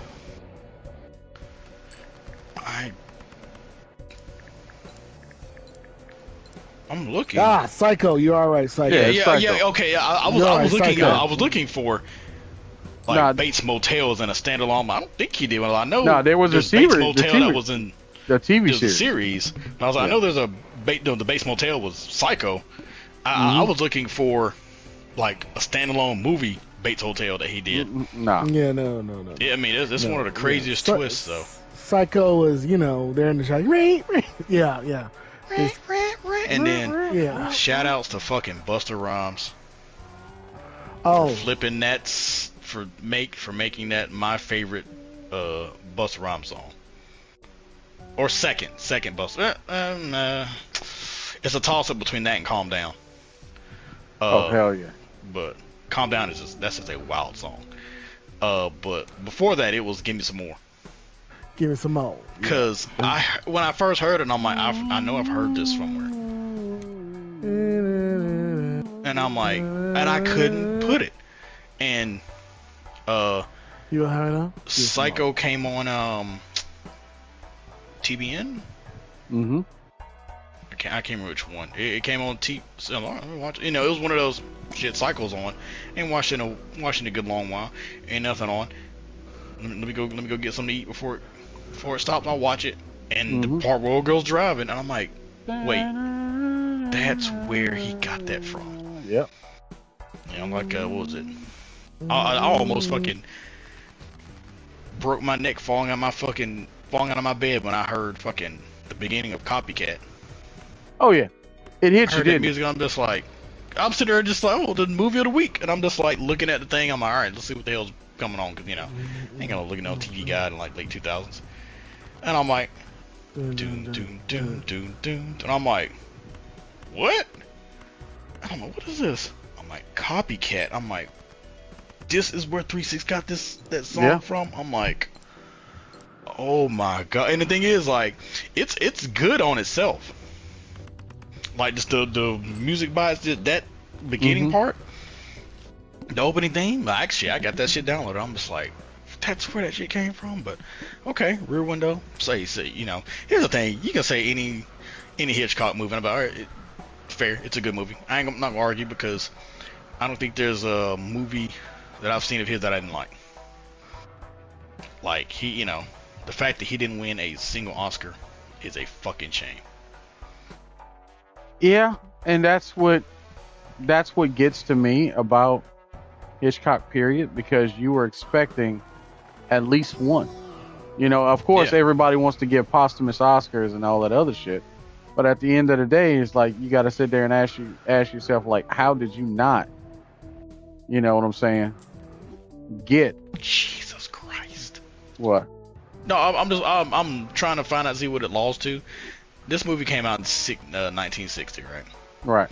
Or first in June in New York, and then everywhere else in September. Okay. Budget was $806,000. Okay. Box office was $50 million. Good God.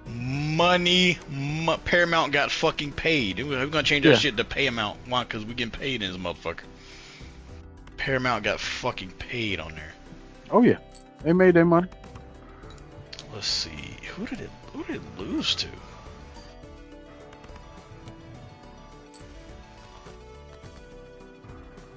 Makes you ask all kinds of questions. I wonder, because I mean I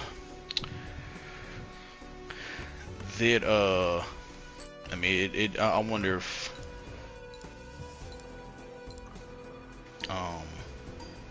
the stuff it showed kind of hurt. Maybe it might have hurt it. What you talking like about? Shower with, scene.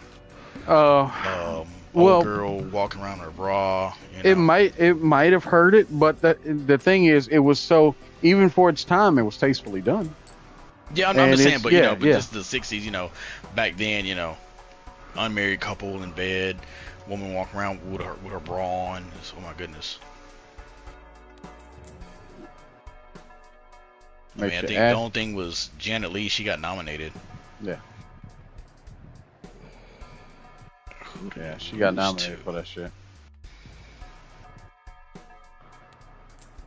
Oh, Janet Leigh, man.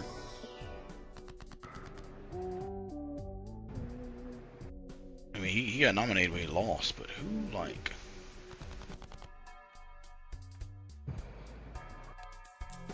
He got nominated for a lot of shit, but didn't win anything. But, okay, well, that's neither here nor there. Yeah. He's still the man. Just another thing where I don't care for the Oscars. Spielberg. What, Spielberg? The fact that he got No, your favorite movie. Favorite Spielberg movie? Mm-hmm. Jaws, hands down.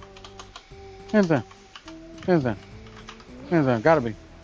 Because that's like my top 3 movies of all time. Like again, I said, I had him explain to me what was the point of Jaws 3 and 4. So. Oh yeah, I had to break it down to him. I'm like, so Ross, to show Jaws fucking up that tour boat when he's like, oh, y'all just gonna show me the food? All right, let me break this motherfucking glass. No, did I tell you the glass? Did not say the glass. Yeah, no, I told him, I said Jaws 4, Rasta Jaws. He heard that his cousin Bruce dialed all the way up north and was like, "Oh, so these motherfuckers coming down here talking that good? I got you, fam." And that's why when they hit him with that fucking light, he started roaring like a lion. And if y'all think I'm joking, watch Jaws 4 and watch that motherfucker get hit by a lion, turned into a lion all of a sudden when he came out of the water. There was also what's the old boy name? Michael Caine has stated the reason why he did Jaws. He said that built onto his house. He said he got a house out of that, so that's why he was like, you know what's crazy? Yeah, that's the reason why. Jaws 2 and Jaws 3 aren't Spielberg movies. No, hell no. Why their ass? What the? Hey! I stand on Jaws 2, bro. I stand on Jaws 2. Right. Jaws 1 and 2. Look, I respect your opinions, but I watched all three of them, and first Jaws was like when you had motherfuckers just like, nah, hey, let's go to the beach. Why you looking at me like that? Well, you got me fucked up. No. I'm not going out there. Why Jaws gonna get me? You know that wasn't real, right? Are sharks real? Yes. Do sharks eat stuff? Yes. Yes. Mm-hmm. Okay, I understand that. Damn, he's done so many movies. Who, Spielberg? Like, it's like I'm literally trying to figure out which one. There's 5 that are like I would pick. I am very curious as to what the 5 are. But I really so I'll give my 5 and then I'll let Santa go because I really gotta. I'm like, let me put it because I'm like, oh, I'm gonna do this. No, this one. So it's Temple of Doom. Ooh. Okay. I like it overall. Sorry, Color Purple. Okay. Purple. Jurassic Park. Okay. Yep. First one. AI. Ooh, that movie hits me right in the fucking heart. That made me cry. Yeah. And Respect. Catch Me If You Can. Ooh, that's another good one. That's a real good one. Totally forgot Frank Abagnale. Totally forgot he did Catch Me If You Can. Yep. But love that movie. So I would have to say, going off of times I've watched it, how it made me feel, I had to say AI. Okay. Because that I mean, like I said, I love Color Purple. Mm-hmm. Love Catch Me If You Can. I love Temple of Doom. You know, Jurassic Park. You know, that movie blew people away when it first came out. I saw that movie in theaters. I was 10 when that movie came out. We saw it in theaters. Mm-hmm. But AI though, I watched that shit and I'm just like, that shit made me just like tear jerker. Oh yeah. Especially when old girl left him out in the woods. Oh. Nope. I am not doing this with y'all. Couldn't fucking understand why. Jesus fucking Christ. Man, Haley Joel, man, he played the fuck out of that role, bro. Hell yeah, he did. I'm just like, yeah. I'm like, fuck that bitch. You know what? Here's the thing. She could have scrapped him. She could have had him scrapped. I think the biggest thing at the end was at the end of that movie. For me, where you know the aliens and they talk about basically, what do you say? Basically, shit, what was it? Basically, he had her hair, right? Yeah, and they gave him that moment of closure or something like that. They made a clone out of her. Mm-hmm. Yeah, but all the clones wouldn't survive. Yeah, and they're like, we're working on it, so we'll figure it out. I think like humanity had like long evolved into other stuff. Mm-hmm. No, they died. Humanity died. I thought they straight up like evolved out, and this became some other stuff. No, I think no. It was aliens that basically the whole planet was frozen over, right? Yeah, well, yeah, like frozen over a liquid. So I know the aliens were the ones that found him. It was just like, hey, you know, and they're just like they found the hair. Just hey, you know, we'll get it, you know. But here's the thing: every time they did the clone or whatever, the people don't last long, or they'd freak out. Yeah. So he was forewarned about it beforehand, and yeah, Yeah, she goes to sleep. He goes to sleep right by her. Yeah, now that I remember. Yeah, that shit. Mhm. I remember that shit. That shit hit me like a ton of bricks, dog. Yeah, yeah. Like it's just the, like I said, it's, you know, like Catch Me If You Can was a great movie. I loved it, top 5, but it was a fun movie. Yeah. Temple of Doom, same thing. Color Purple. There's too many funny moments in it, even though the Color Purple was a really good book. There's too many just funny moments in it. You have fun. Like you know, I've read the book. Now, if I'd have read the book first, then you know it might be a little bit different. But the Color Purple, it was a kind of a lighter take on the book. Not a bad take. It was a little bit lighter. I mean, I want to say Saving Private Ryan. It's an amazingly good movie. Yeah. It's not my personal 5. 'Cause I mean, this motherfucker also did fucking Amistad. Exactly. And then Schindler's List. He did fucking Munich. He did Minority Report. Yes, he did, sir. Damn, people hate on that movie, but I tell people, y'all are full of it. Y'all kiss my black ass. Minority Report was fun. I love Minority Report. Yeah, AI for me, man. I got respect. I got nothing but respect for that shit. I Got believe nothing it but is Sano. respect. Sano, it is on you, sir. Oh wow. Let's see. A lot of Indiana Jones movies. Crystal Skull. No. Oh, get the fuck out of here with that bullshit. What you talking about? Fuck Interdimensional aliens all day, bro. Get the fuck out. Yeah, you know, Mutt. Oh yeah, he's the shit. Watch out for them ants. They gonna get you. Swing. He's gonna swing with some monkeys to fight the Nazis. Yeah. Get the fuck out of here. Yo, I'm sorry. I can't get over that I'm shit, sorry. bro. Ugh. Terrible. Terrible. What? My whole head. Oh, you got me fucked up on that one. Thank you so much. Yeah. Don't worry about it. Mutt to the rescue. Get the hell out of here with Mutt. Mutt. Even though artwork completely fell the fuck off. Well, for Crystal Skull? No, just for Indiana Jones. Like the first one was like this badass drawing of him, you know, swinging his whip. Mm-hmm. And then you see like some of the Nazis around him, you know, such as good artwork by Richard Amsel. And then, you know, Temple of Doom is like kind of the same thing, but he's kind of just standing there like a temple entrance, you know, holding a sword and a whip in one hand. And then the third one is just a close up of him and Sean Connery. Yeah. And then Crystal Ass is just like generic. It's not bad, but but it was the generic the epic Kingdom poster, you know, the title at the bottom, main character top, and then the other silhouettes of the other characters. It wasn't bad, but it was just kind of like, I don't know, but I will say this. Go ahead, Sano. Let's see. Wasn't E.T. a Spielberg film? It sure was. Yes, it was, sir. E.T. being the classic, and damn. Hold up, let me check something else real quick. I'm trying to remember shit from my childhood. Like I can give you the list of these Spielberg movies. I have it up right now. Let's see. E.T. most definitely is on that list. Who else?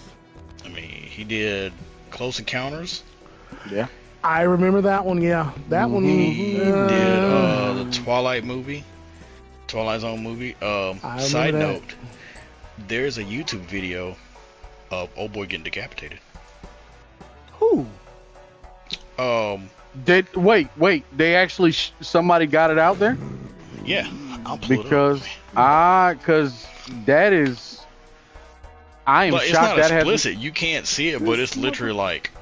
I am shocked that shot of that. I am shocked that has not been pulled down. What's up, baby? Phoebo and Juice have been in here watching. Yeah. Oh, poor Vic Morrow, man. Like, matter of fact, yeah. I'm pulling up right now. Yeah, poor Vic Morrow. Like, they have stated, like, they went on record, and this is why, oh God, what's his name? Who was the director during that? Kept pushing them to film that. It was it not? It wasn't Joe Dante. Who was it that kept pushing them? Yeah. I know who you're talking about because he's a piece of shit. No, his son. Yeah, he's a piece of shit. Now his son is a piece of shit. Because it was fucking. They were pushing they them were kids. Trying to. No, they what it was that that scene where they're trying to get to the helicopter. The helicopter pilot was a actual Vietnam vet, and old boy wanted to use fucking real explosions with the caps and stuff, and they were just like, we can, but I can't be too close to this because it might hit me and cause an issue. And they want him to go lower and lower and lower and lower. And the cap hit, the explosion hit, it hit the tail, tail fin or whatever, and spun out of control and literally crashed right on top of him. That's fucking crazy, bro. It killed Vic and the two kids, decapitated him and the boy, and crushed the girl. Yeah. And then injured the 6 helicopter passengers. John Landis. There you go. Okay. John Landis. And what's crazy is John Landis will forever be remembered for that shit. Yep. And his son was doing fine trying to make a name for himself. His son wrote Chronicle. Also wrote Shadow in the Clouds. I mean, he did great until he started, getting accusations. And give me 1 second. Yeah. Let me find it. I have it. Let me see if this is the right one. Yeah, because I know they have argued about that shit for years. About Vic Morrow. That shit shouldn't have happened. That was a death that should not have happened. Yep. But no, I don't have too many. I mean, regardless, Jurassic Park's definitely on the list, but yeah, no, I don't got a whole lot. Shit, ain't a lot of Spielberg, man. Spielberg been around forever. We know it. Yeah. Can't beat the classics. Can't beat the classics, bro. Can't beat the classics at all. That's why I'm a fan of the classics, brother. They don't make things like they used to. No, fuck no.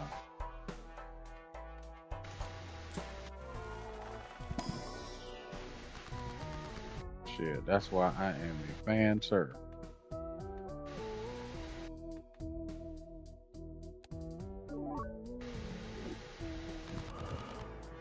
Yeah, that's funny. Okay.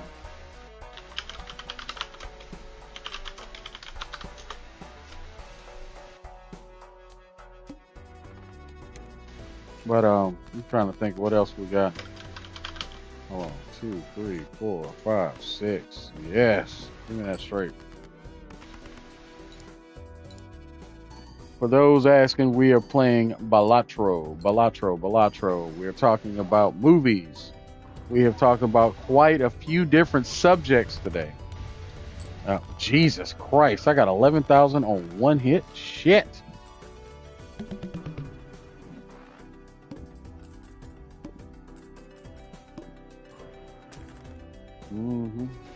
Cashing out with some Balatro.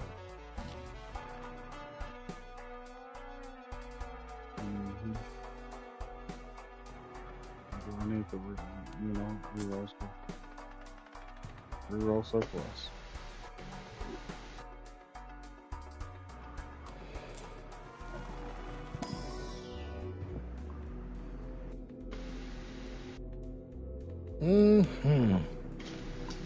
All right. Welcome to the stream. Live action.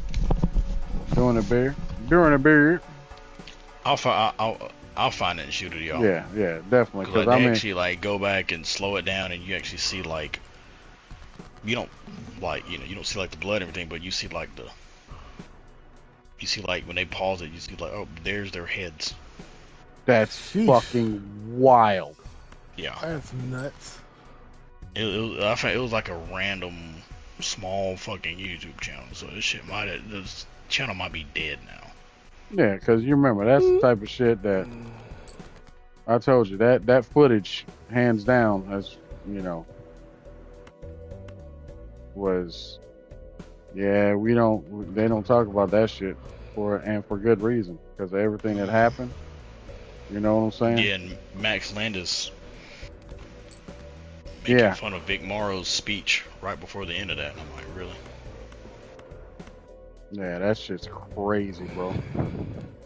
Like some things you don't need to, sit there and talk about. John Landis was like, he know he was wrong. He know his ass was wrong. And he fucking doubled down on that shit. I'm like, bro, fuck you, John Landis. Yeah, he was wrong for that shit, bro. Well, I mean, yeah, but speaking of craziness, good God, I'm about to lose this Joker.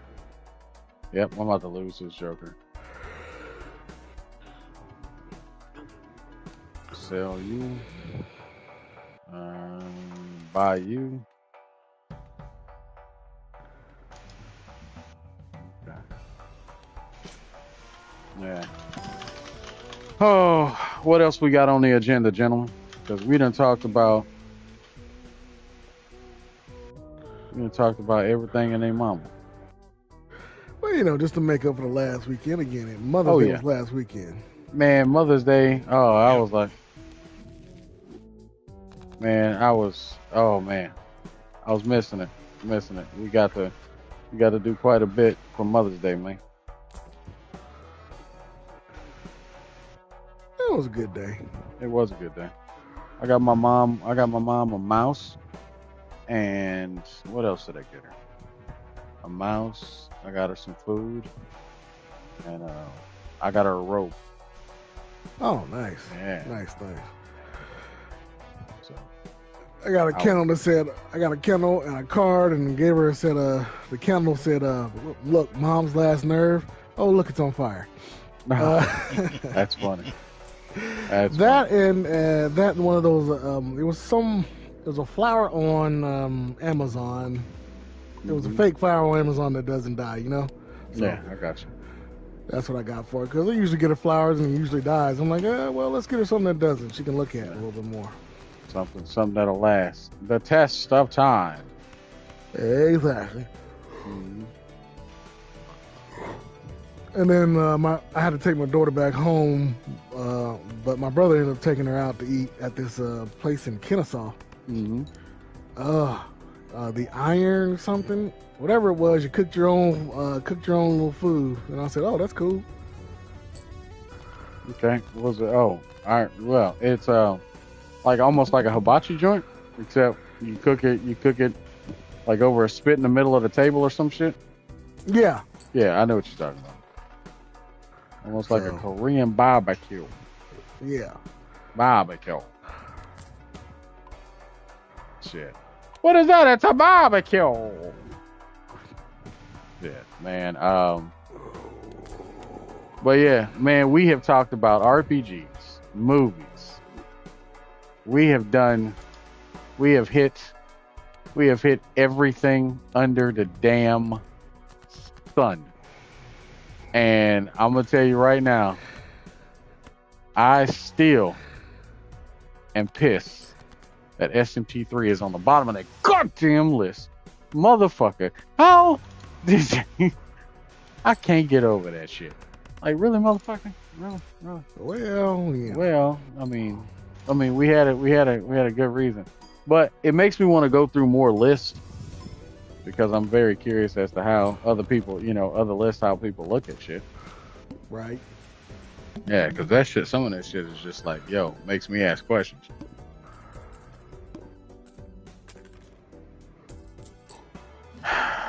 Yeah. I need y'all to definitely get on this Balatro. Yeah, like Balatro is the truth, bro. Watch. Balatro. Oh man. Trying to make shit better. He said better. Better. All face cards are drawn face down. Okay. Cool.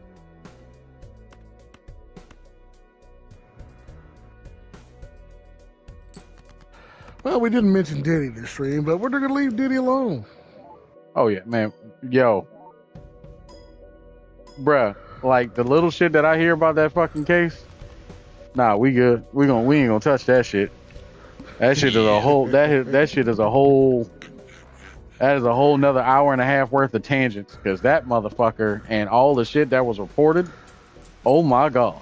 Yeah, that motherfucker is put if him under the motherfucking if he ain't cooked, y'all, if he ain't cooked, I don't know what bruh. Oh, he's grilled and sauteed. Call it what it is. Oh yeah, he's fucking done. Put that motherfucker under the jail.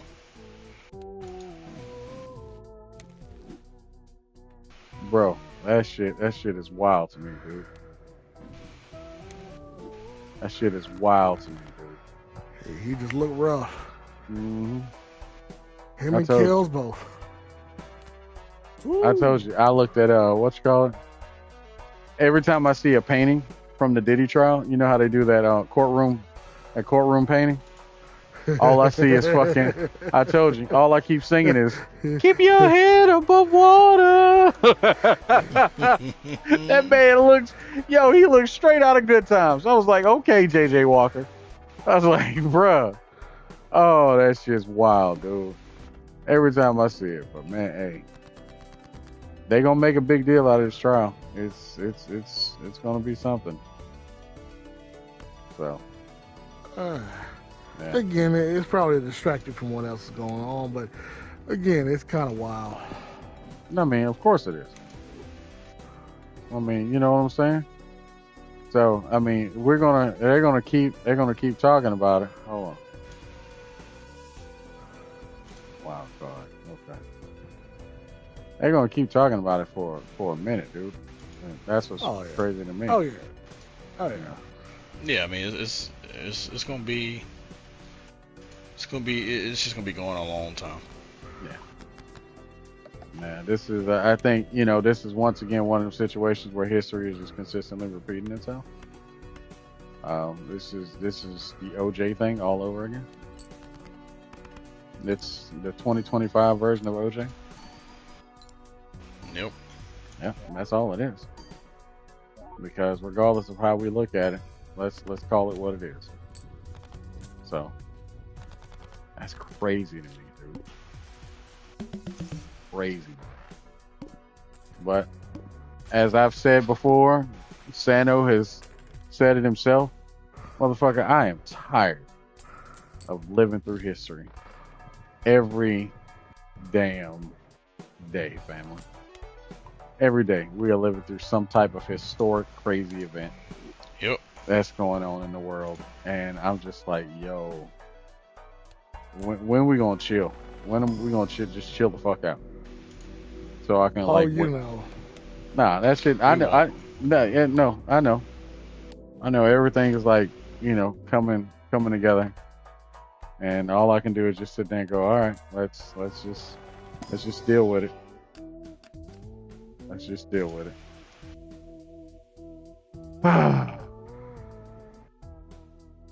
Plus 11 shits 1 o'clock.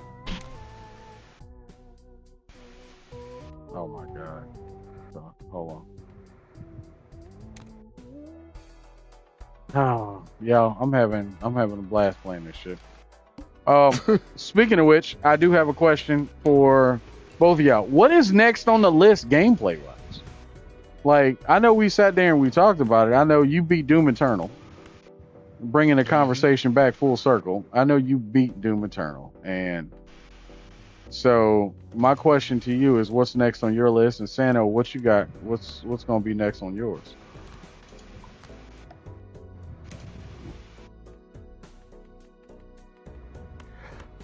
Oh shoot, that's a good question. I don't know what I got going on right now. Like I said, I'm just taking a break until Monster Hunter gets updated again, and then You know, as funny as it sounds, I'm kind of in the same boat as you. Because you and know then what I want from Monster Hunter, aka, I just want that goddamn scarf. right. That's the only reason. I need to get back into Monster Hunter. Really? You said, I'm like, bruh, you don't, man. I stopped playing, and I played a little bit. I haven't actually fought none of the new monsters yet.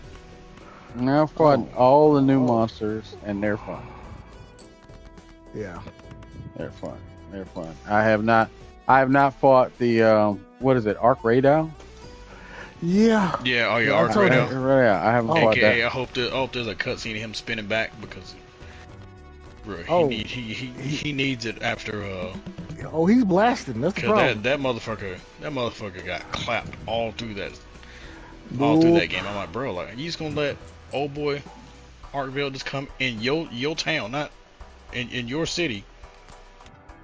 Oh yeah. And Arkvale came in there and paid him a visit and said, "Hold on, dog. Me and you got a conversation we need to have." Choked him out. Like, motherfucker, you can leave. Yo, all I keep hearing every time I think of Arkvale, what's that sound effect? You need to leave. Oh, you need to leave. I love that shit. Oh my god. Oh, you need to leave. Like, yeah, Arkvale need to get his ass out this club, bro. Yeah, but. Yeah, I think that's the next big thing that I got going, you know, getting back into that. There's no crazy big RPGs this year. I did complete Expedition 33 and the story ended exactly like I thought it was going to end. And yeah, it made me question everything after that. Yeah. I don't feel bad for. I mean, I feel bad for a lot of the characters, but Jesus Christ, that shit hit like a ton of bricks. That shit hit like a ton of bricks, and I dare say, T. Mm-hmm. I know how much you love RPGs story wise. That is one of those I want you. If you get a chance. I know you might not play the game, but I need you to at least watch the story. Because that story, Expedition 33, hands down, that shit will make you wonder. I'm talking about, I dare say it's up there with, from the emotional impact, it's up there with Chain of Echoes. But it doesn't address the same topics that Chain of Echoes does. Oh, really? It address what I mean by emotional impact. It addresses, okay. Expedition 33 talks about suicide. Talks about suicide. It talks about, murder and stuff like that, of course. Talks about patricide, all that shit. But it also gets into the subject of what is real and what isn't. And if you know that your life is so fucked up, would you live in a fantasy world knowing that you're just going to be just as corrupt as, you know what I'm saying? Yeah. That type of shit. And yeah, and the character you think, oh man, they're going to get their shit together. Nah, not really. Not really. And of course, we all know who the main character of Expedition 33 is. Yeah, my girl is the main character, and there's a reason she's the main character, and they explain it. It's like I said, it's a beautiful story, but I'd be damned if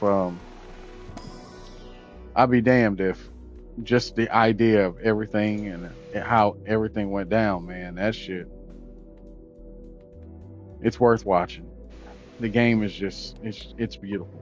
It's just beautiful. But I think y'all, I'm kind of in an RPG mood. As crazy as it sounds. I got a couple of other RPGs. Like like UT, I got the, what do you call that? Octopath Traveler. And Sano, I know me and you done talked about plenty of RPGs, but man, I'm telling you, brother, fucking Octopath has been calling my damn name. 8, 9, 10, Jack. Then let it begin, my friend. That's the only thing I can tell you. Might have to. Because I can't remember I think I started with the Thief. I think I started with the Thief. I started with the Hunter. The girl who's the bow? Yeah. Yeah, I started with her. Okay. Yeah, one of the some of the cats in the other Discord that I'm in, they were talking about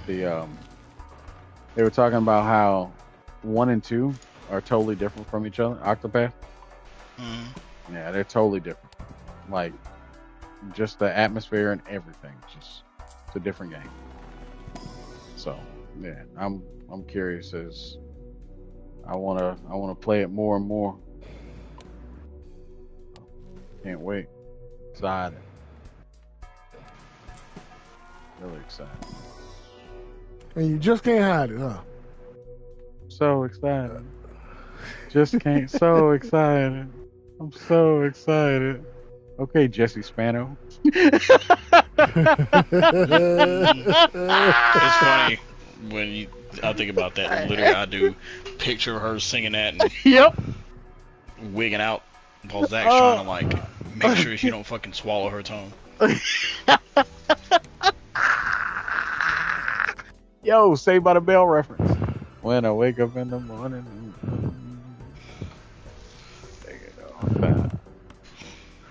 Are you gonna make it on time? Yeah. No, fuck no. It's all right. Yeah, because I was Saved by the Bell.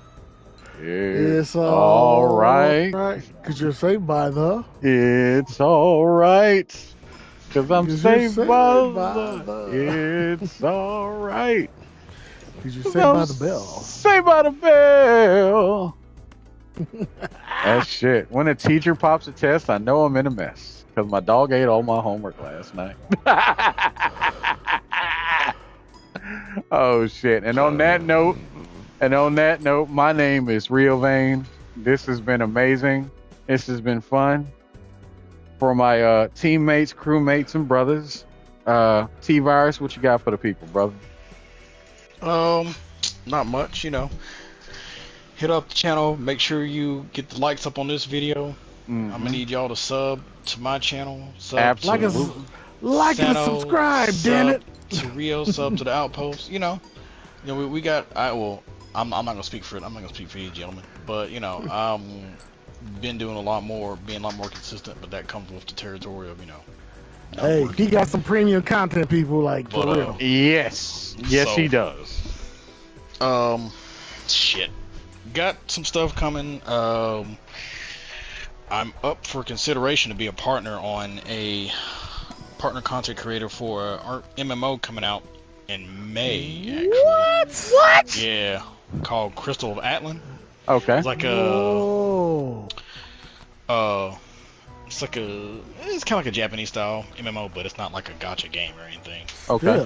And I saw the thing on X, and I'm like, all right, cool. Let me see, and I just put it in as, hey, you moved to the second wave. You know, if you get chosen, you get another email.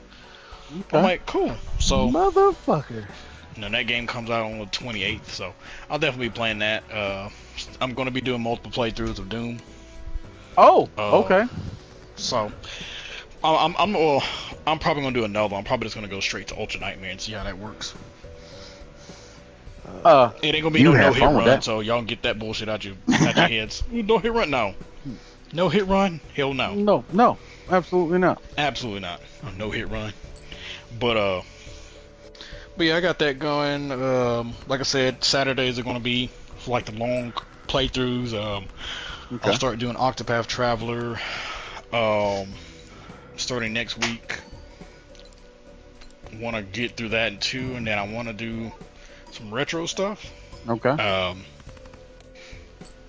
AKA, I still have issues with fucking this last day of PE1, so I'm like, all right, let me just go ahead and just. I'll have to just replay it, I guess. I don't know.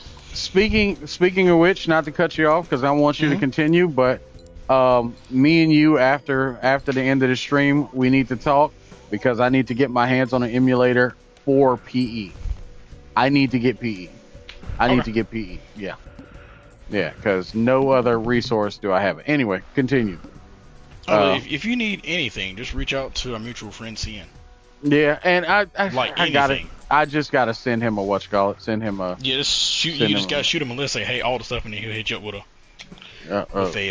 link. That Some Google links. Drive link, and we'll have all that stuff ready for you. Yeah, because I mean, we put it on the Steam Deck, but at the end of the day, like I had to clear that Steam Deck off because the Steam Deck I got doesn't have that much memory, so I had to go buy a card and everything else. So I was like, yeah, let me get rid of this shit and rock on. Okay, well, yeah. Yeah, so yeah, that's kind of it for me. I'll just be streaming. I was streaming Soulframe. Yeah. As you seen, real. It's pretty fun. It's alpha, so it's bare bones as fuck. Not as bad as Warframe was when it first came out, but still there. Of course, I still got to figure out what's going on with Warframe. That literally was my next question. Did you get Warframe up and running? I don't know. Like I was able to go to Kuva's thing, but after that, hop back on. I'm let me see if this works before I start streaming. Went to some clan member thing, the clan dojo and everything. Everything was great. And all right, cool, maybe this works. I went to a mission, crashed. I'm like, all right. So that means there's something wrong with the game. So I put in a ticket to Digital Extreme Support, and I'm waiting to hear back. All right. But yeah, that's it for me. Okay. And name of the channel and everything. Oh yeah, FGC TeaVirus or FGC _ TeaVirus. You should see it. You should see the black with the cup. So all kind of stuff there. I'm waiting on 2 individuals. We can get these interviews out the way. Absolutely. So yeah, we're waiting on CN. So Sano, I will be tapping you to be a villain here soon. Oh, fantastic. So basically you will be a villain and you will be forced to defend said villain's actions. as if you were the villain themselves. Yeah. So we got CN. Like I wrote the script for Sauron. I'm not doing all of them in one go. I'm gonna make his episodes spread out. I just gotta I've been more so looking for trying to find villains that are just popular, that really made some. What the fuck were you thinking here? Yeah. I'm trying to find. I want to do. Got Wesker, Voldemort. But Voldemort's going to be more of a. There won't be any clips. It'll just be all right. You just gonna get roasted, Yeah, pretty much. So, look, I'm ready to say the words "roll that beautiful bean" footage at least twice. I want to be able to say that so I can sit there and be like, "Roll that beautiful bean" footage, and then I'm probably going. I remember in one line, without going too in depth, it said, "Rio, say whatever you're gonna say." Yeah, no, look, it's just I'm leaving what you say up to you. Yeah, because look, I know for a fact one thing I was going to say was, excuse me, pal, sir, allow me to make this motherfucker hostile, and just go in the whole, be like, let me tell you why you suck at your job. so shit. And if you try to come back and say, oh well, you got killed, no, that was another version of me. The real me whoop they asses. Don't want to hear it. You're full of shit. Well, see, that's the whole point of that, is that Palpatine and Thanos are 2 villains that actually won. Yeah. I beat my guys. What did you do? So yeah, absolutely. I can't wait. I'm excited. Yeah. So, I'm excited. Yeah. So we got CN to be Sauron. Well, I just gotta get somebody to do Wesker, somebody to do Voldemort. I'm trying to find like some female villains that really were just like, wow, you made some stupid fucking decisions. So, but I'm still looking. Old girl from Basic Instinct. But you got to rewatch Basic Instinct. Yeah. Yeah. That's what that's all I got for me. So. Yeah. All right. Well, Sam, what you got, baby? What you got going on in the world? What you got these people trying to? What you want these people to do for you? Well, biggest thing is I want y'all to like and subscribe to TeaVirus and the Outpost as well. We currently, as you know, you've already got one of my little prototypes. Yeah, I'm wearing it right now. Actually, I am currently working on prototypes of T-shirts for the channel, and just for shits and giggles. I do have a shirt that is my like a warrior shirt. That is the most amazing shirt ever. Yeah. It has Yujiro Hama on the back. Again, we like you, we want you. We can do this the easy way or the hard way. The choice is yours. Oh, Yujiro. Yeah. But as far as the streaming go, man, I'm trying to get into the streaming stuff. It's just I got other stuff going on as well. I just recently got I was just recently given a PC. Shout out to Kahir Knox about that shit. I just Hell yeah. For it. Oh, good stuff. Other than that, man, look, thank y'all for coming in, tuning in. Hopefully, again, hopefully, if Rio gets a chance, he'll share the shirt to the channel that y'all can see. Yeah. And if y'all want one, y'all can purchase one if you want, just so you know.